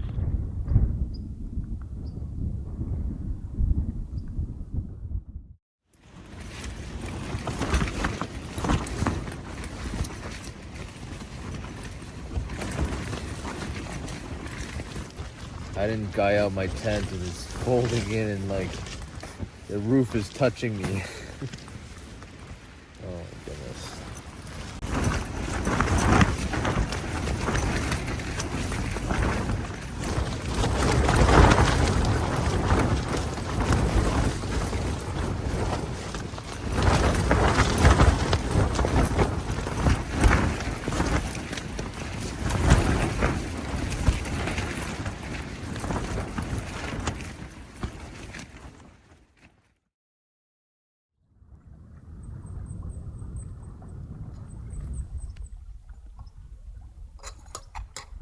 Well, it's a cool, wet, pretty misty, pretty miserable morning right now, so just gonna make my coffee here, and I have my breakfast as well.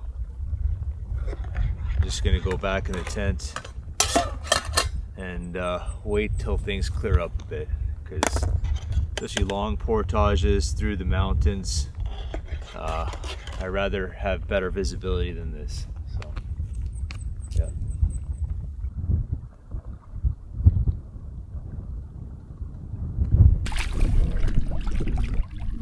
All right, finally on the water. Just a short paddle now, back to the end of the lake, and a long portage today.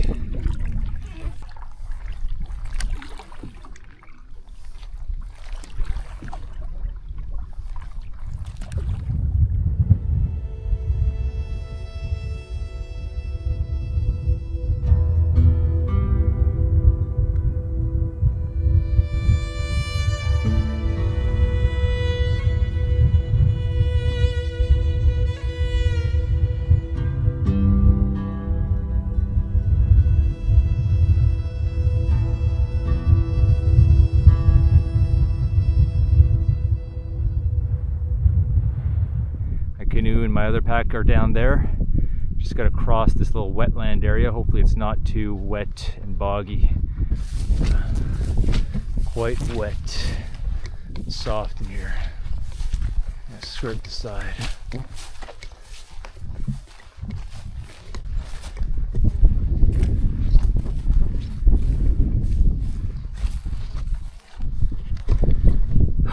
There it is. Almost there.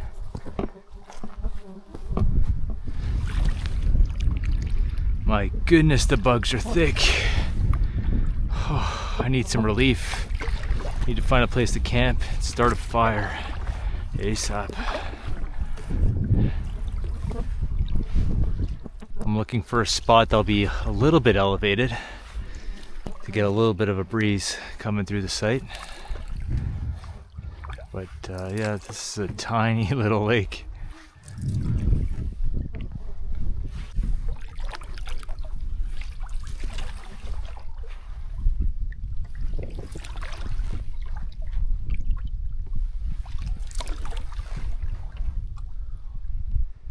Lots of flat ground here, right at the top of this little lake. Perfect firewood around as well. And my portage into the next lake is right there.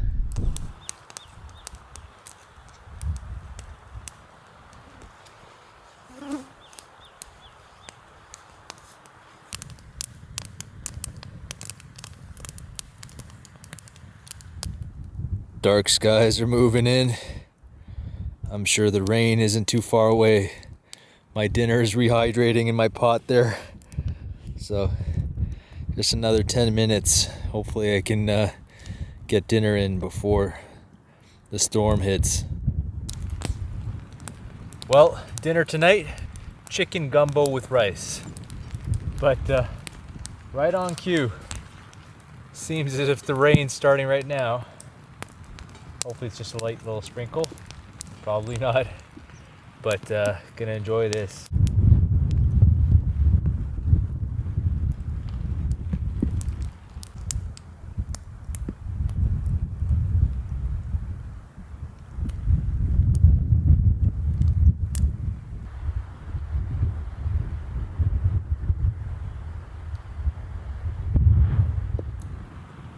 So, progress-wise, did another couple kilometers today, just inching forward slowly, but I'm not trying to kill myself right now. I want to enjoy these last few days up in the barren lands, and I am with this beautiful little site here.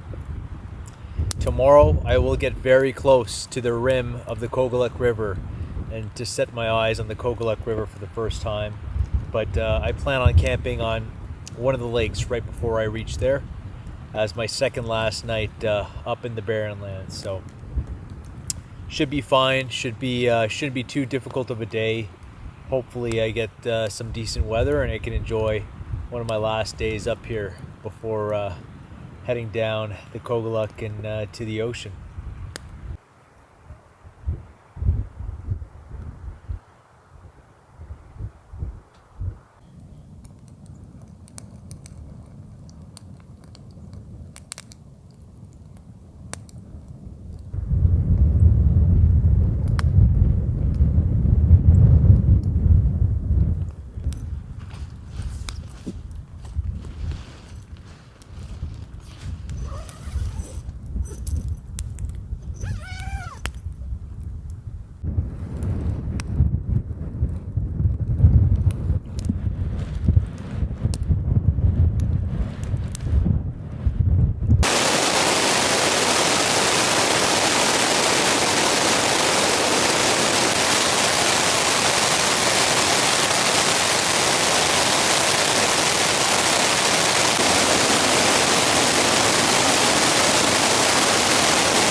And just like that, it's beautiful again. And is it ever beautiful?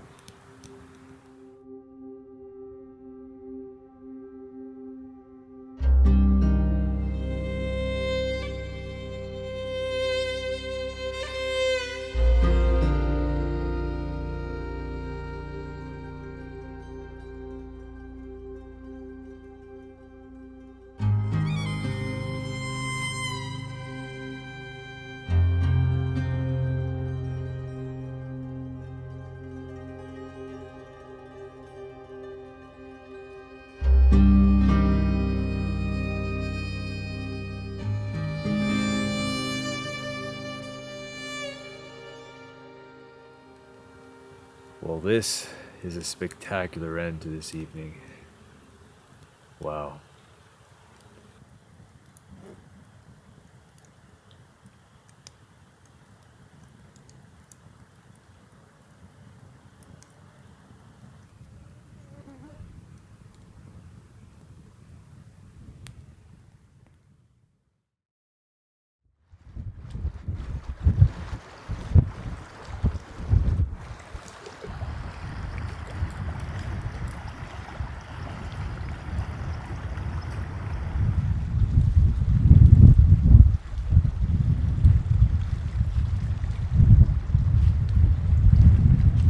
Just getting changed right now, and all of my clothes are stained with my own blood.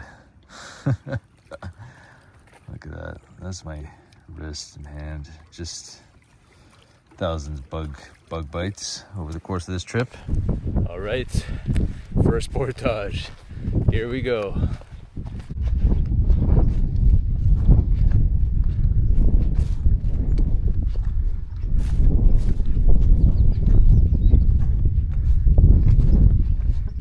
We are back on the water. Have a look at this beautiful lake. Oh my goodness, did you see the size of that trout? Oh, wow. The water's so clear.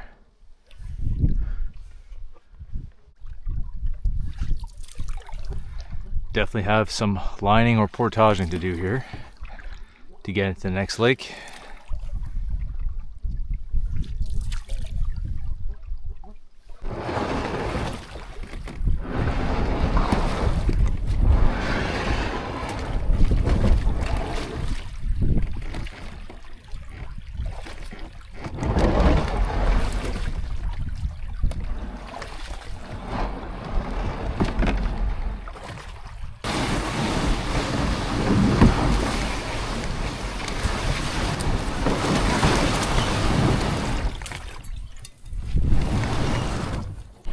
Just spotted a bear. There's a bear there up ahead in the distance. He's definitely gonna smell me because I'm all bug sprayed up.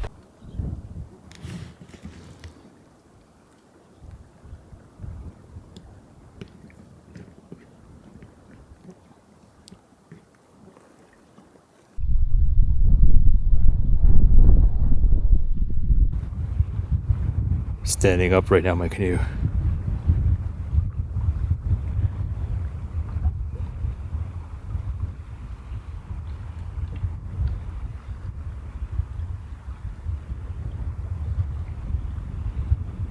All right, I'll let him be now. Great shot. He's big.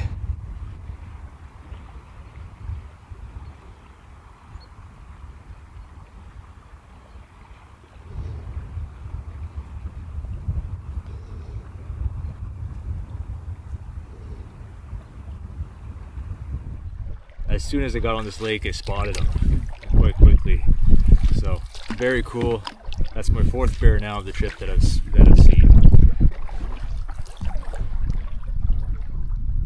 This scenery is absolutely incredible.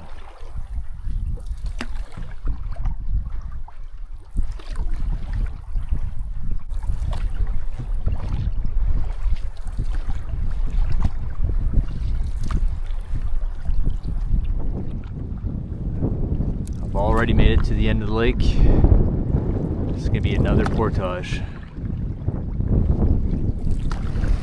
From what I was able to tell from satellite imagery, it just gets more and more choked up from here, so I can cut across just straight there, less than a kilometer portage to the next small lake.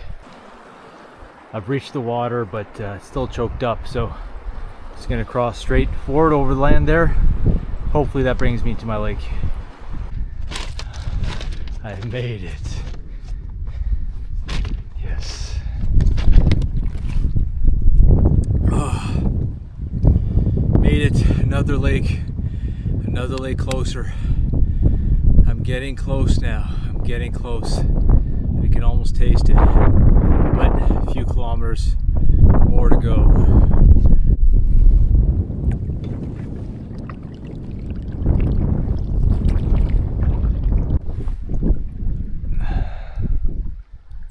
Let's see. Doesn't look too bad.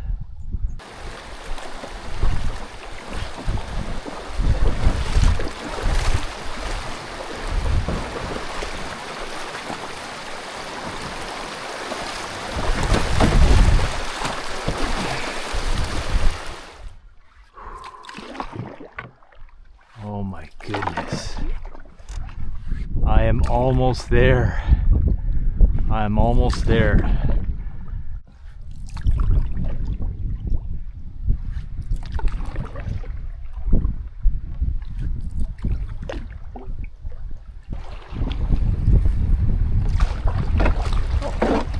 Made a little chute here.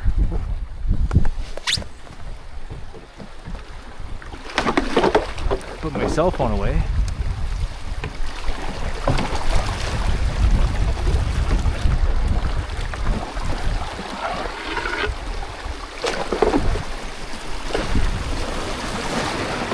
Woohoo!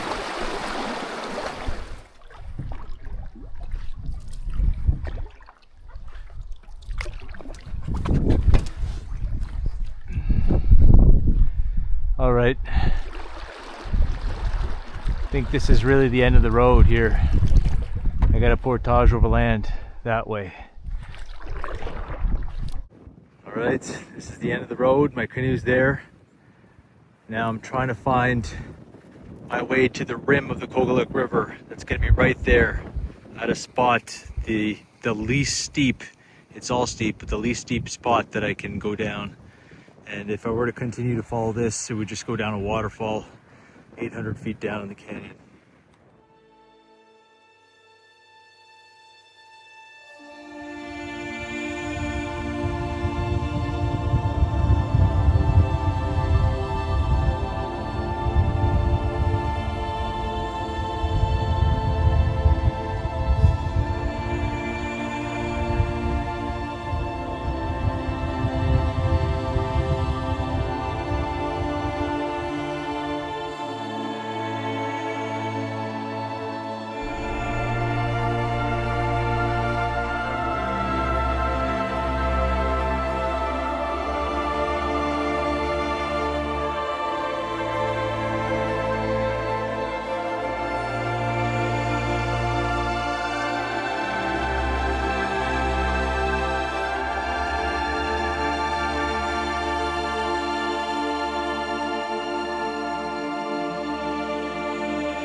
I can't believe I'm finally here. Look at this incredible landscape.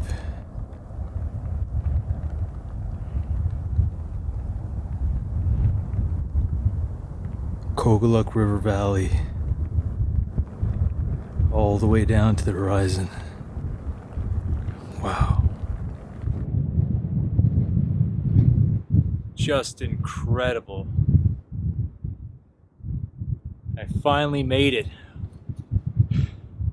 I finally made it. I'm finally here. All this hard work, but I made it here to the Kogaluk River, and I finally have gotten to set my eyes on that incredible waterfall behind me.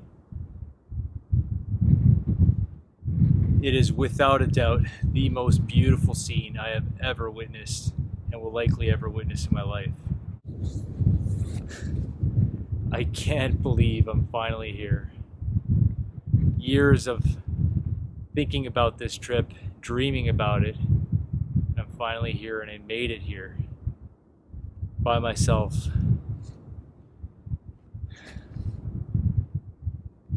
gonna take a little while to process all this.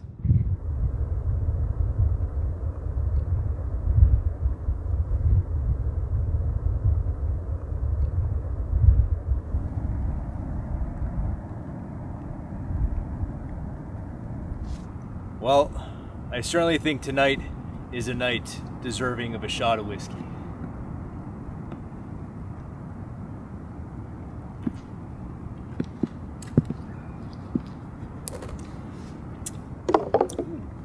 Rain's starting to trickle now. I got some lasagna that I'm going to be enjoying in my tent now. And just going to rest up because tomorrow I begin my my difficult and dangerous portage down this canyon. It's probably about 1,000 feet from here, 800 feet from lower there where I'm going to begin my portage. So this is the part of the trip that's concerned me the most by far. And I know people have done this route before, but I'm not sure and I'm not aware of anyone doing it solo. So portaging my canoe down very steep cliffs of the canyon is going to be very hard work and quite dangerous, and that's been on my mind from the very beginning. So my plan is to do the portage in 2 days. Start tomorrow, just try to get the canoe down, come back up, and then if I do that, then I'll probably be able to rest easy and finish the portage on the next day. Anyway, the bugs are really having a field day with me now. So in the tent, I'll see you tomorrow. The best view I've ever had from my tent, that's for sure.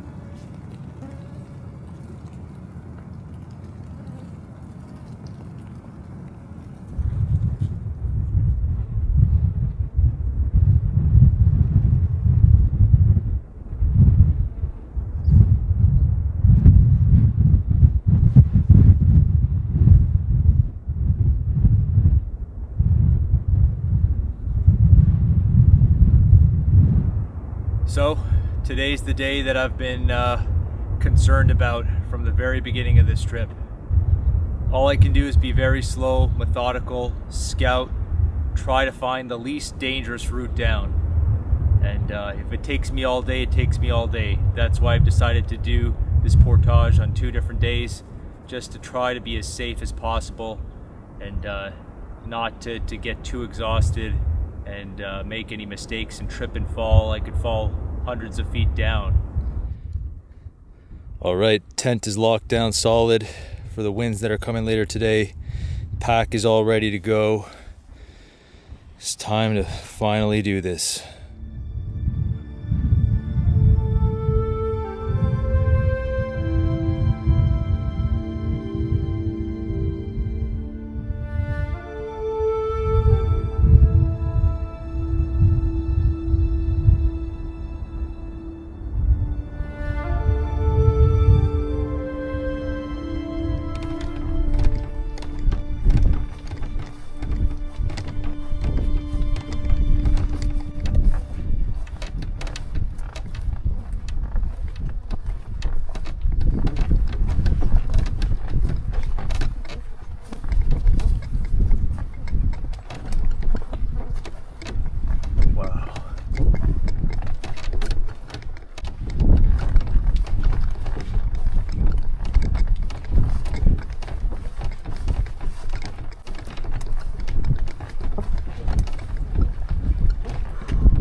Well, I can just see the river bottom. It's a long way down.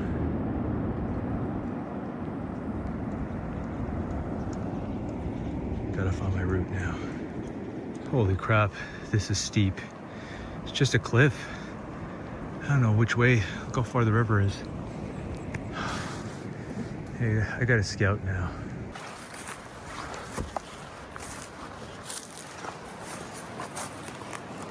Holy smokes.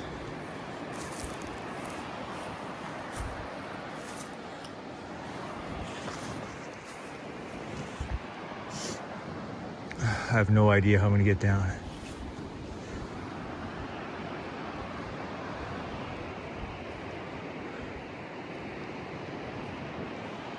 Oh my goodness. So steep. This probably does not do it justice. Oh my goodness. I mean, that looks like the most gradual slope, but it just drops off. And I have to go around this gorge here.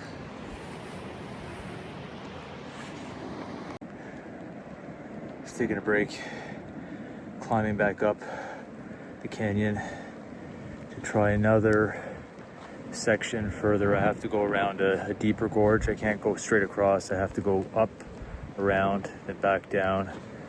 It looked very steep from my vantage point, but I don't think the way I was going was feasible at all. It was just it just ended in a straight cliff. So I don't see how it would be possible for me to portage down and even climb back up. I would probably need climbing rope. So yeah, hopefully I find a path, but it's a hot day and this is very tiring and hard work now for me to go back up. Lots of thick underbrush as well. It's gonna be a really long day. I might not even finish it. I might not even finish this portage today. I might just have to leave my canoe somewhere halfway down and just try again tomorrow.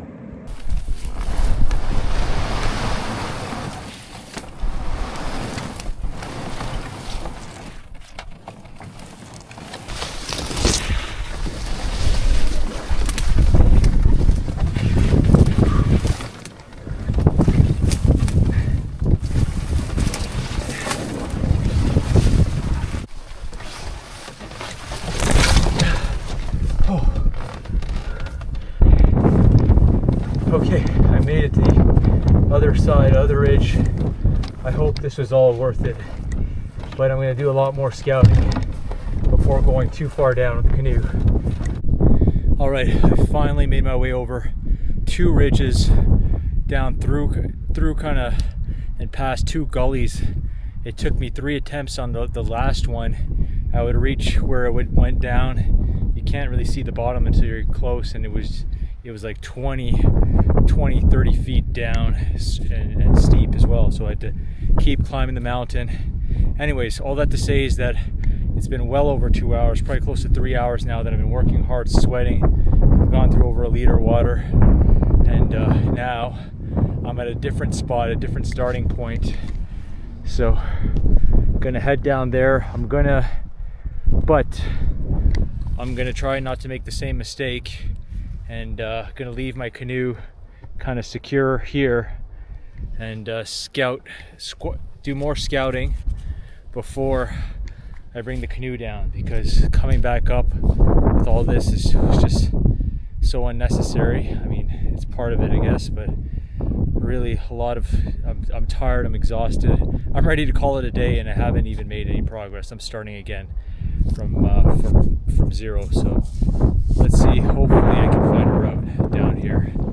But I think as the day goes on, this might turn into a three-day portage. We'll see. This has been crazy. Literally mountain climbing. It's been so steep. I don't even have a pack on me. And now I went almost all the way down, and I'm boxed out. So steep here. It's just a sheer cliff. Goodness. Probably 100 feet, 150 feet above the water, 100 foot above the water. I am legitimately mountain climbing. Hands and knees, grabbing trees to get back up here.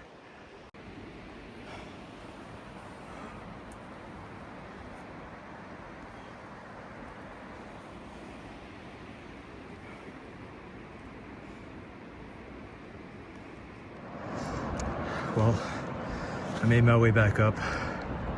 Just sitting here contemplating things, looking at this incredible view. Look at all the beautiful little mountain berries, lingonberries there, some crowberries here, blueberry. It's all up this mountain. My canoe is resting at a sharp 45-degree angle, and this is not even the steep part yet. That's below. All right, tied her up. That's where she's staying tonight. If there's ever a day that felt like I could collapse from exhaustion, it's today. I'm just dead. Going back up this mountain. Got a small pack, just with some of the things I brought. It's so hot. It's the heat that's really playing a factor. So hot. I can see my tent way up at the top. That's pretty cool. I'm hearing thunder. Looks like a thunderstorm might be headed in, so that might stop my plan to bring my second load down to the steep part. Hopefully my canoe's okay down there.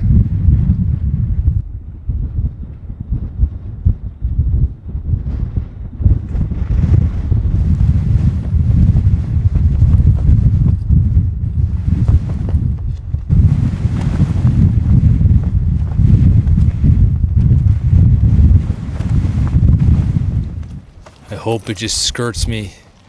I saw some huge lightning strikes down that way.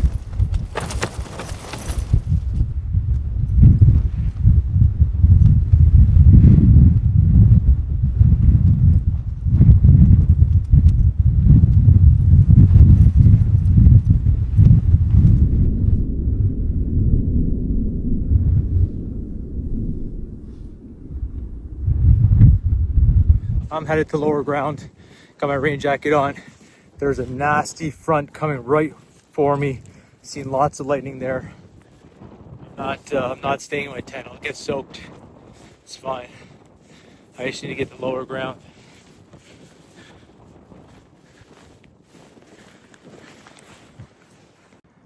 That's the storm front that's headed for me now.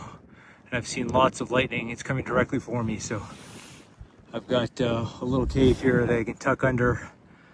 Obviously I can't move my tent right now, it's too close. But I'm a bit lower down the mountain. I'm even lower now. See on this side. Nothing tall around me, just in like a little divot in front of me. You can see here. I can keep an eye out on the clouds. Right above me, lightning has come from these clouds. I'm in a little, crouched in a little ball. That's what you're supposed to do. Lightning can strike any second now, anywhere around me.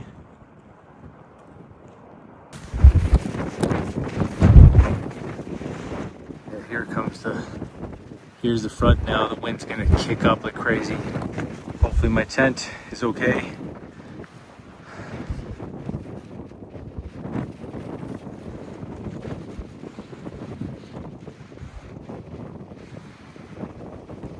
Rain's starting a little bit, but I'm not sure if it's safe yet.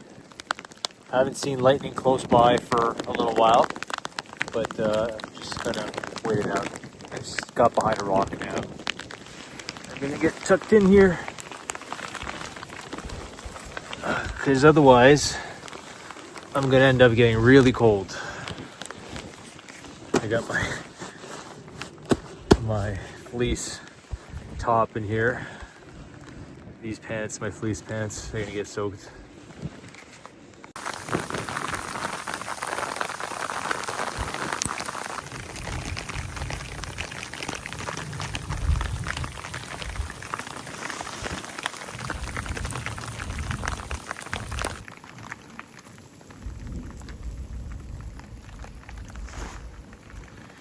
Beautiful rainbow, sun's out, or beaming through a hole in the clouds, but thunder above, so I am staying put for now.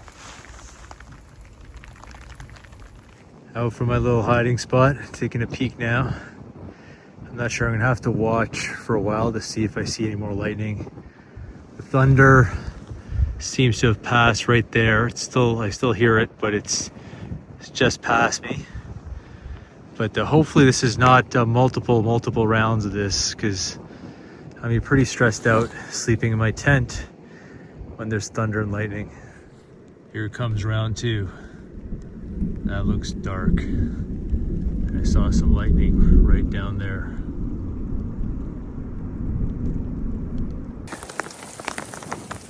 That looks apocalyptic.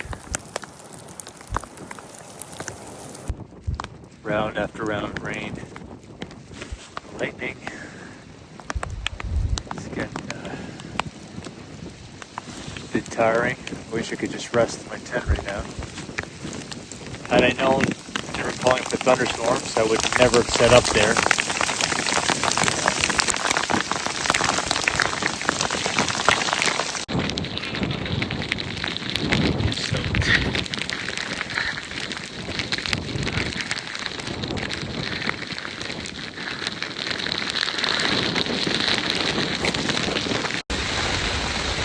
Made it. This is nuts. What else? What else is there gonna be? Huge lightning strike right above me. I am back out my tent again for round three. It's too much thunder and lightning. This is never ending.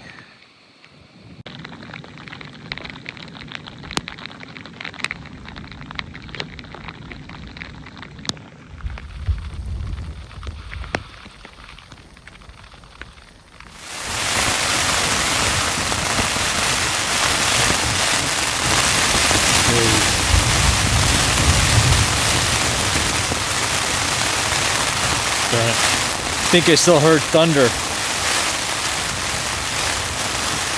Anyway, I'm just gonna hunker down here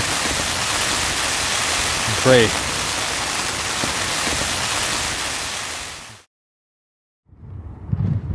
Wow. Just got up.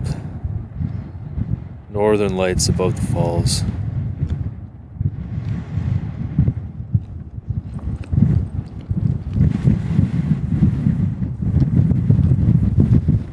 clear sky, beautiful stars, bright moon.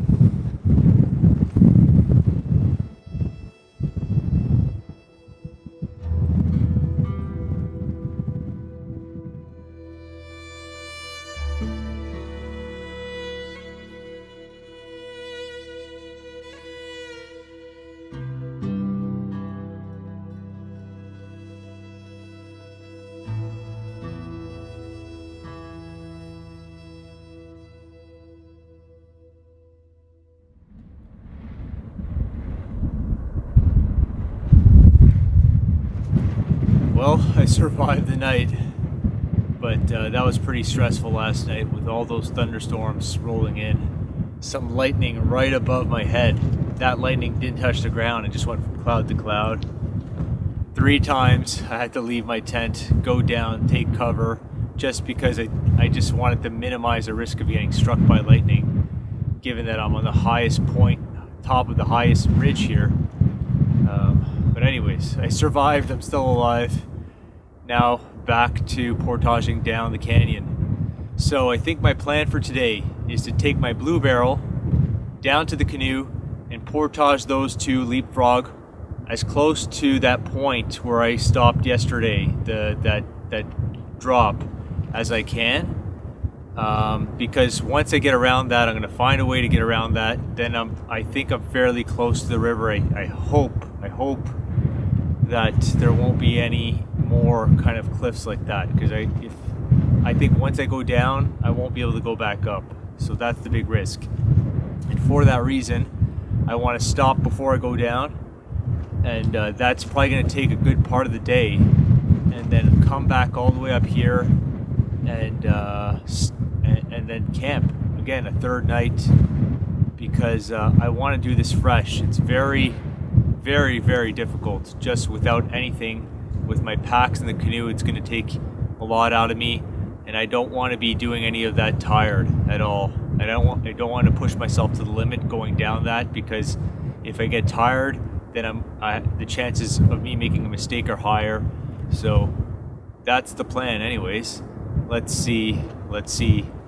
I mean, it's going to be really, really difficult to get my canoe down to that spot. Just the canoe alone. But at least it's a much cooler day. Completely different weather today. There's absolutely no bugs either. Strong winds. It's going to be a very windy day. And much cooler, so better for portaging. So I'm definitely not complaining about that. That's perfect.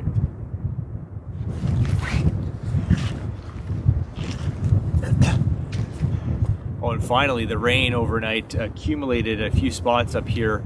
So I got a puddle right there that's probably going to disappear by the end of the day, but I'm going to refill my water here. It's going to save me having to use my energy to walk all the way down, get water at that small lake there, and then come back up.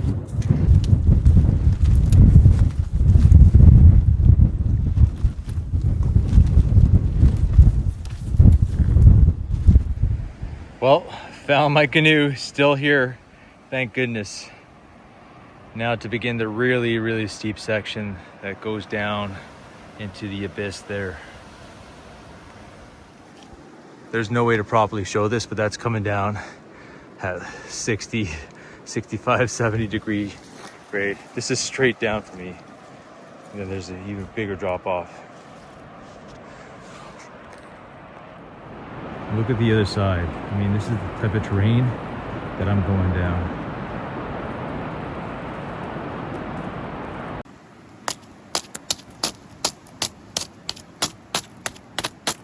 Blaze in the tree. My next load. Do the other side as well.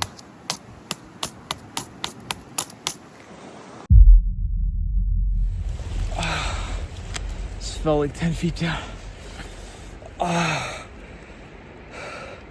This tree branch broke my fall by my stomach.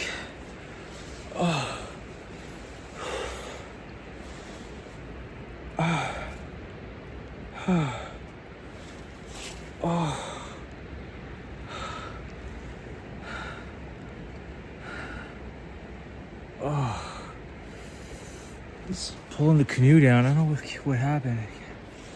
Oh, it's up there. Oof. I don't want to look at it.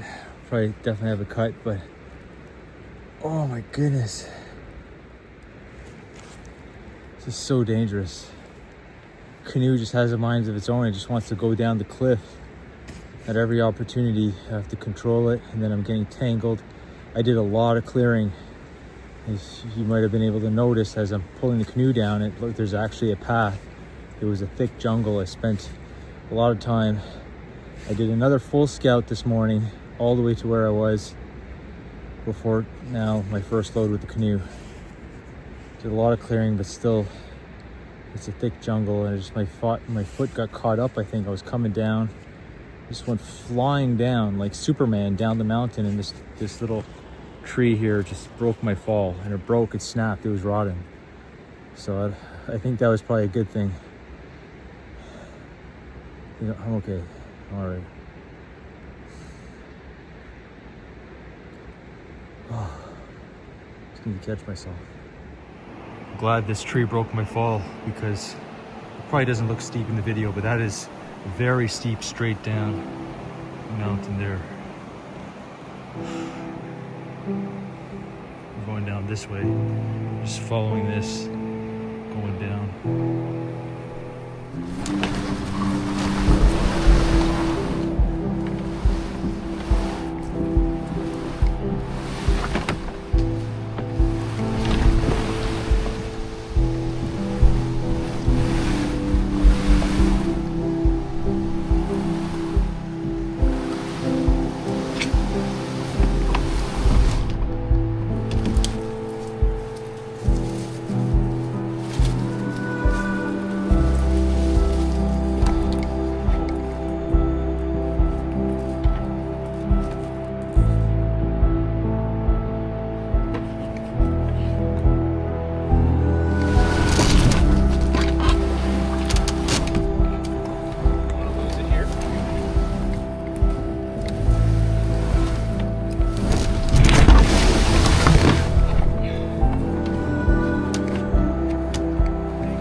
About 100 some odd feet above the river. All right, so I've got my 2 loads down to that spot, and I think I might have found an alternate route that's still very, very steep, but that won't be a sheer rock face. But it'll involve lowering my canoe down with rope in any event. Quite steep, and I haven't gone all the way down the river, so I don't know what the bottom portion is, but I think I made it close to halfway down from where I left my canoe. So just making my way up now, back up to the canyon, back to camp. When all is said and done, I will have scaled this canyon 7 times in total with all the trips, probably more. I did more than one scouting trip for this, to find this. So quite tiring, but I'm optimistic. There's a bit more optimism now for me. I managed to get the canoe down safely this far. A few close calls. I almost lost her a couple of times, and I almost fell down, tumbled down the cliff as well. Thank goodness for that one rotten tree that was just perfectly placed and stopped me, because I was going face first. And if that wasn't there, I'm sure I would have started rolling down the mountain And from what I could tell, it's just a very steep, complete drop afterwards. So yeah. So anyways, gonna slowly make my way up the mountain, just get some rest, and I think I should, God willing, finish tomorrow.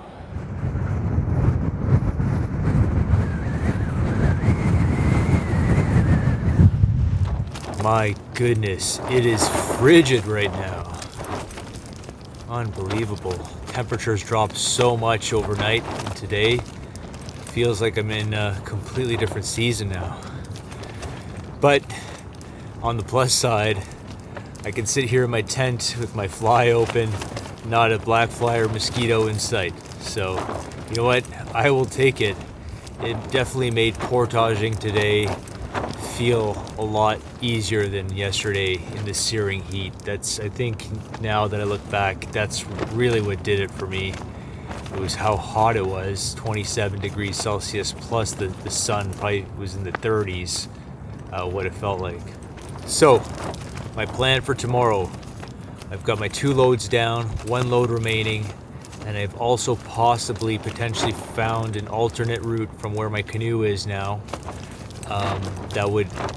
where I could avoid going down that sheer rock kind of cliff.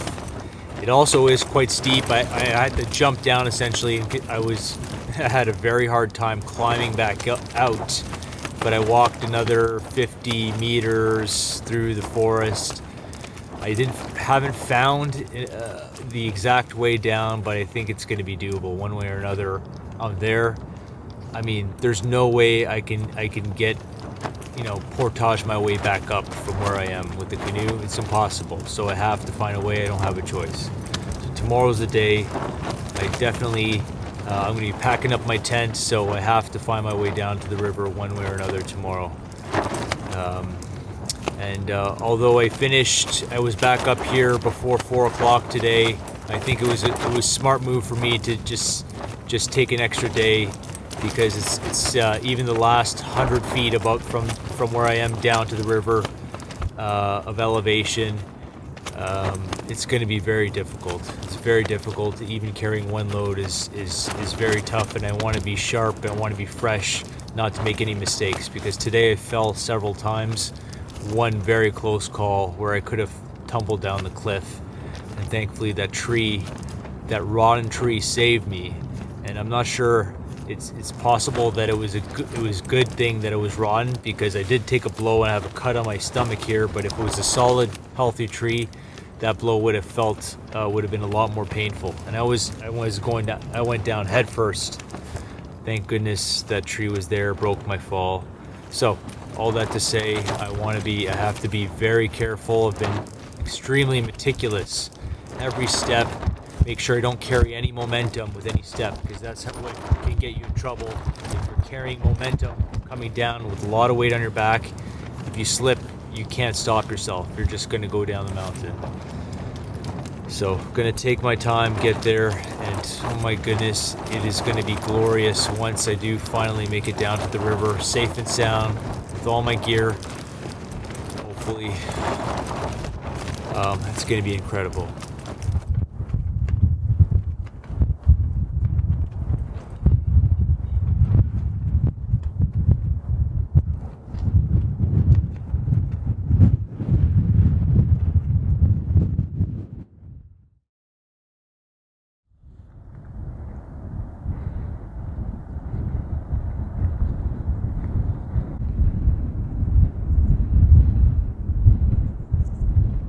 It is a frigid morning, by far the coldest day of the trip, just a few degrees above freezing.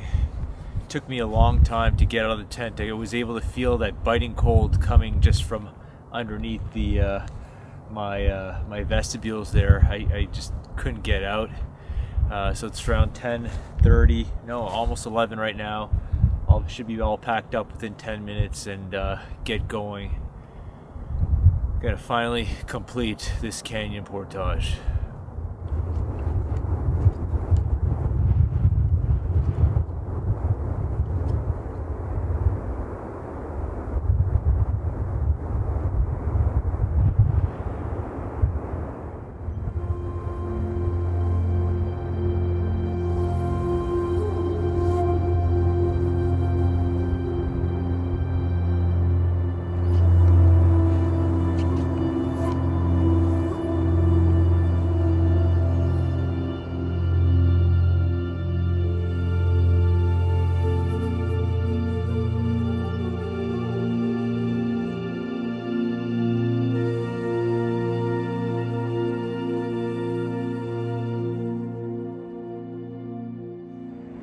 This pack is extra heavy. I have extra things in it. It's fully loaded, and it's been, I think, the most challenging load to get down safely.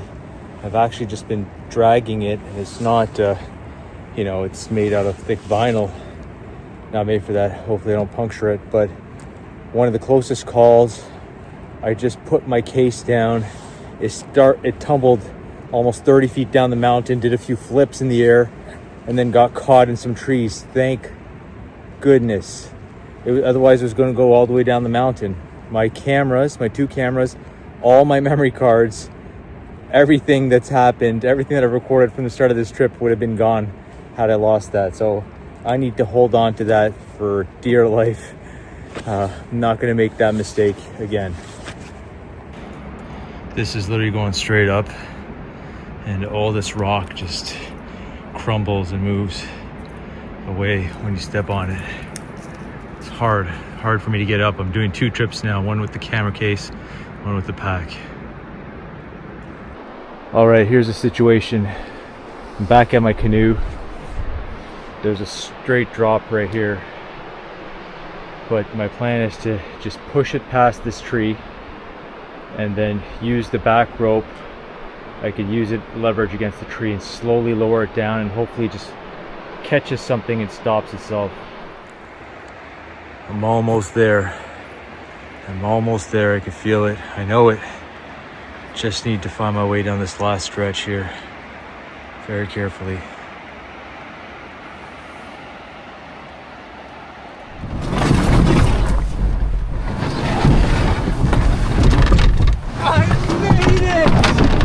Yes! Oh my goodness! This is one of the happiest moments of my entire life. I'm alive. I'm not injured. All my gear is here. Nothing is broken. It's a small miracle that I'm here.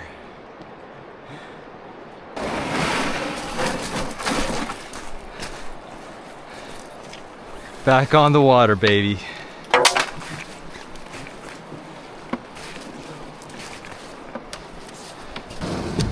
Oh, back on the water.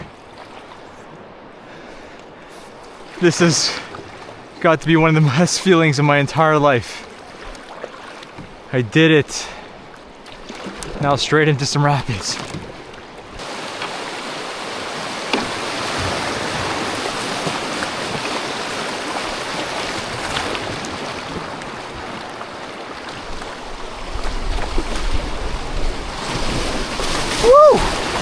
Oh!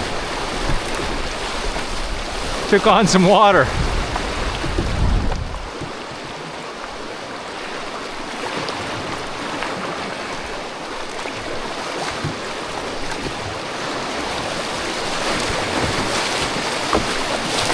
Wow!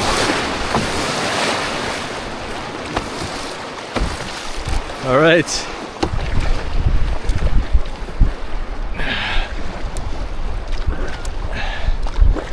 This might be camp for tonight.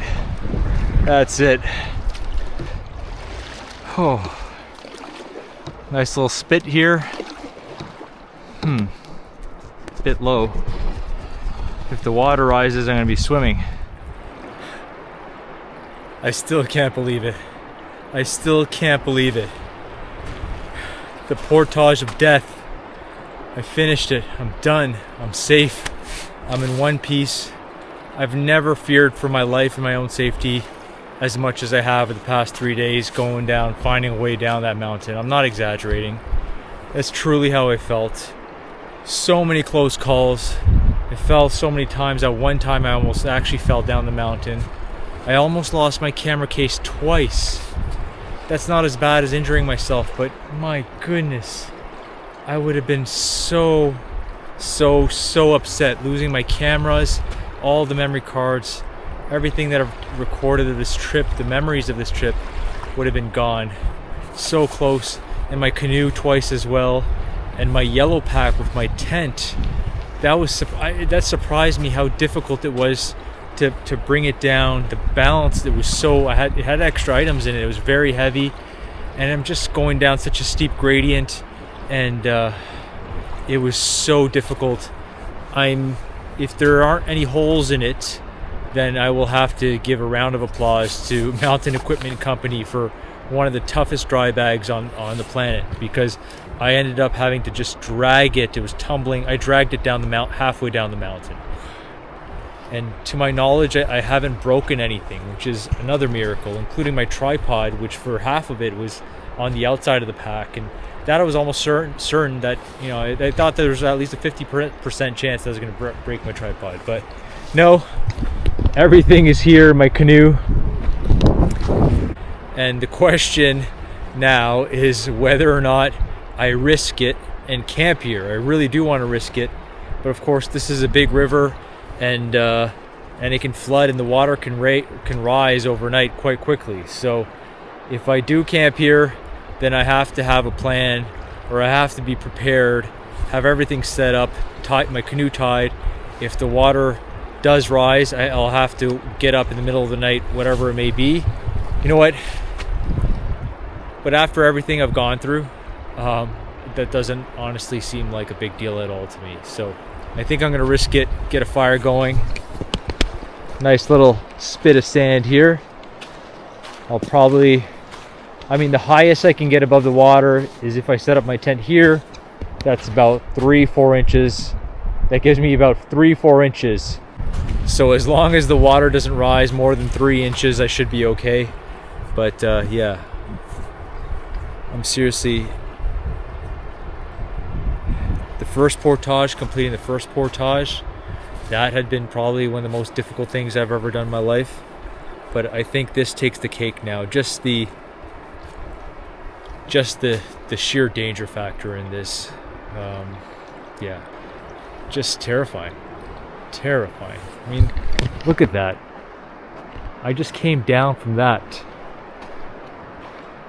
I came down from that 800-foot canyon with 250 pounds of gear now, whatever it may be, with the food. Unbelievable. Well, I'm gonna check in with my friends and family members on my Garmin just to let them know that I'm safe and I'm down here. And looking forward now, really looking forward to just paddling again, and this river, just being on the river, and I'm of course going to be safe, but really looking forward to running this river now. It's going to be fun.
Well, there has not been a single night on this trip more deserving than tonight for a shot of whiskey. So cheers.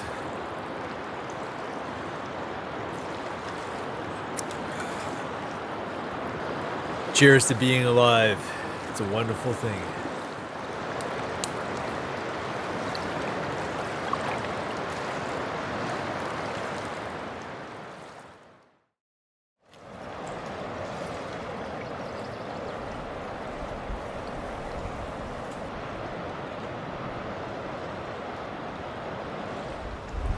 Well, still here.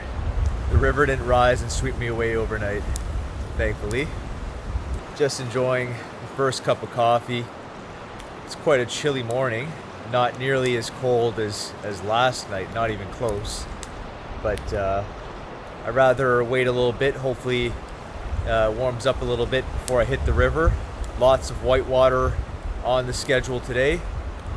So I'm gonna enjoy a nice cup of coffee here. Might make myself some pancakes and then, take my time and then get on my way, get down this river. Should be a lot of fun.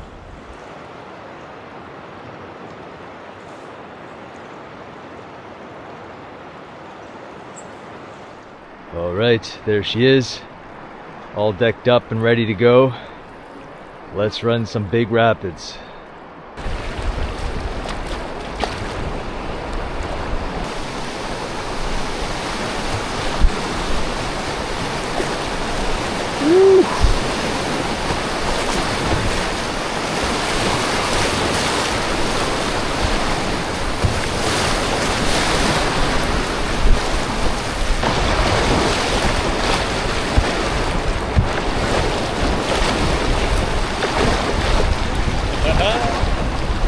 Big waves.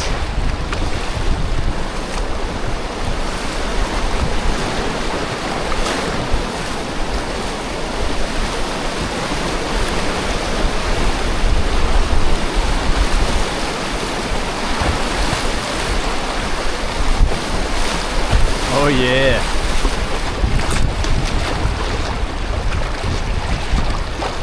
Gonna scout this. That wave is a bit concerning. That could flip me over. Pretty big. But this is an island here. I'm gonna check out the other side. Otherwise, I'll just line it past here.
It's a bit risky for me to leave my canoe like that. It's wedged on some rocks, but imagine if it just takes off as I'm scouting. Felt pretty secure.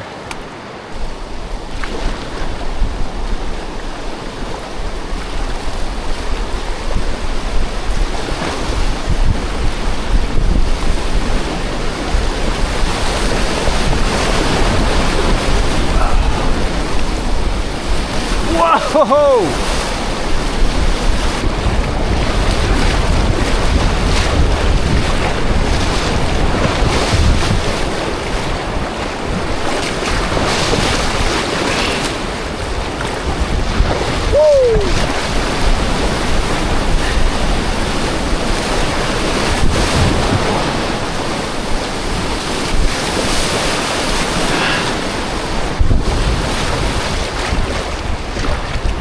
Damn!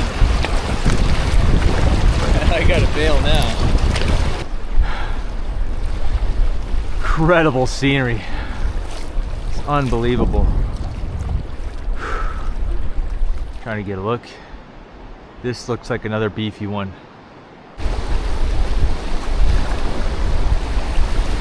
Going for a little sneak route on the left here.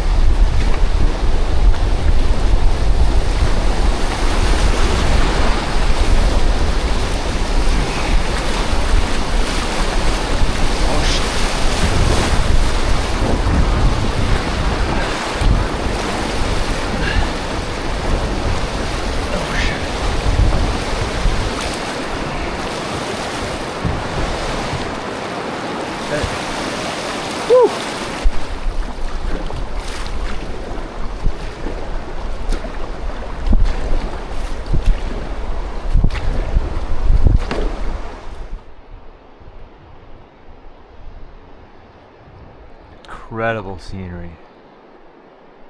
What a deep canyon. Don't think I need to scout this one, looks pretty easy.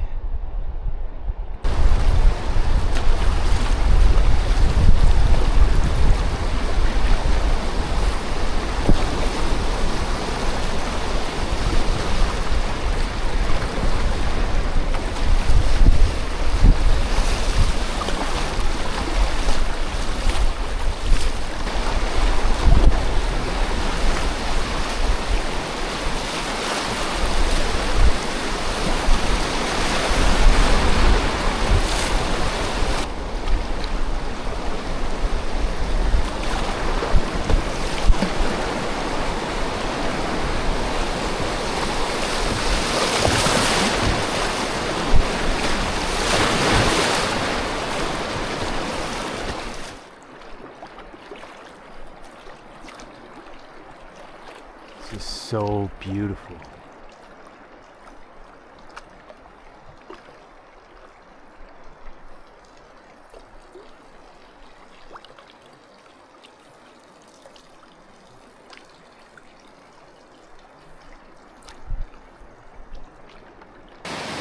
Yeah, this looks very easy. But I'm in constant awe of the scenery. There's a waterfall up there. Around every bend there's a waterfall coming from the top of the cliff. And cloudy, dramatic skies. My canoe's up there. Just awesome.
I know I always have a very concentrated look on my face when I'm running rapids, but that's what I'm doing.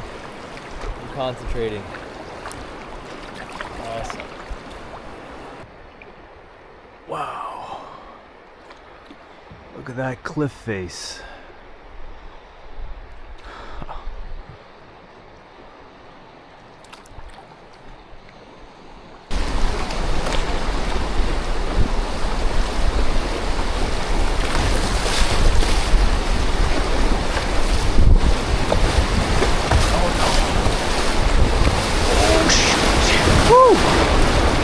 Okay. Well, this went right over those two rocks.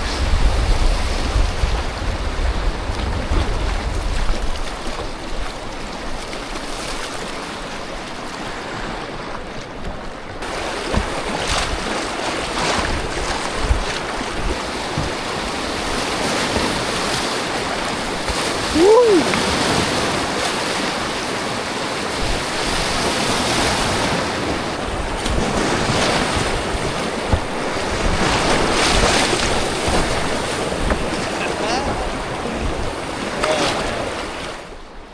Wow. There is a tiny waterfall, two of them, 900 feet up the top of the canyon. It's incredible.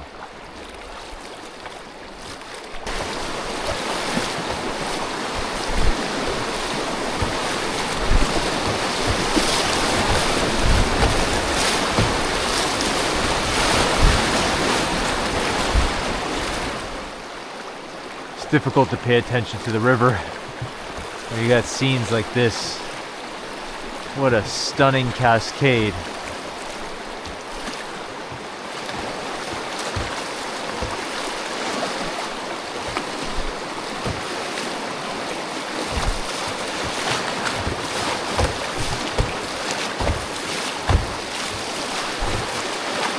Another swimming squirrel.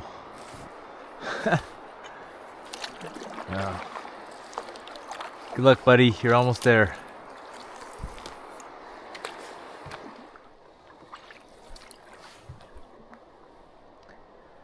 Been paddling all day, and the top of the canyon is as high as ever, if not higher than where I portage down. That could easily be 1,000 feet above the river. Incredible.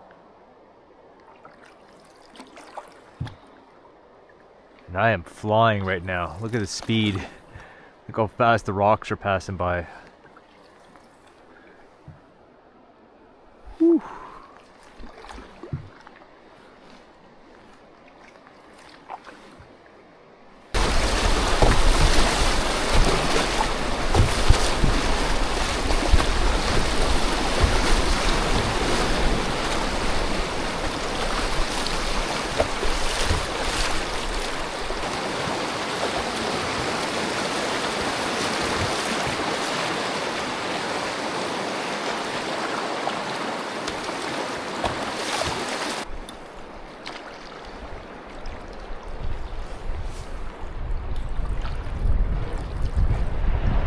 All right, well, it's just before 3 o'clock, and even with all the scouting I did earlier, I managed to cover 20 kilometers already. Now I've arrived at a 3 kilometer long continuous section of rapids, bigger rapids it seems, as it's marked on my topographical map. Originally my intention was to try to find a place to camp right before this section, because if I have to scout a lot, you know, it might take me a long time. But I didn't really find anywhere nice to camp. Usually in a river, the further you go down river, the more and more sandbars there are. So I think I'm just gonna do this section now, 3 kilometers of rapids, and get out. I can't obviously scout it all in one shot, so I'm gonna have to get out, stop from time to time, make sure I pick a nice route and I don't get surprised by anything dangerous. But yeah, gonna get it done. So let's see how it goes.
Sun's popping out.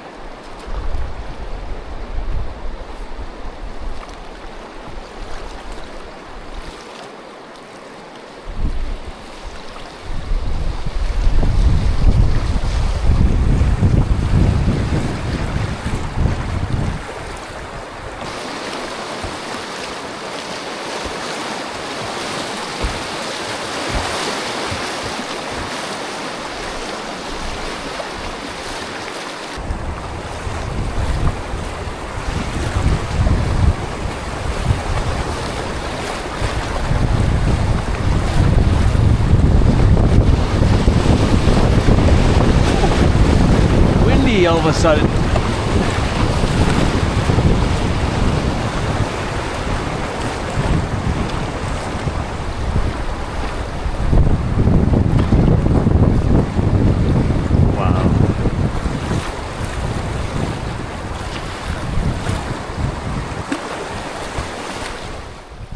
Well, that looks to be it.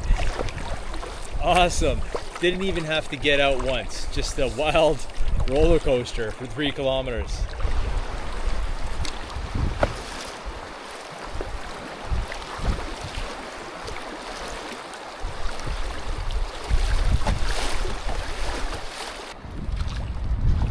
More gorgeous waterfalls. Wow.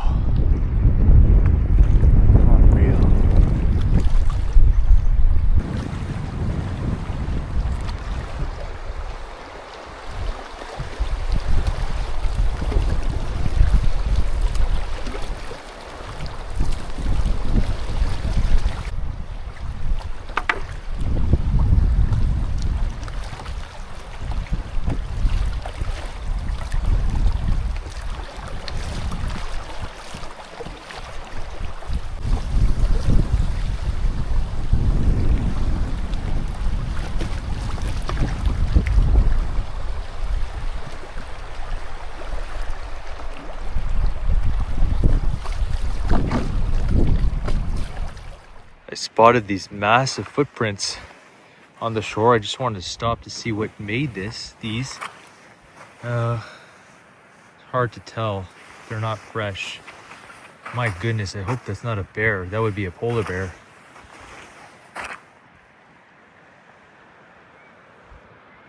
That's way too big for a black bear. I mean, look at the size of the print compared to my foot.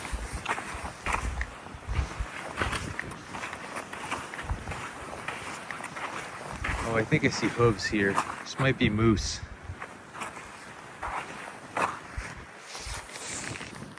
I really do hope it's a moose.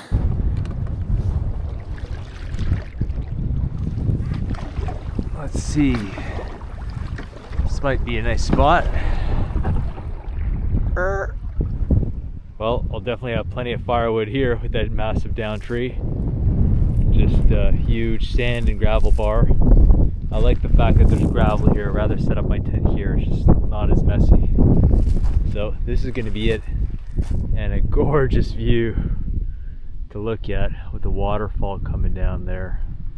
Awesome. All right, well, I finally chose a spot for camp. Beautiful, massive gravel / sand beach.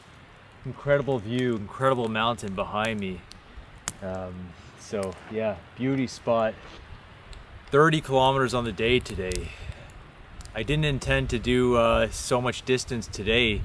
I think I paddled the most beautiful and scenic part of the Kogaluk River. It was absolutely jaw-dropping, gorgeous scenery all day long. Countless waterfalls falling from the top of the plateau down sheer cliffs. It was just the most beautiful day of paddling in my life. Absolutely, without a doubt. But I couldn't stop paddling. The current it's got a pretty strong current, a good current. I was just clipping along.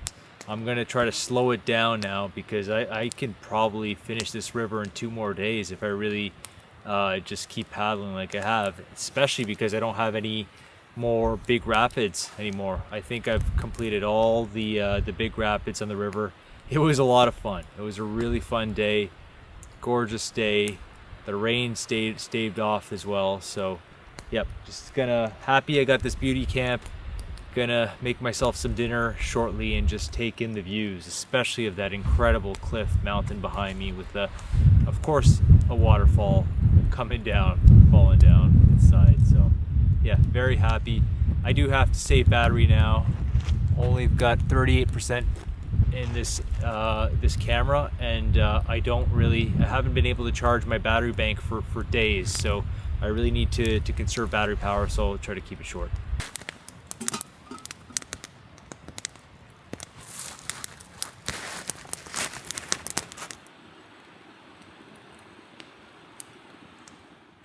So I went for my first swim in days. It felt incredible. Can't remember how many days it had been, but it had been a while. I hadn't gone swimming when I was on top of the mountain there in the barren lands, so that felt amazing. Had a quick rain shower, but it's cleared up now a little bit. Hopefully it holds off. Got my pot on the boil, and for dinner tonight, as I said, I have 3 packs of bacon left, and I want to finish them all before I reach the ocean, the coast, and enter polar bear country. Especially, I'm going to be nervous enough as it is.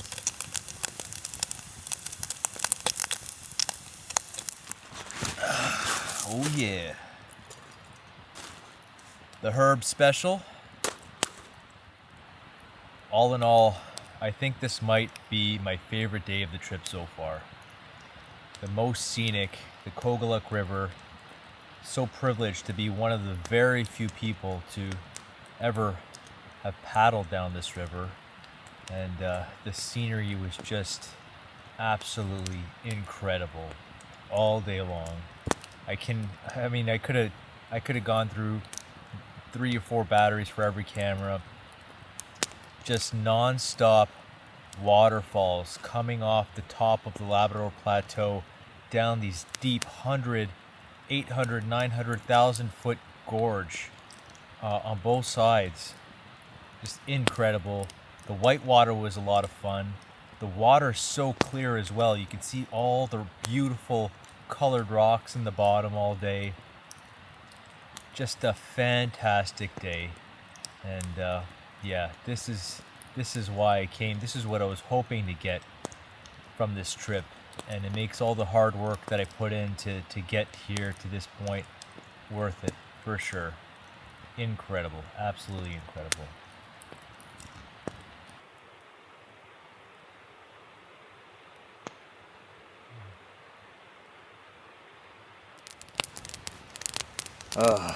Well, dinner was delicious. That really hit the spot.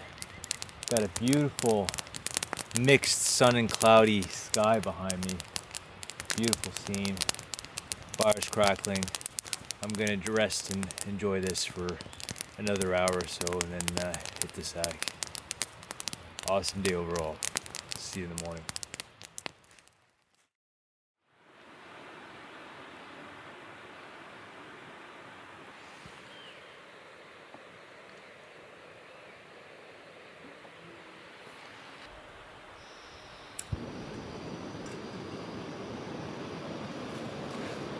Beautiful morning.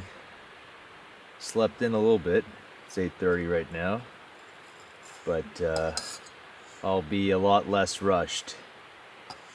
So for today, it's just gonna be some nice, easy river paddling. Just gonna take in the scenery, and I'm not gonna push a huge day today. I'm gonna stop. My plan is to stop at or just before Cabot Lake, which is a massive lake on my route in the river, and so that's about 20 kilometers away, maybe a bit less, so I might stop there or just before, but just gonna take in the scenery. I'll have my zoom lens on hand, and who knows, maybe I'll see some wildlife as well.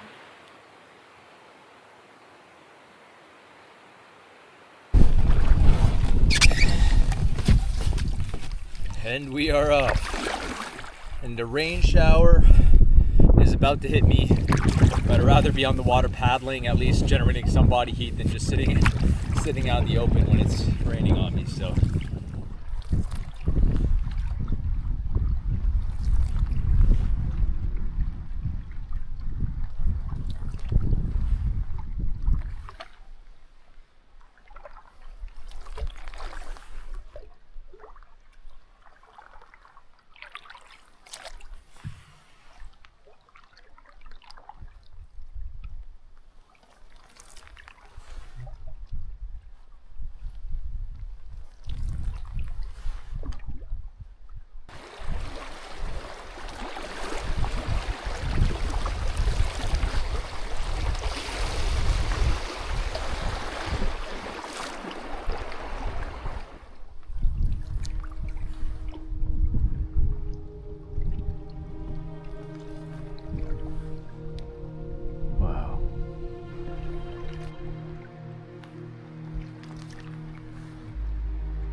been such an enjoyable paddle.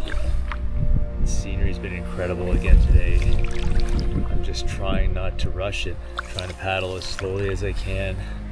The contrary of trying to make miles today, just really taking it all in. It's absolutely gorgeous. I love it. I wish this would last forever.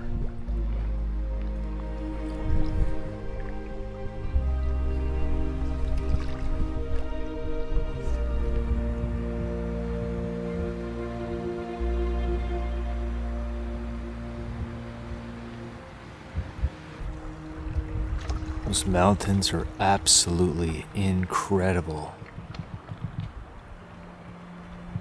Look at the color in that rock. Wow. Just pulled over here.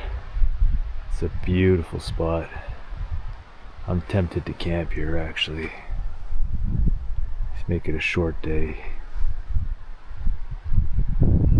Well, I just went over to the other little sandbar here. It's actually an island, and wow, there's even some lime green moss here. The sand here is quite firm, so that's good for camping, and I just love the views here. So I think I'm gonna call an early day and set up camp here. All right, here's my camp all set up. I just love this spot. It's absolutely beautiful. I'm really hungry right now, so I'm either gonna have a dehydrated meal or some pancakes. So I'm really hungry, and I decided to try the meal that I disliked the most of the entire trip, the eggs. But it's so difficult to cook here. The weather literally changes every 5 minutes, from sunny, from calm, to windy and rainy.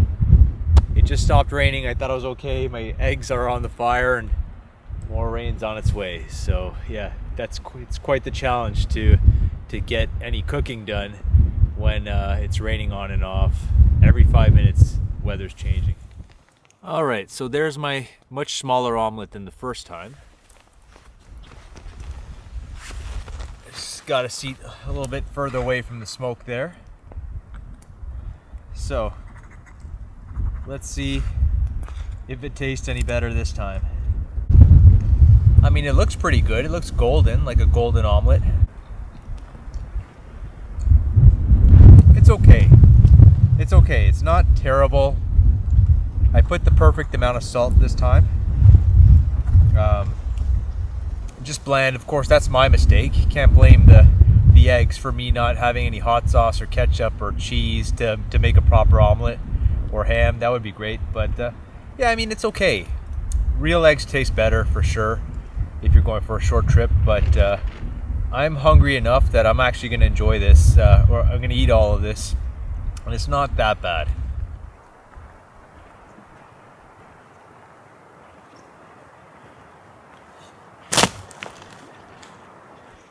I've barely used my saw at all for fire processing on this trip, only for trail clearing, and I think I've used my saw once, my axe once or twice.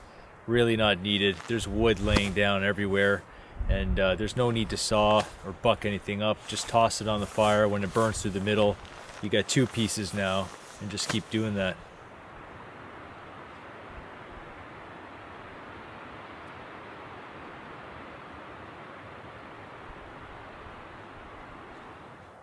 Well, the sun is finally making an appearance, in and out, popping in and out.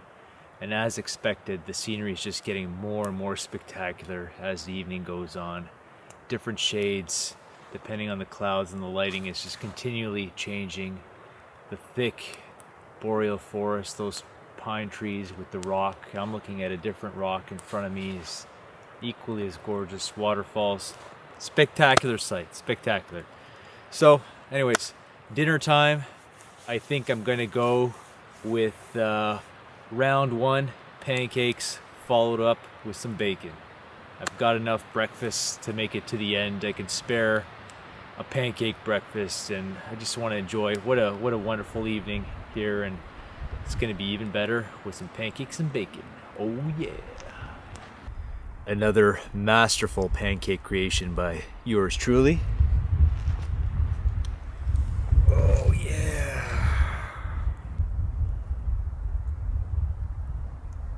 I'm so glad I decided to stop at this site. It's just when you have scenery like this, it's just completely worth it.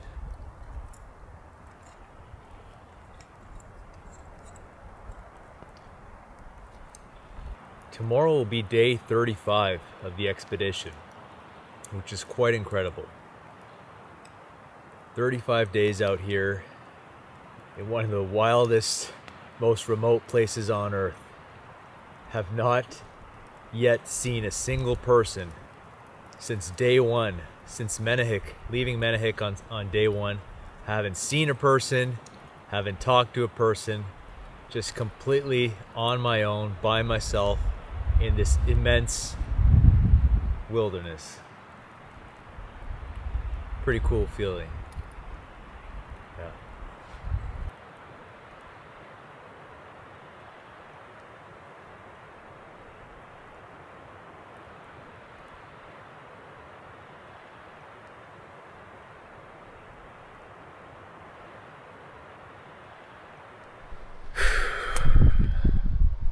I really want to remember this spot, this day, for as long as I can. It's just an awesome day. Incredible. I think this has to be the best campsite of the entire trip. Yeah. There's been many great ones, but this little bend in the river, this island, this lighting, these mountains, the waterfall, the soft sand, the beautiful water here, that spit there, the sand is so soft. Let's go. Just remember this spot, Kevin. Remember how awesome this place is. This is why you came.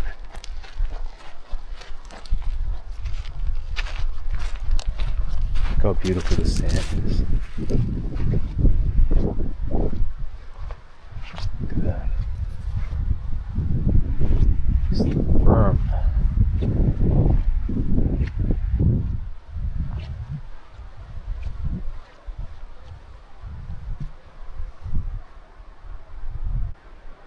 So happy right now. One of the best days ever. My God, that sky.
think I've almost arrived. Cabot Lake.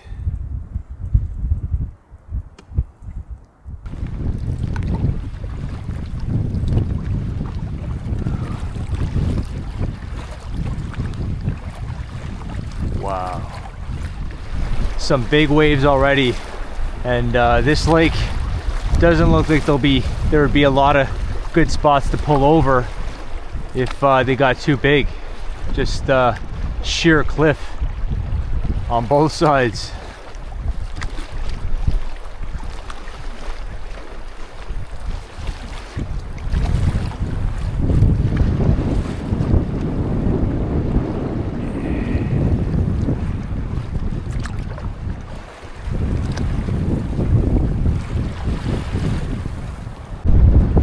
Yeah, there's absolutely nowhere to pull over here.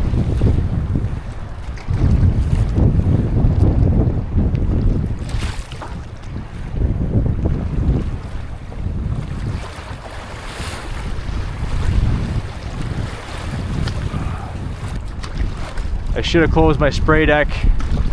There's nowhere for me to stop and do it now. There's nowhere to stop. Getting reflection waves now. The waves are bouncing off the cliff there and crisscrossing. It can cause some big, dangerous, irregular waves just to hit you from a strange direction.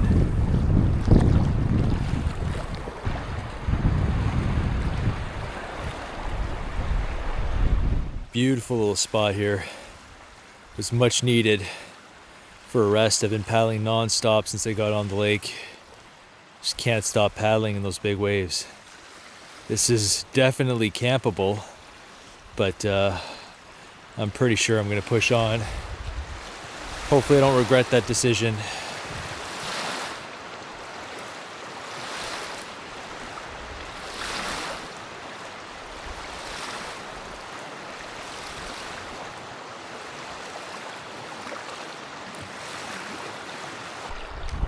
Got the spray deck on now. It's gonna make me feel a lot better about this whole situation. Wow.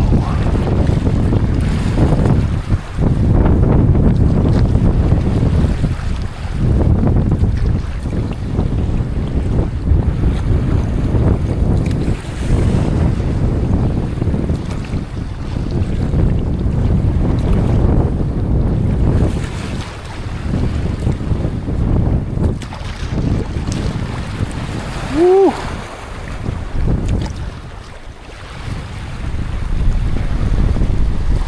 Oh my goodness. Surfing these waves.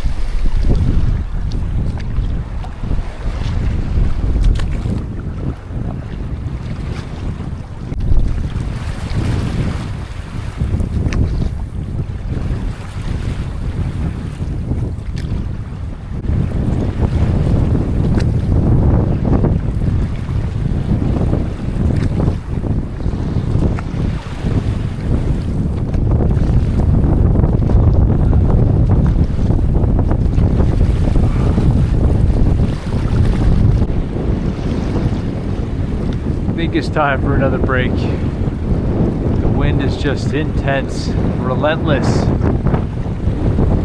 Just get around this point here. Get out of that wind.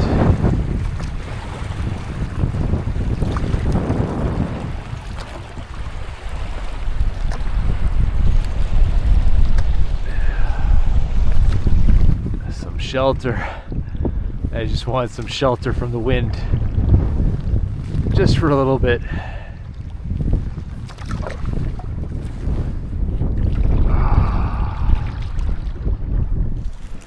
This would actually be a great spot to camp. I would have to take a look at the map. I think I've done over 3/4 of the lake, which is pretty good. There are some, from the satellite imagery that I had looked at, I know there's some potential beach sites at the end of the lake, at the very end of the lake, but if they're facing the wind, it's not going to be enjoyable. The wind's strong, and I'd rather have a spot like this that's kind of sheltered. So I'll take a look at my my maps We'll see. Maybe I'll decide to camp here. Either way, I've made quite a bit of good progress for today, so I'm pretty satisfied. And I think the winds will be a bit calmer tomorrow. So, gonna enjoy my Snickers now.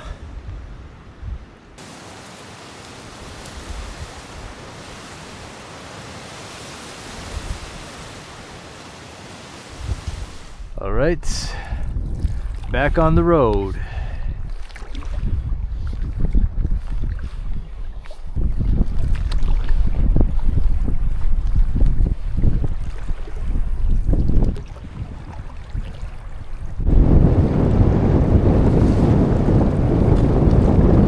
Hey buddy, I'm just pulling out my camera.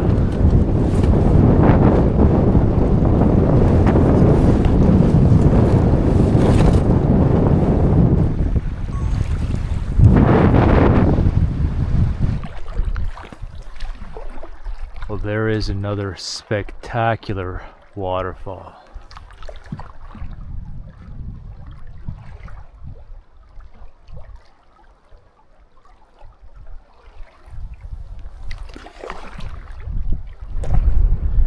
Looks like there's a little bit of rain coming my way, but I don't think it's going to be too bad. It's fine. I'm gonna keep paddling.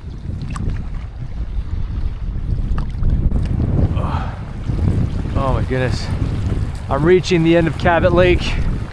There's a sudden windstorm once again. It's never ending.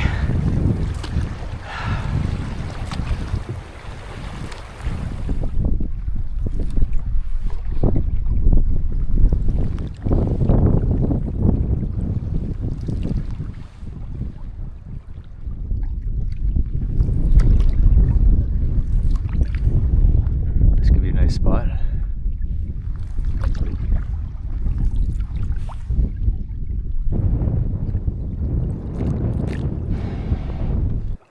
Well, I've been at it all day. It's getting late in the day now, and I'm pretty tired. This is a beautiful little spot. Look at this. Nice little point here. Oh my goodness. Got a beach down this way. Gonna set up my tent right here. Yeah, this is camp for tonight.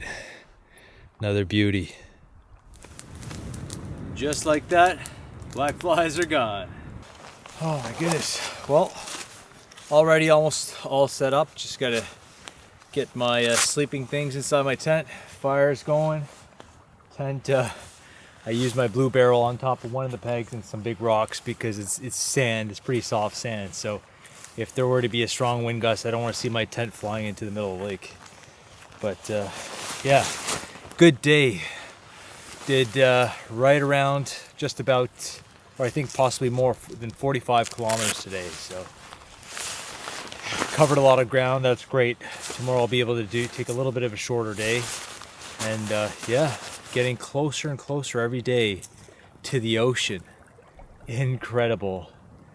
It's hard for me to believe, but what a beautiful spot this is. I'm so glad I came on this beautiful little point. Oh, just gorgeous. Sun setting, the forest. I love the way the boreal forest looks with all the black spruce tips. When the sun gets low, it's just so beautiful. Northern, remote kind of looking. I love it. I love it.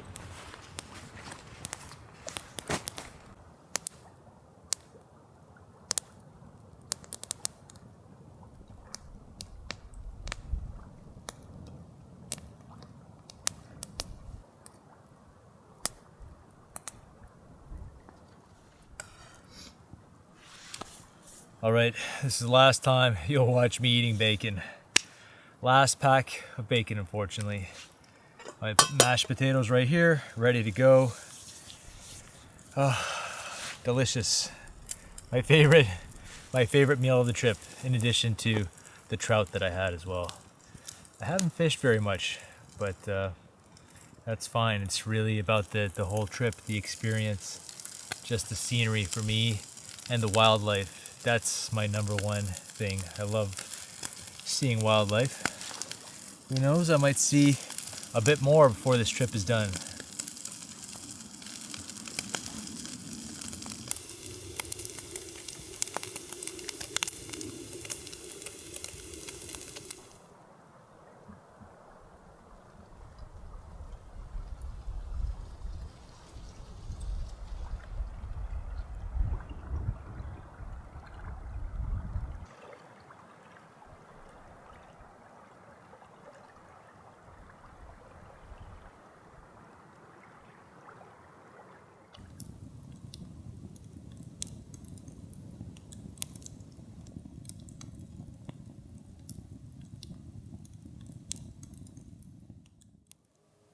Oh wow. Northern lights are starting.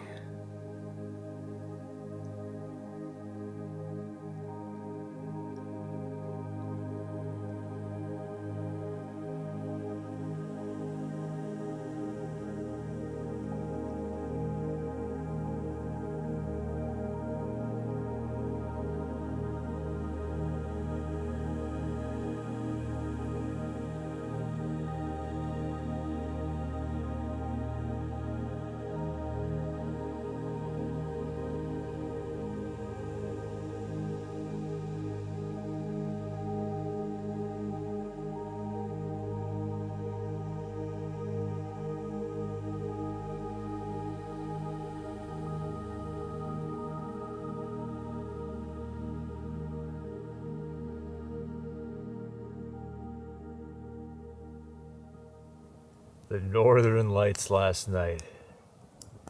Just magical. What a show. They were dancing across the sky.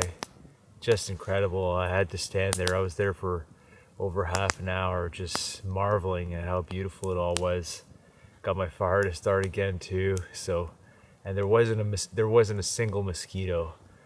And yeah, just incredible night and display. So glad I got to witness that.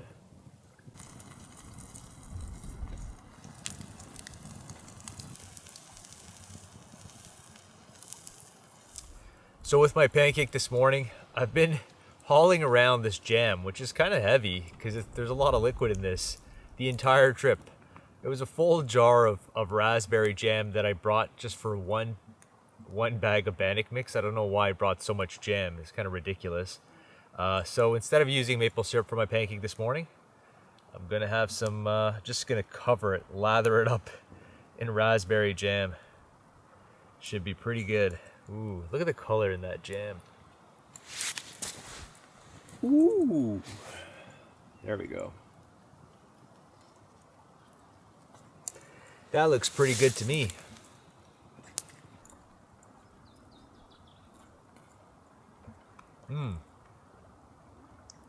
Yeah, it's really good with the raspberry jam.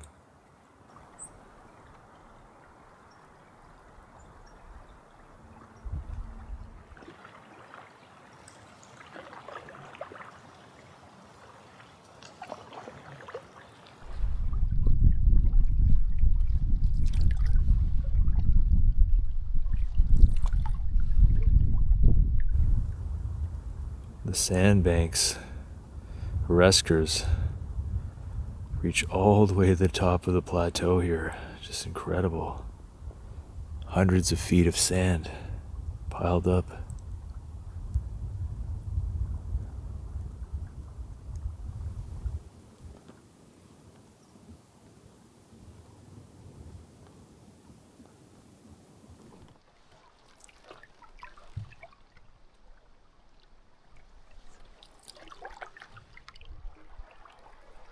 I think it's time for my first break.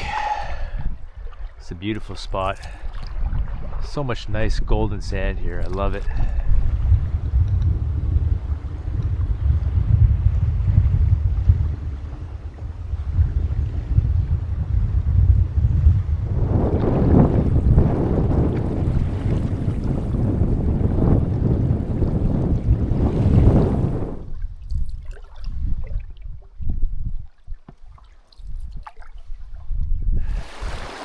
Let's go hit these big waves.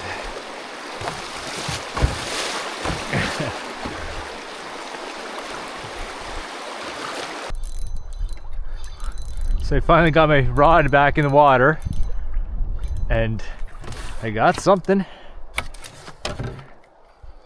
Woo. Come on, baby. Whoa. Oh man, I'm gonna lose him. I'm gonna lose him or not. Yes. Wow. Oh no. Oh no. Come to Papa. Come to Papa. Yeah. Oh. Off. Right as they got him in the boat. What a beauty. That's it. I don't need the fishing rod at all for the rest of the day. That's all I wanted. Oh my goodness. Beautiful brook trout. Well, I just put him out of his misery. Wow, this is another 35 inches is my boat, so half of that. Nice 18-inch brook trout. Perfect eating size for dinner. Just, it was one of my first casts.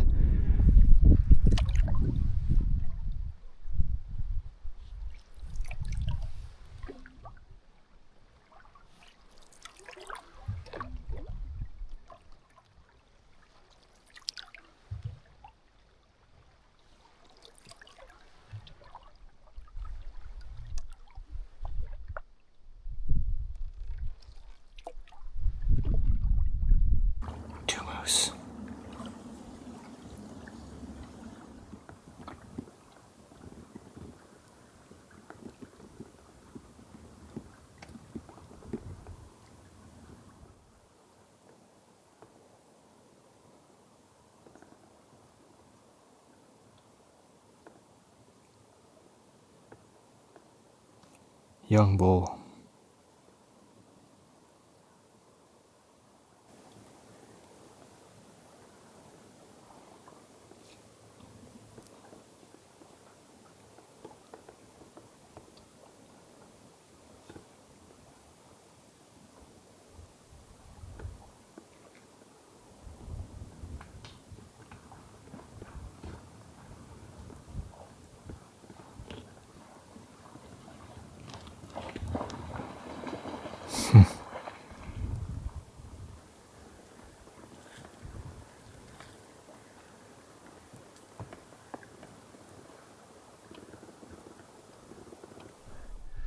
This looks like the last flat spot before I reach the falls.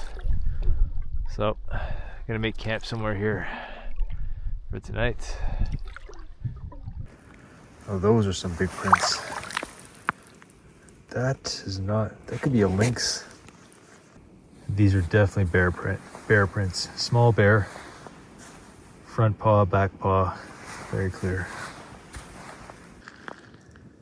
These prints could be wolverine.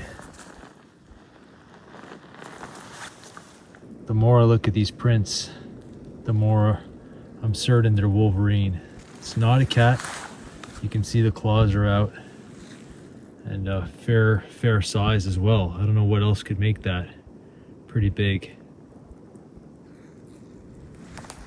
My tent is right on the right on top of the bear prints, right on the bear highway or the animal highway.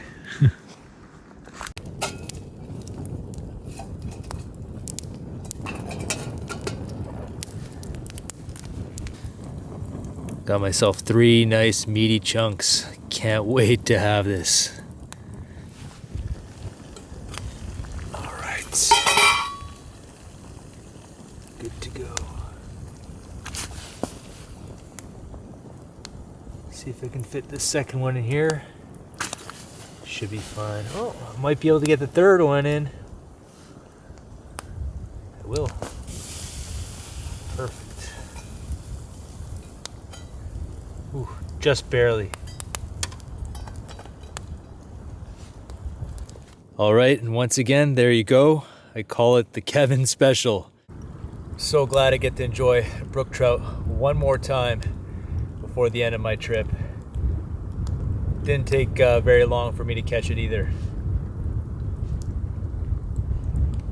So good. This is my favorite backcountry meal.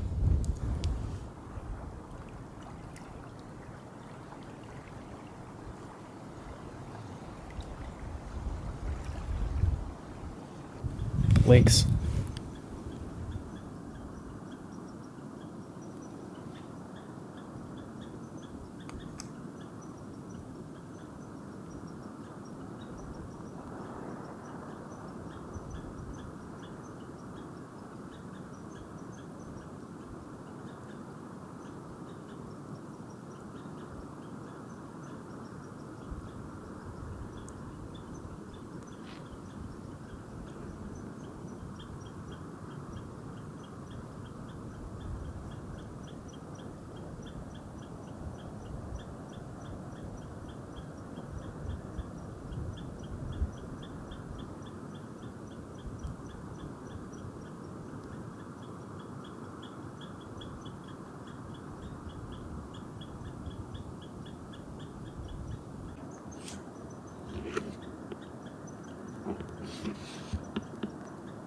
He's looking right at me.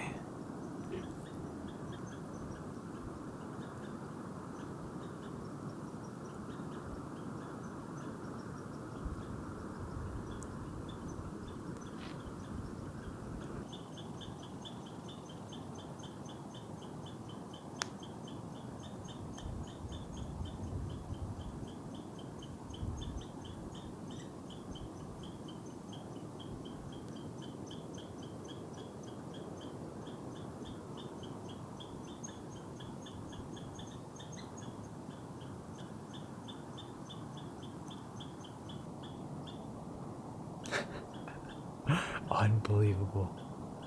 Labrador.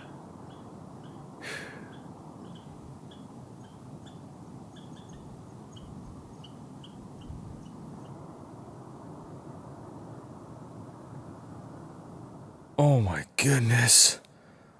Look at this.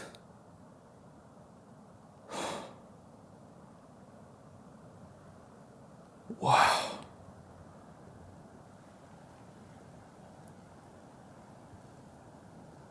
Oh my goodness. This is insane.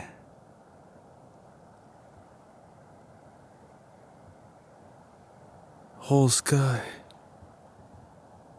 Oh my goodness.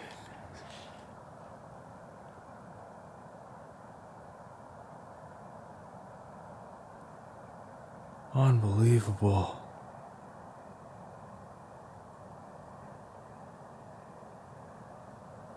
Unreal.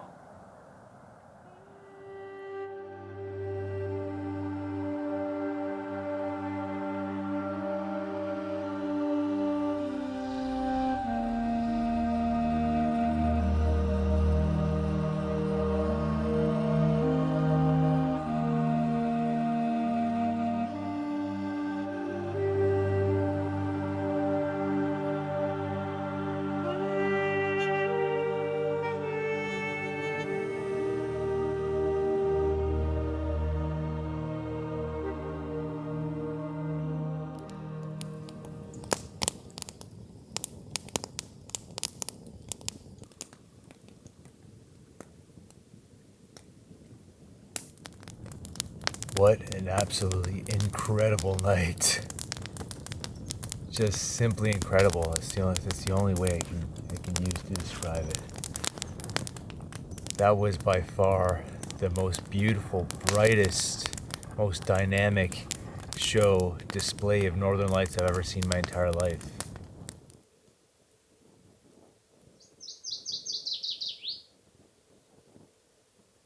I like to keep this handy for close encounters.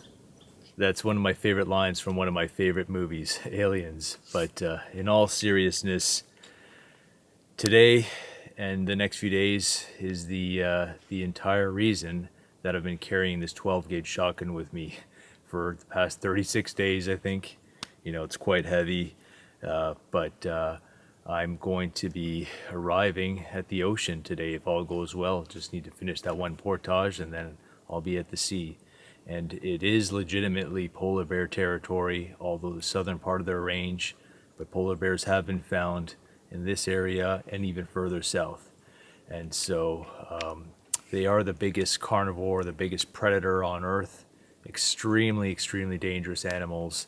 they don't see humans as a threat. They will actively, come over and hunt us and try to eat you if you're out there, especially by yourself. There's actually a horrific story of a group of, I think they were 6, and I believe they had a guide as well, camping in the Torngat Mountains, which is just a couple 100 kilometers to the north on the Labrador coast of where I am. And they were camped, 6 people, I believe. They had an electric fence around their camp on top of that. In the middle of the night, polar bear comes to camp, rips right through the fence, grabs one of the members by the head and drags him out of his tent, screaming. This wakes up the others, and then they did everything they could to scare him off, which they eventually did, thankfully, and they were able to call for an emergency evacuation. I believe he survived, but he had life-threatening critical injuries. So polar bears are no joke. If you see how they hunt seals, they're also very silent and sneaky, which makes it even more freaky for me to be camping. I'm going to be looking behind my back all the time. They're able to sneak up on seals and the seals sleep right next to their hole, their escape hole. They know they're hunted by polar bears. And despite that, polar bears, as big as they are, 1,500 pounds, massive, their paws are probably this big, are able to hunt seals by sneaking up on them and grabbing them right before they they wake up and go through their little hole. So they're very silent animals as well. And they can swim extremely fast. They can swim for hundreds of kilometers offshore, and probably just as fast as I can paddle my canoe. Because they hunt beluga whales as well. So they're incredible killers, just killing machines basically. So I've been carrying this heavy shotgun plus ammunition with me for the entire trip. I'm gonna change, this shotgun has a coating, a rust-proof coating. You can see the only thing on this is rusted, is the trigger. I have a barrel snake that I pull through the barrel to make sure the barrel is clean. If I ever had to use it, if it was barrel's clogged, it could, potentially blow up in my face. I doubt that would happen, but I'm gonna change the ammunition. I have 12 gauge slugs, and I have the regular, and I have the Magnum 3-inch. I'm gonna put 4 Magnum 3-inch slugs in here, and yeah, the chances are still very low. But if I were to encounter one at camp, it would be a life-threatening situation, absolutely. So I need to have this bear spray. I would not rely on only on bear spray. As you can see, when I was up in the barren lands, if it's a very windy day, bear spray might not be very effective, first of all. And if the wind's blowing against you, you're going to be spraying yourself. In any event, I have the shotgun, gives me peace of mind. This is the next few days is the entire reason I've been carrying the shotgun with me for this journey up and around mountains and down canyons and all that. So anyway, 12 gauge, 14-inch barrel, compact, and it has a retractable stock, which allowed me to put in the canoe sideways, and just a very handy little setup here. So yeah, crossing my fingers, my toes, everything, that I won't even have to consider using it.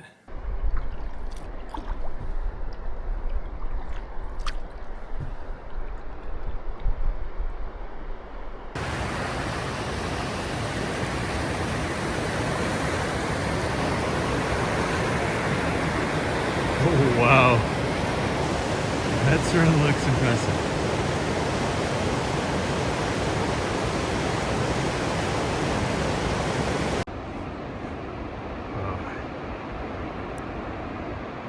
Just following this ridge here, see where it takes me, but it looks like I still have a long way to go, so I think this is probably the right way to go.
darn it, just came down the cliff.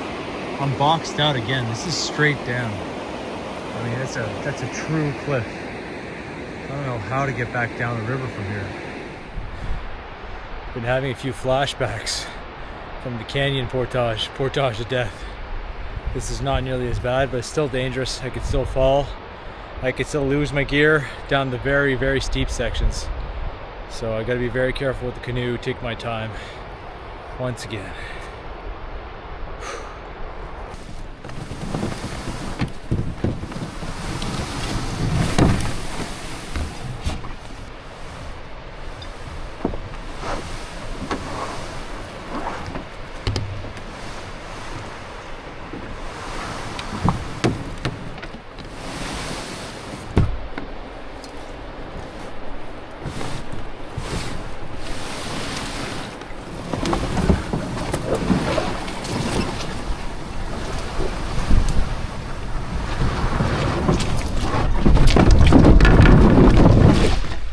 Made it! Yeah!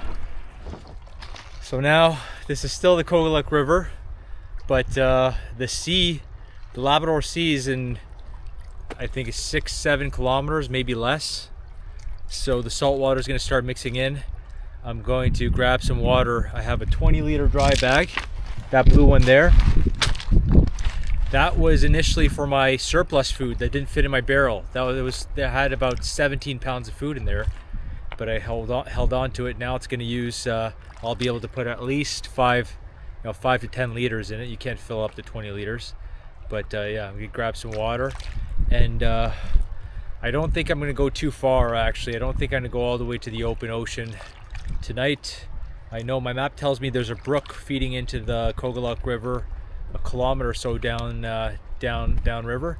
So if I find somewhere nice to camp around there, I might just call it and get ready for tomorrow, because I do want to get my spray deck back on before I hit the open ocean. It's just safer. So yeah, but I'm so happy right now. I'm so happy. Obviously nothing will ever compare to me finishing the portage of death, but regardless, so happy to finally be done with the portaging.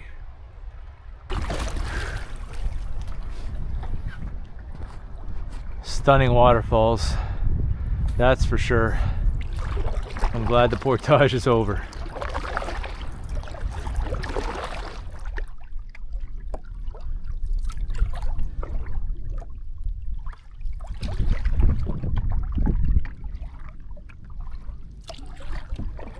Well, I was just curious to come up to the top of this island to see, and look at this huge flat area. Tons of firewood, obviously. Beautiful little spot. And it feels as if it's been ages since I've camped in a forest.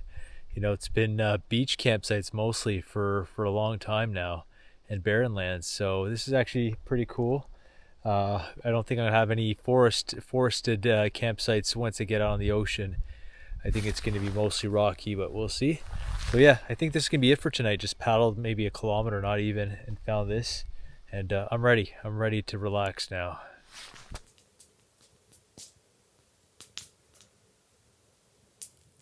These little blue crowberries are in season now, and I can't stop eating them. They're so good.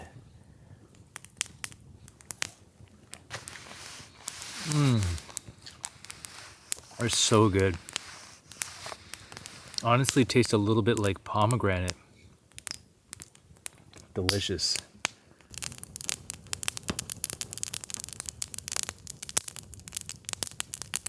I still can't believe that I've done the last portage. I'm essentially at the ocean now. 4 kilometers away is the mouth of this river, the end of this river, and the Labrador Sea, the North Atlantic Ocean. Really crazy, really wild for me to think how far I've come on this adventure.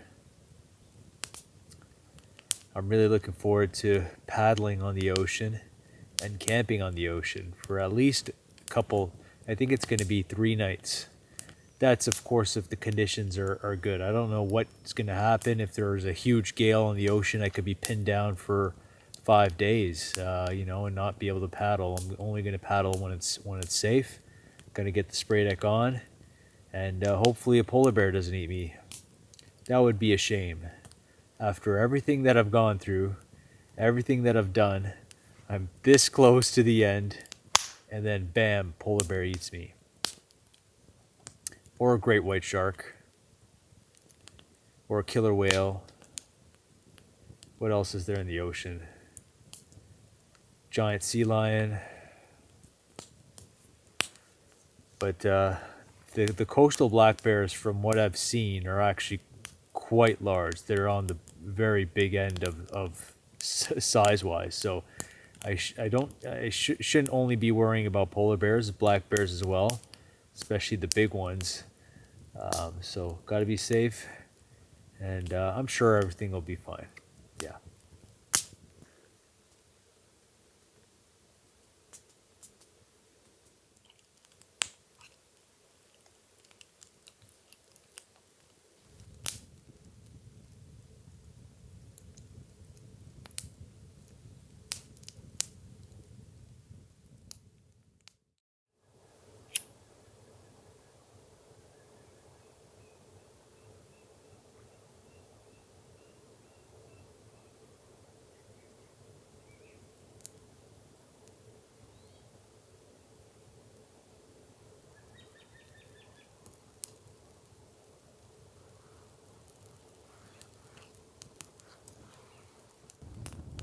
Early start this morning. Hoping to get on the ocean and be able to make a big crossing when things are still calm. It's beautiful right now, but it's just past 5 a.m.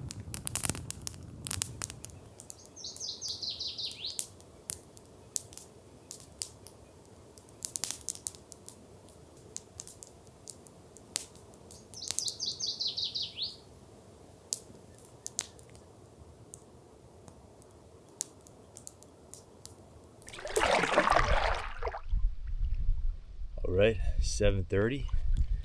We are off. Excited for today. Think I need my sunglasses though. Beautiful blue skies.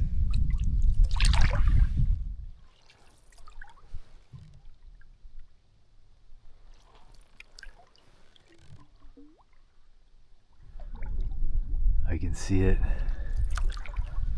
I can see the ocean. Wow.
Holy shit, something big just splashed in front of me.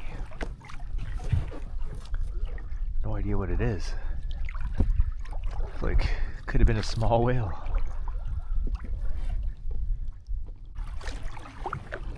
It's kind of scary now. Yeah, it definitely gets deep right here. Look at that, you can notice the difference immediately.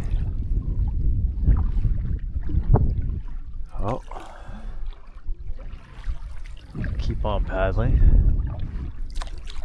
Hopefully it doesn't flip me over. There, see that splash? That was a seal. You got a really good look at me. Come on, show yourself. I see one up ahead.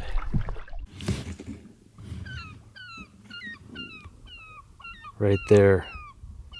Finally got one on camera for you.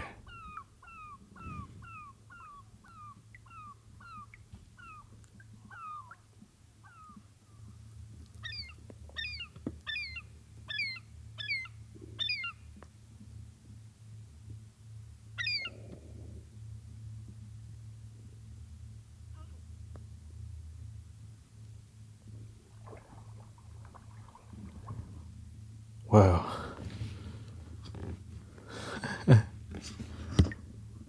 Wonder if he's gonna come see me.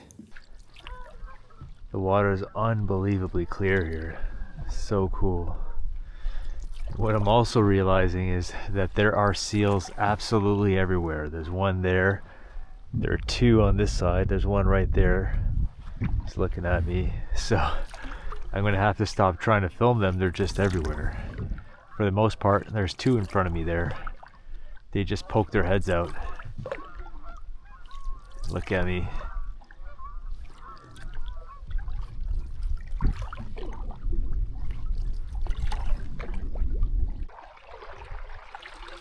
Look how clear this water is. Ooh, mussels. Lots of mussels. But also these guys wouldn't want to step on one of these.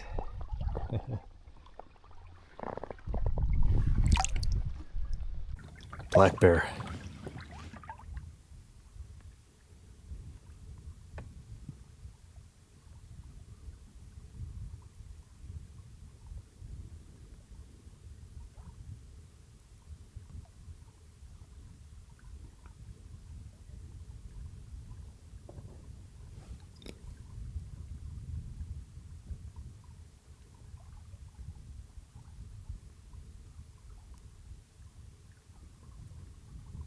Think he caught my scent.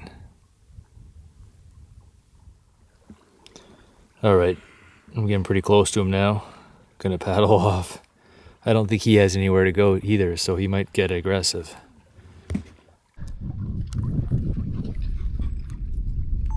Oh wow. Poor bear. Yeah, I actually scared him. I was just going away. He's trying to climb the mountain. No, no, no. Oh my goodness. I'm sorry. It's okay, I'm going. Wow.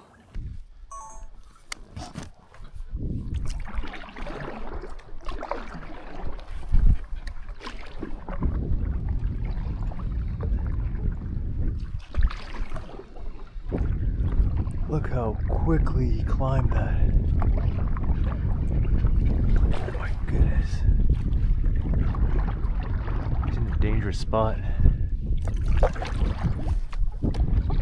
Oh my goodness. Oh my goodness, poor bear. Don't. I'm paddling away. He's trying to scale this mountain. He's gonna fall.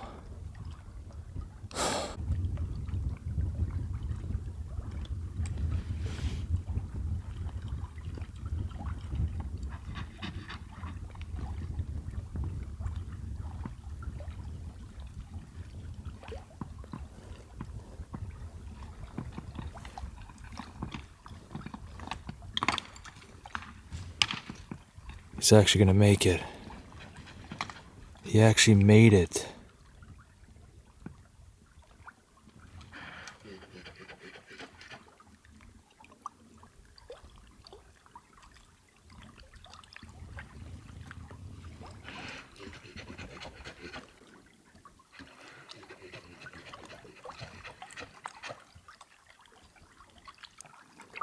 He scaled all of that. He's safe now. That was unbelievable. Whew.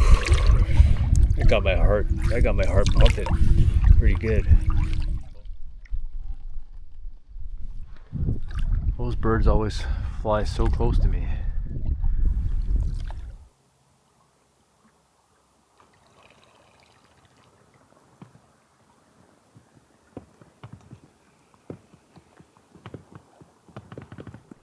There are lots of great places to camp here, but I can't stop when the conditions are this good on the ocean. I have have to take advantage and paddle.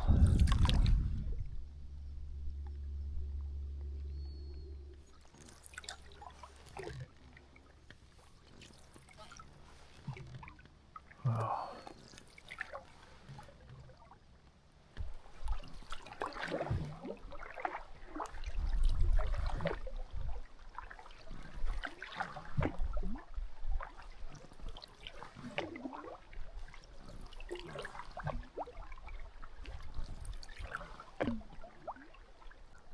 Looking back, wow, open ocean.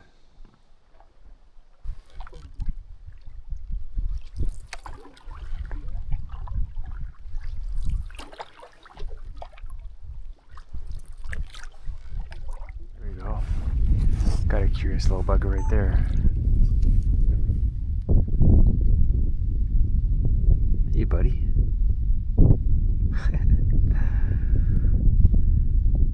Just saw a whale or a dolphin. There. Shoot.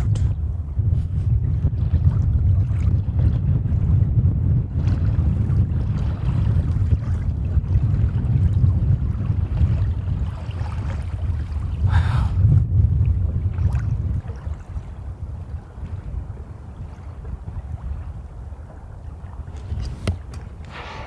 Oh my goodness.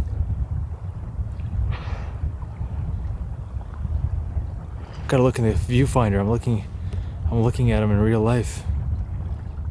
Well, I pulled over here to try to get a better shot of the whales, but then I looked behind me, and what an incredible spot. Flat spots up here, caribou moss. I could set up right on this side of this hill here, overlooking this little strait. There's an island in front, and then the whales were obviously fishing or feeding right in here. There must be a lot of fish, and the color of the water is incredible. Well, there we go. I just saw my first human beings since the beginning of the trip. Gave them a nice wave. Day 38. Wow. What a wild day. Let me catch you up now that I'm settled. I got my tent set up. Just went for a swim here. That was incredible. Those whales, there were two of them. I saw them, and at one point, I'm not sure, and I apologize. The footage is probably really bad. I was bouncing up and down, trying to zoom in, and it's hard to see when they're gonna breach. But they cut back around, and they were really close. They passed right in front of me. It was incredible. Two whales fishing in this little strait here in between an island and the mainland. Just I pulled over to try to film them, and just as they did that, they went around the island onto the other side. But wild day. Get to the ocean, seals everywhere popping up around me. Again, it was really hard to film them, but a couple of them came really close to my canoe, and like one of them got surprised. He popped his head out and just his eyes were just, and he went back down underwater. Then I just ended up seeing seal after seal after seal all day long. Then a rock climbing black bear, and then beautiful paddle, beautiful weather. And I'm starting to look, it's getting a bit later, around 4 o'clock. It was getting a bit later in the day. I was gonna push on a little bit further.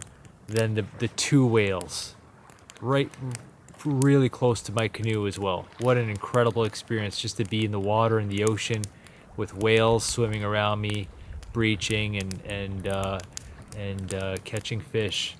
So yeah, awesome day. Oh yeah, and finally, day 38, I finally saw my first human beings. Just as I was setting up camp, I hear a boat coming, rounds the corner. I gave him a wave, he waved back. There you go. 38 days. That's what it took for me to see another human being. Incredible. And kind of a strange feeling, actually, to see another person after so long, just being by myself in this vast wilderness. I feel that, had a brief moment of a human connection that I've been missing for so long. Feels good actually to see someone. Yeah. So that's, I think I caught you up on everything. I went for a swim, all the animals, and oh yeah, this beautiful camp that I just found. The reason why I found this camp is because I'd stopped down below to try to film the whales, which I wasn't able to film.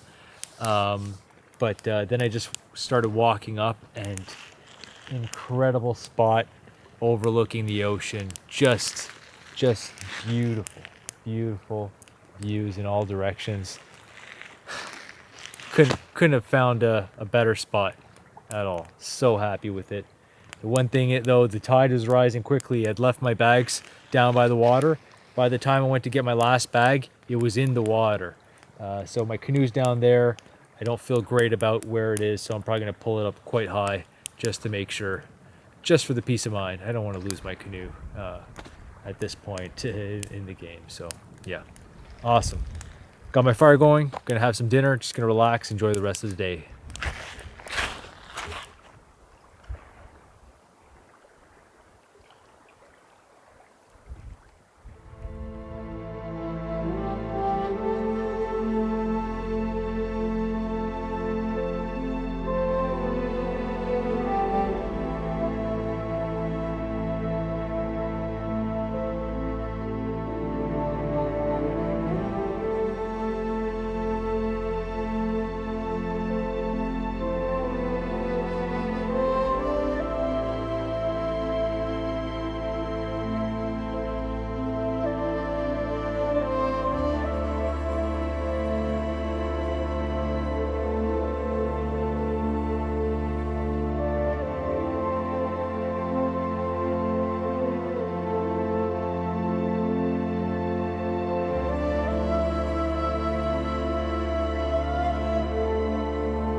This was a wonderful day. Really was. I feel so happy right now. So content. It's hard to express it.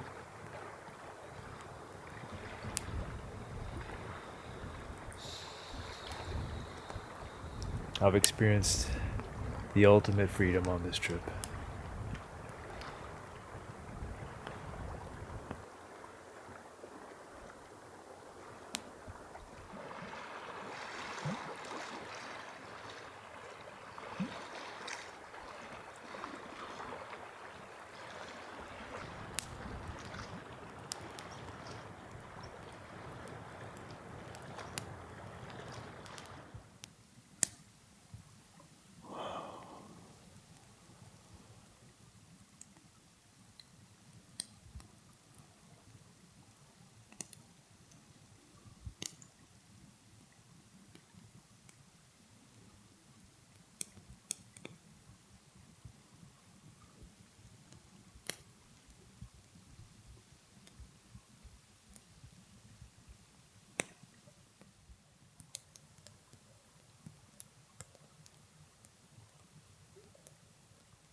Cloudy morning, but I certainly picked one hell of a spot for camp.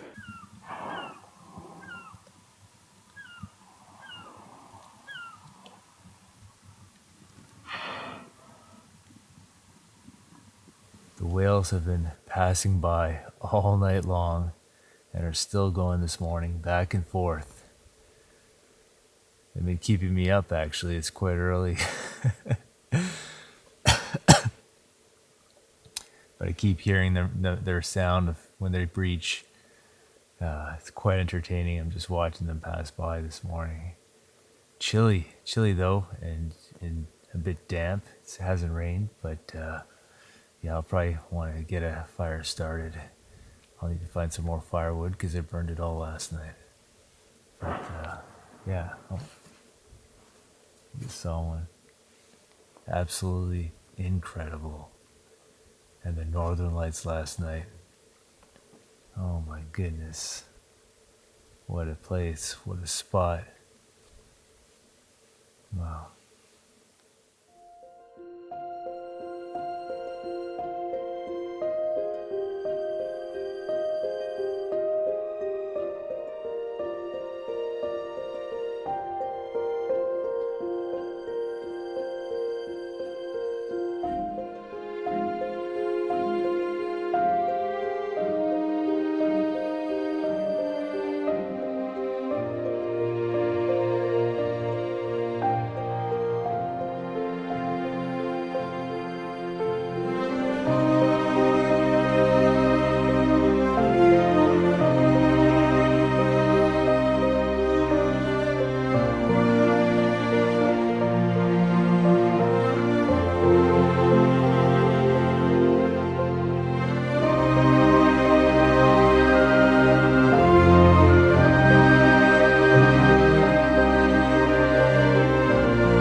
So my map indicates that there's a stream here somewhere coming down from the top of the mountain in between those ridges there. So I'm gonna have a look. Would be great if I could fill up my water bag.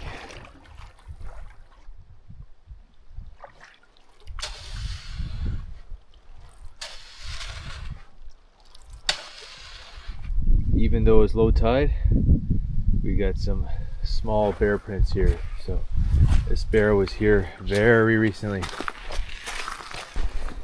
Yep. And here's the most purple bear shit I've ever seen in my entire life. Here we go. Got myself a nice little pool here. Gonna fill her up. Smells like seafood here. It's making me hungry. Smells like crab. Oh my goodness. So good. Bit of a headwind today. Nothing too bad though.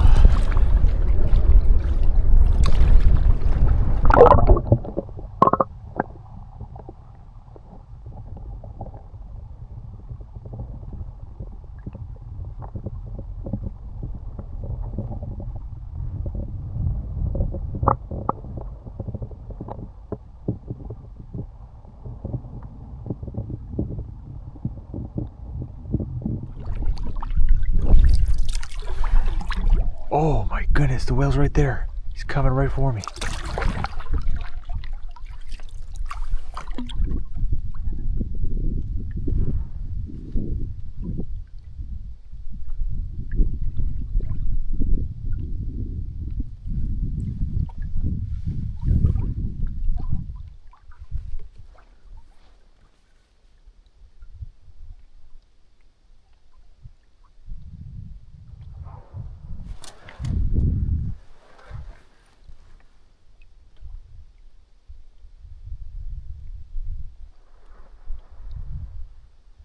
there's another whale behind me.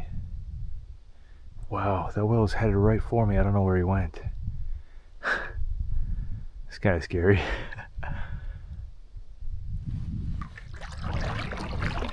Right there.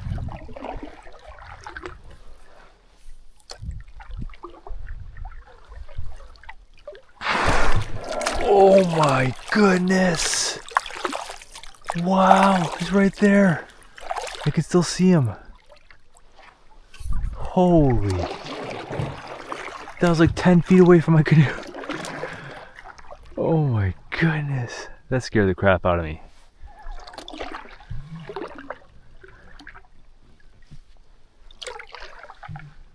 That is unbelievable. Oh my God. He's swimming around me. And there's a black bear on the shore ahead. That's where I was headed, just to take a closer look at him.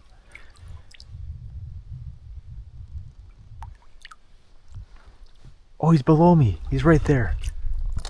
I see him under me.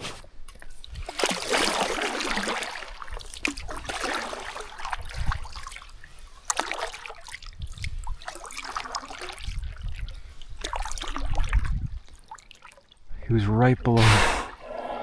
Wow. Every time he breaches, he scares me. That's unreal. That is unreal.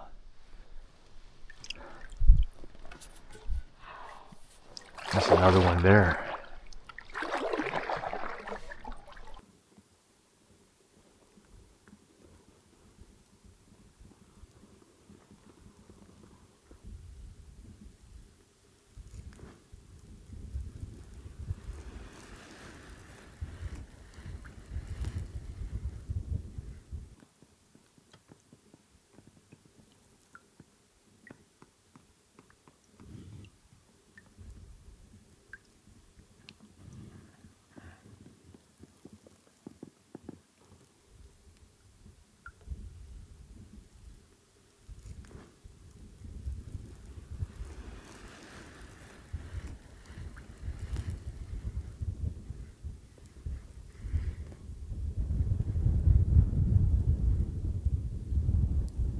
No way.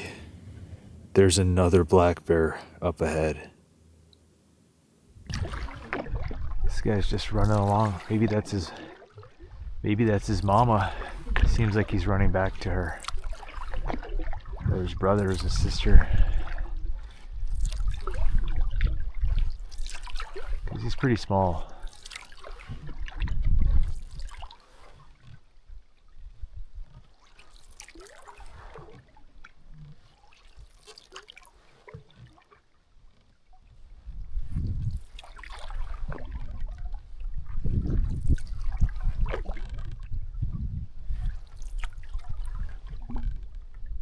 This is such a beautiful spot.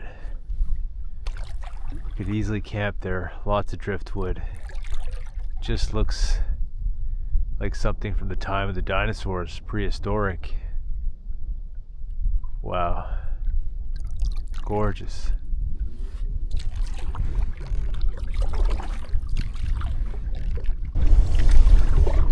Alright. About to do the crossing. It's only about 2 kilometers. Yeah, there's a nice sandy beach right there. Oh yeah, the point there? Yeah. Perfect.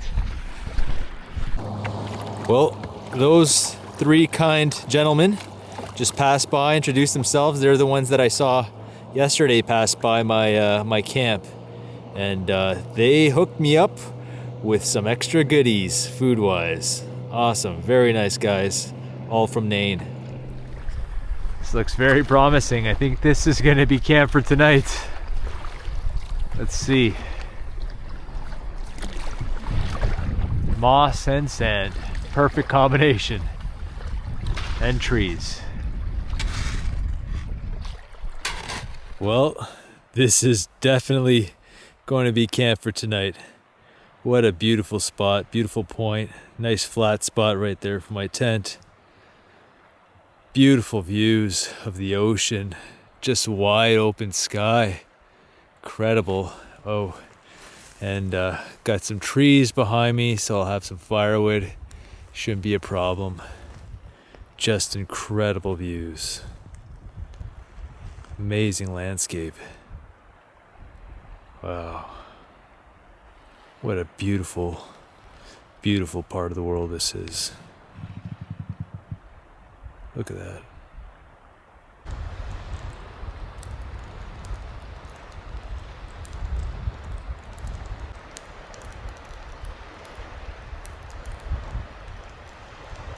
Well, I can't thank those three kind gentlemen enough. They pulled up to me and we had a chat, and they asked me where I was going, and I explained to them what I had done. And then Sydney, one of the men, asked me if I wanted something different to eat, and I said, well, I've been eating trail mix for the past 6 weeks almost.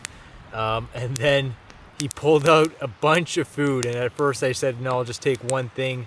But then, he kind of insisted, and it was just his generosity. So, first and foremost, orange juice.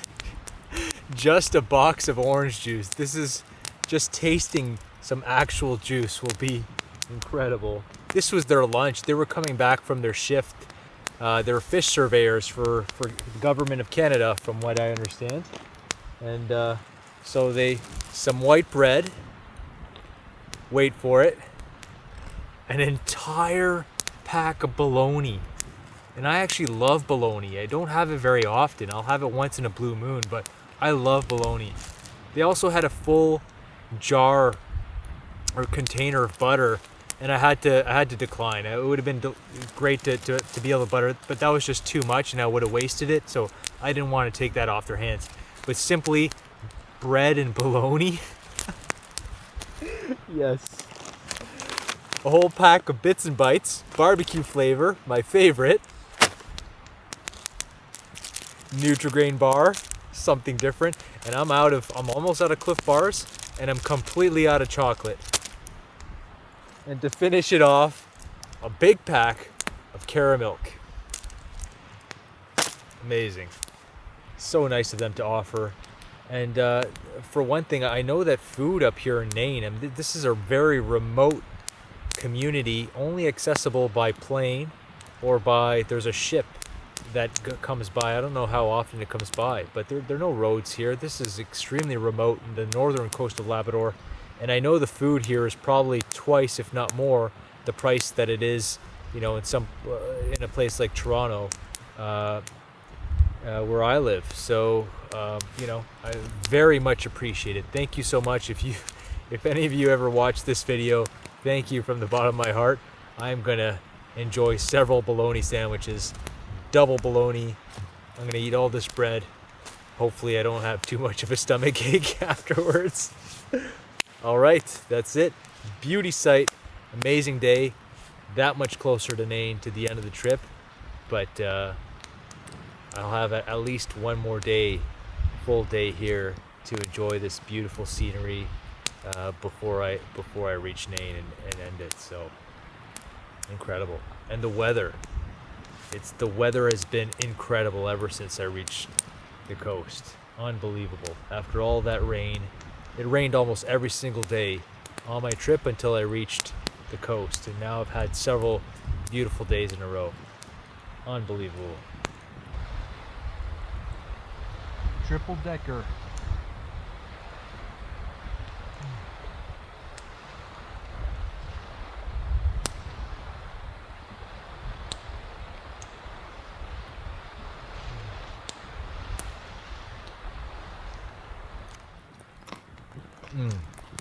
Oh, the Bits and Bites.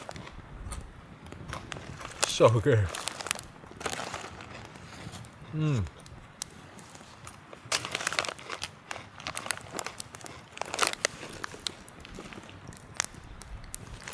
Not sure if they have this anywhere else outside of Canada.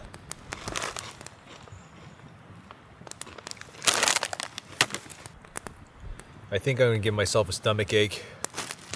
So for the third sandwich, back down to 2 slices. My first one was 2 slices. The second sandwich was 3 slices. 2 slices for the last one. Got a little bit of juice left. Oh my goodness. It's one of the best meals I've ever had.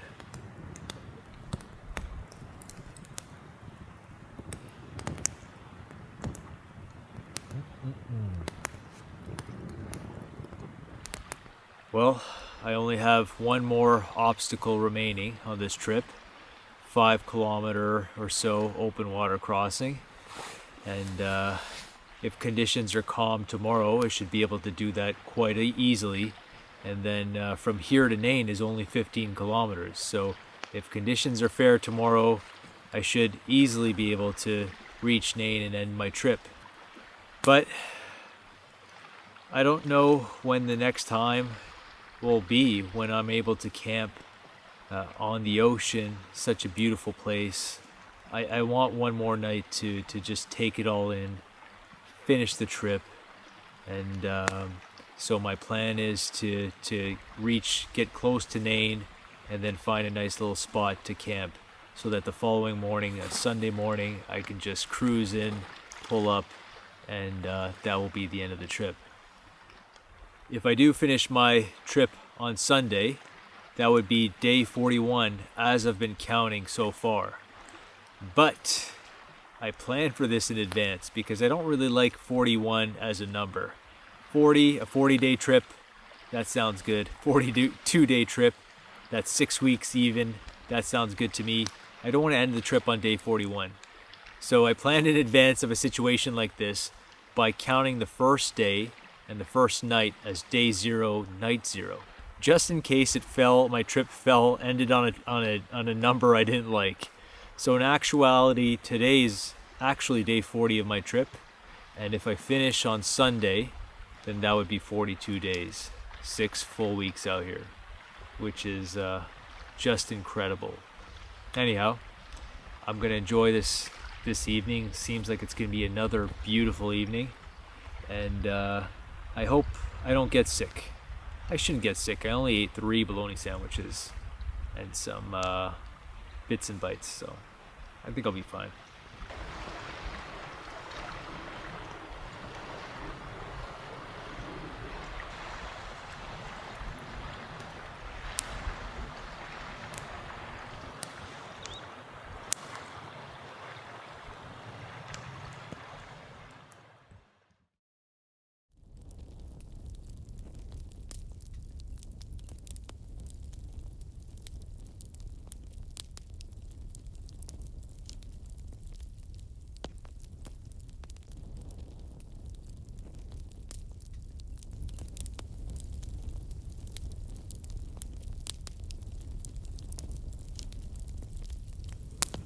What a beautiful sky this morning. That red, that streak of red coming from the sun. Really pretty. And I slept incredibly well last night. It's gotta be all the food that I ate. I didn't get sick, didn't feel sick after eating those 3 bologna sandwiches. Instead, I slept like a little baby angel. Enjoying the warmth of this crackling fire right now. Gonna have some coffee in a bit. Just enjoy a nice relaxing morning before I hit the water. It's perfect.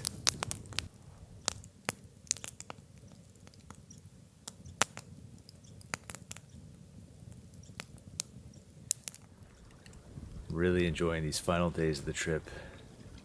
I feel like I'm on vacation, on holiday from my expedition.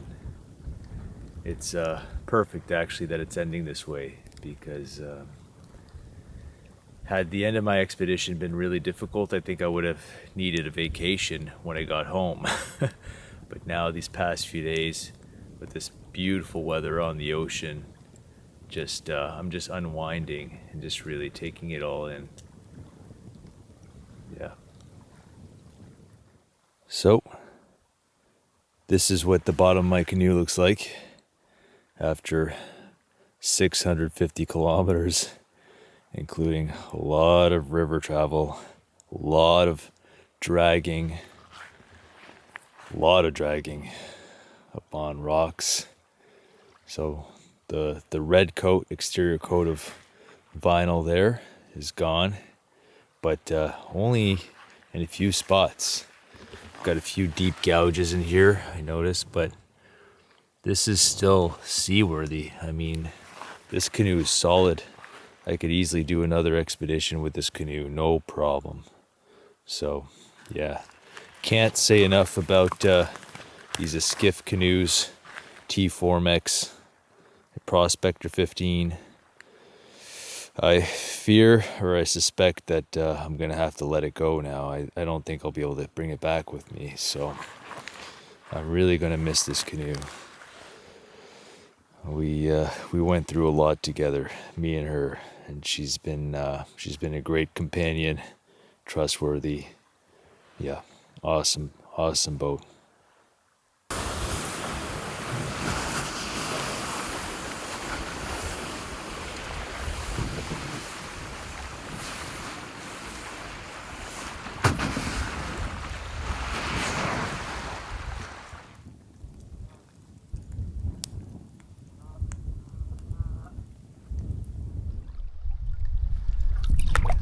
Beautiful conditions once again today. I can't believe my luck. Look at that. Wide open ocean down there. Calm as a lake.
Got ourselves another whale.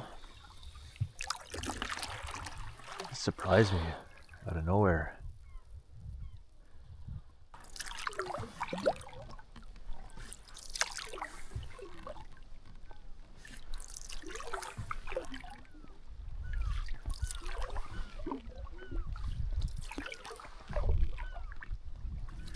This might be a nice spot for my final night camping here.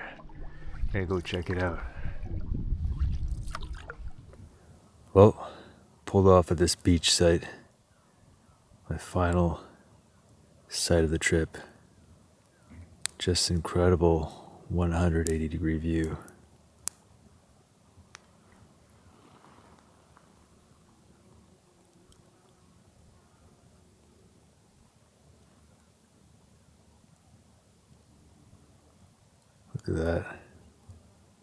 mountain.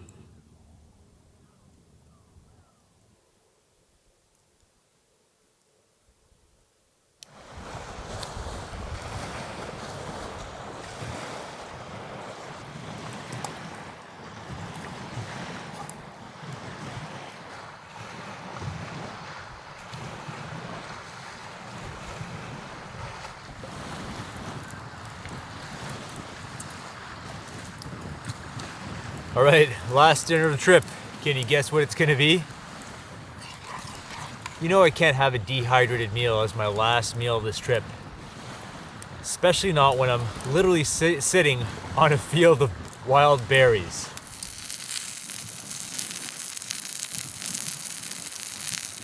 Well, there we go. This thing is packed with berries. Most of them are on the bottom, so you can't see them from the top, but this is gonna be absolutely incredible. I couldn't pass up the opportunity. Like I said, I'm sitting on a berry field. There's berries in every direction. Bear poop with berries all over the place. So I'm not the only one enjoying these berries, but this I think is a fitting meal for the last night of this expedition. Some local produce in my dinner.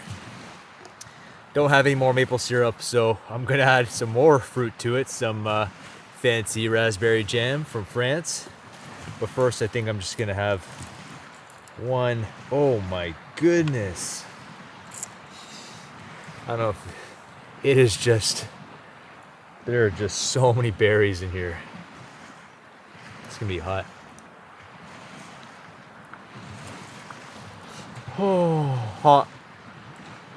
Need to let that cool down for just a sec, but that is good. Wow, all the berries inside there. I didn't realize where time went. I just went for a little nap in my tent there. It was so comfortable, and I woke up and the sun's almost setting right now. So woke up just in time for a little sunset dinner out here in beautiful Labrador. My final night. Can you believe it? This is 41 days now. Tomorrow will mark 6 weeks out here. Unbelievable. Oh my goodness, there's so much fruit in here. Jam, plus the 3 fruit. This is gonna be so good.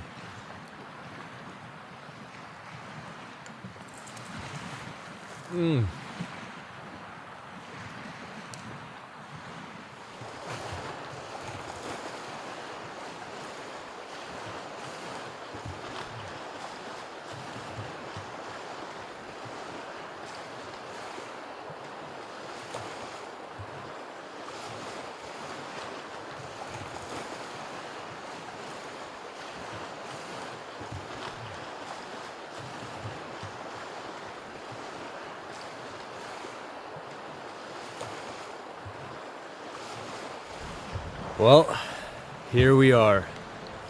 Final night of the expedition. I did it. I actually did it. Tomorrow, I've got a short hour and a half paddle to Nain. And that's it. That's the end of the expedition. What an incredible adventure. Absolutely the adventure of my lifetime. I'm so grateful, glad that I was able to do it and to complete it successfully. Just incredible. So here, cheers to that. Done the expedition. Tomorrow I'll be in Nain.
There it is. There's Nain.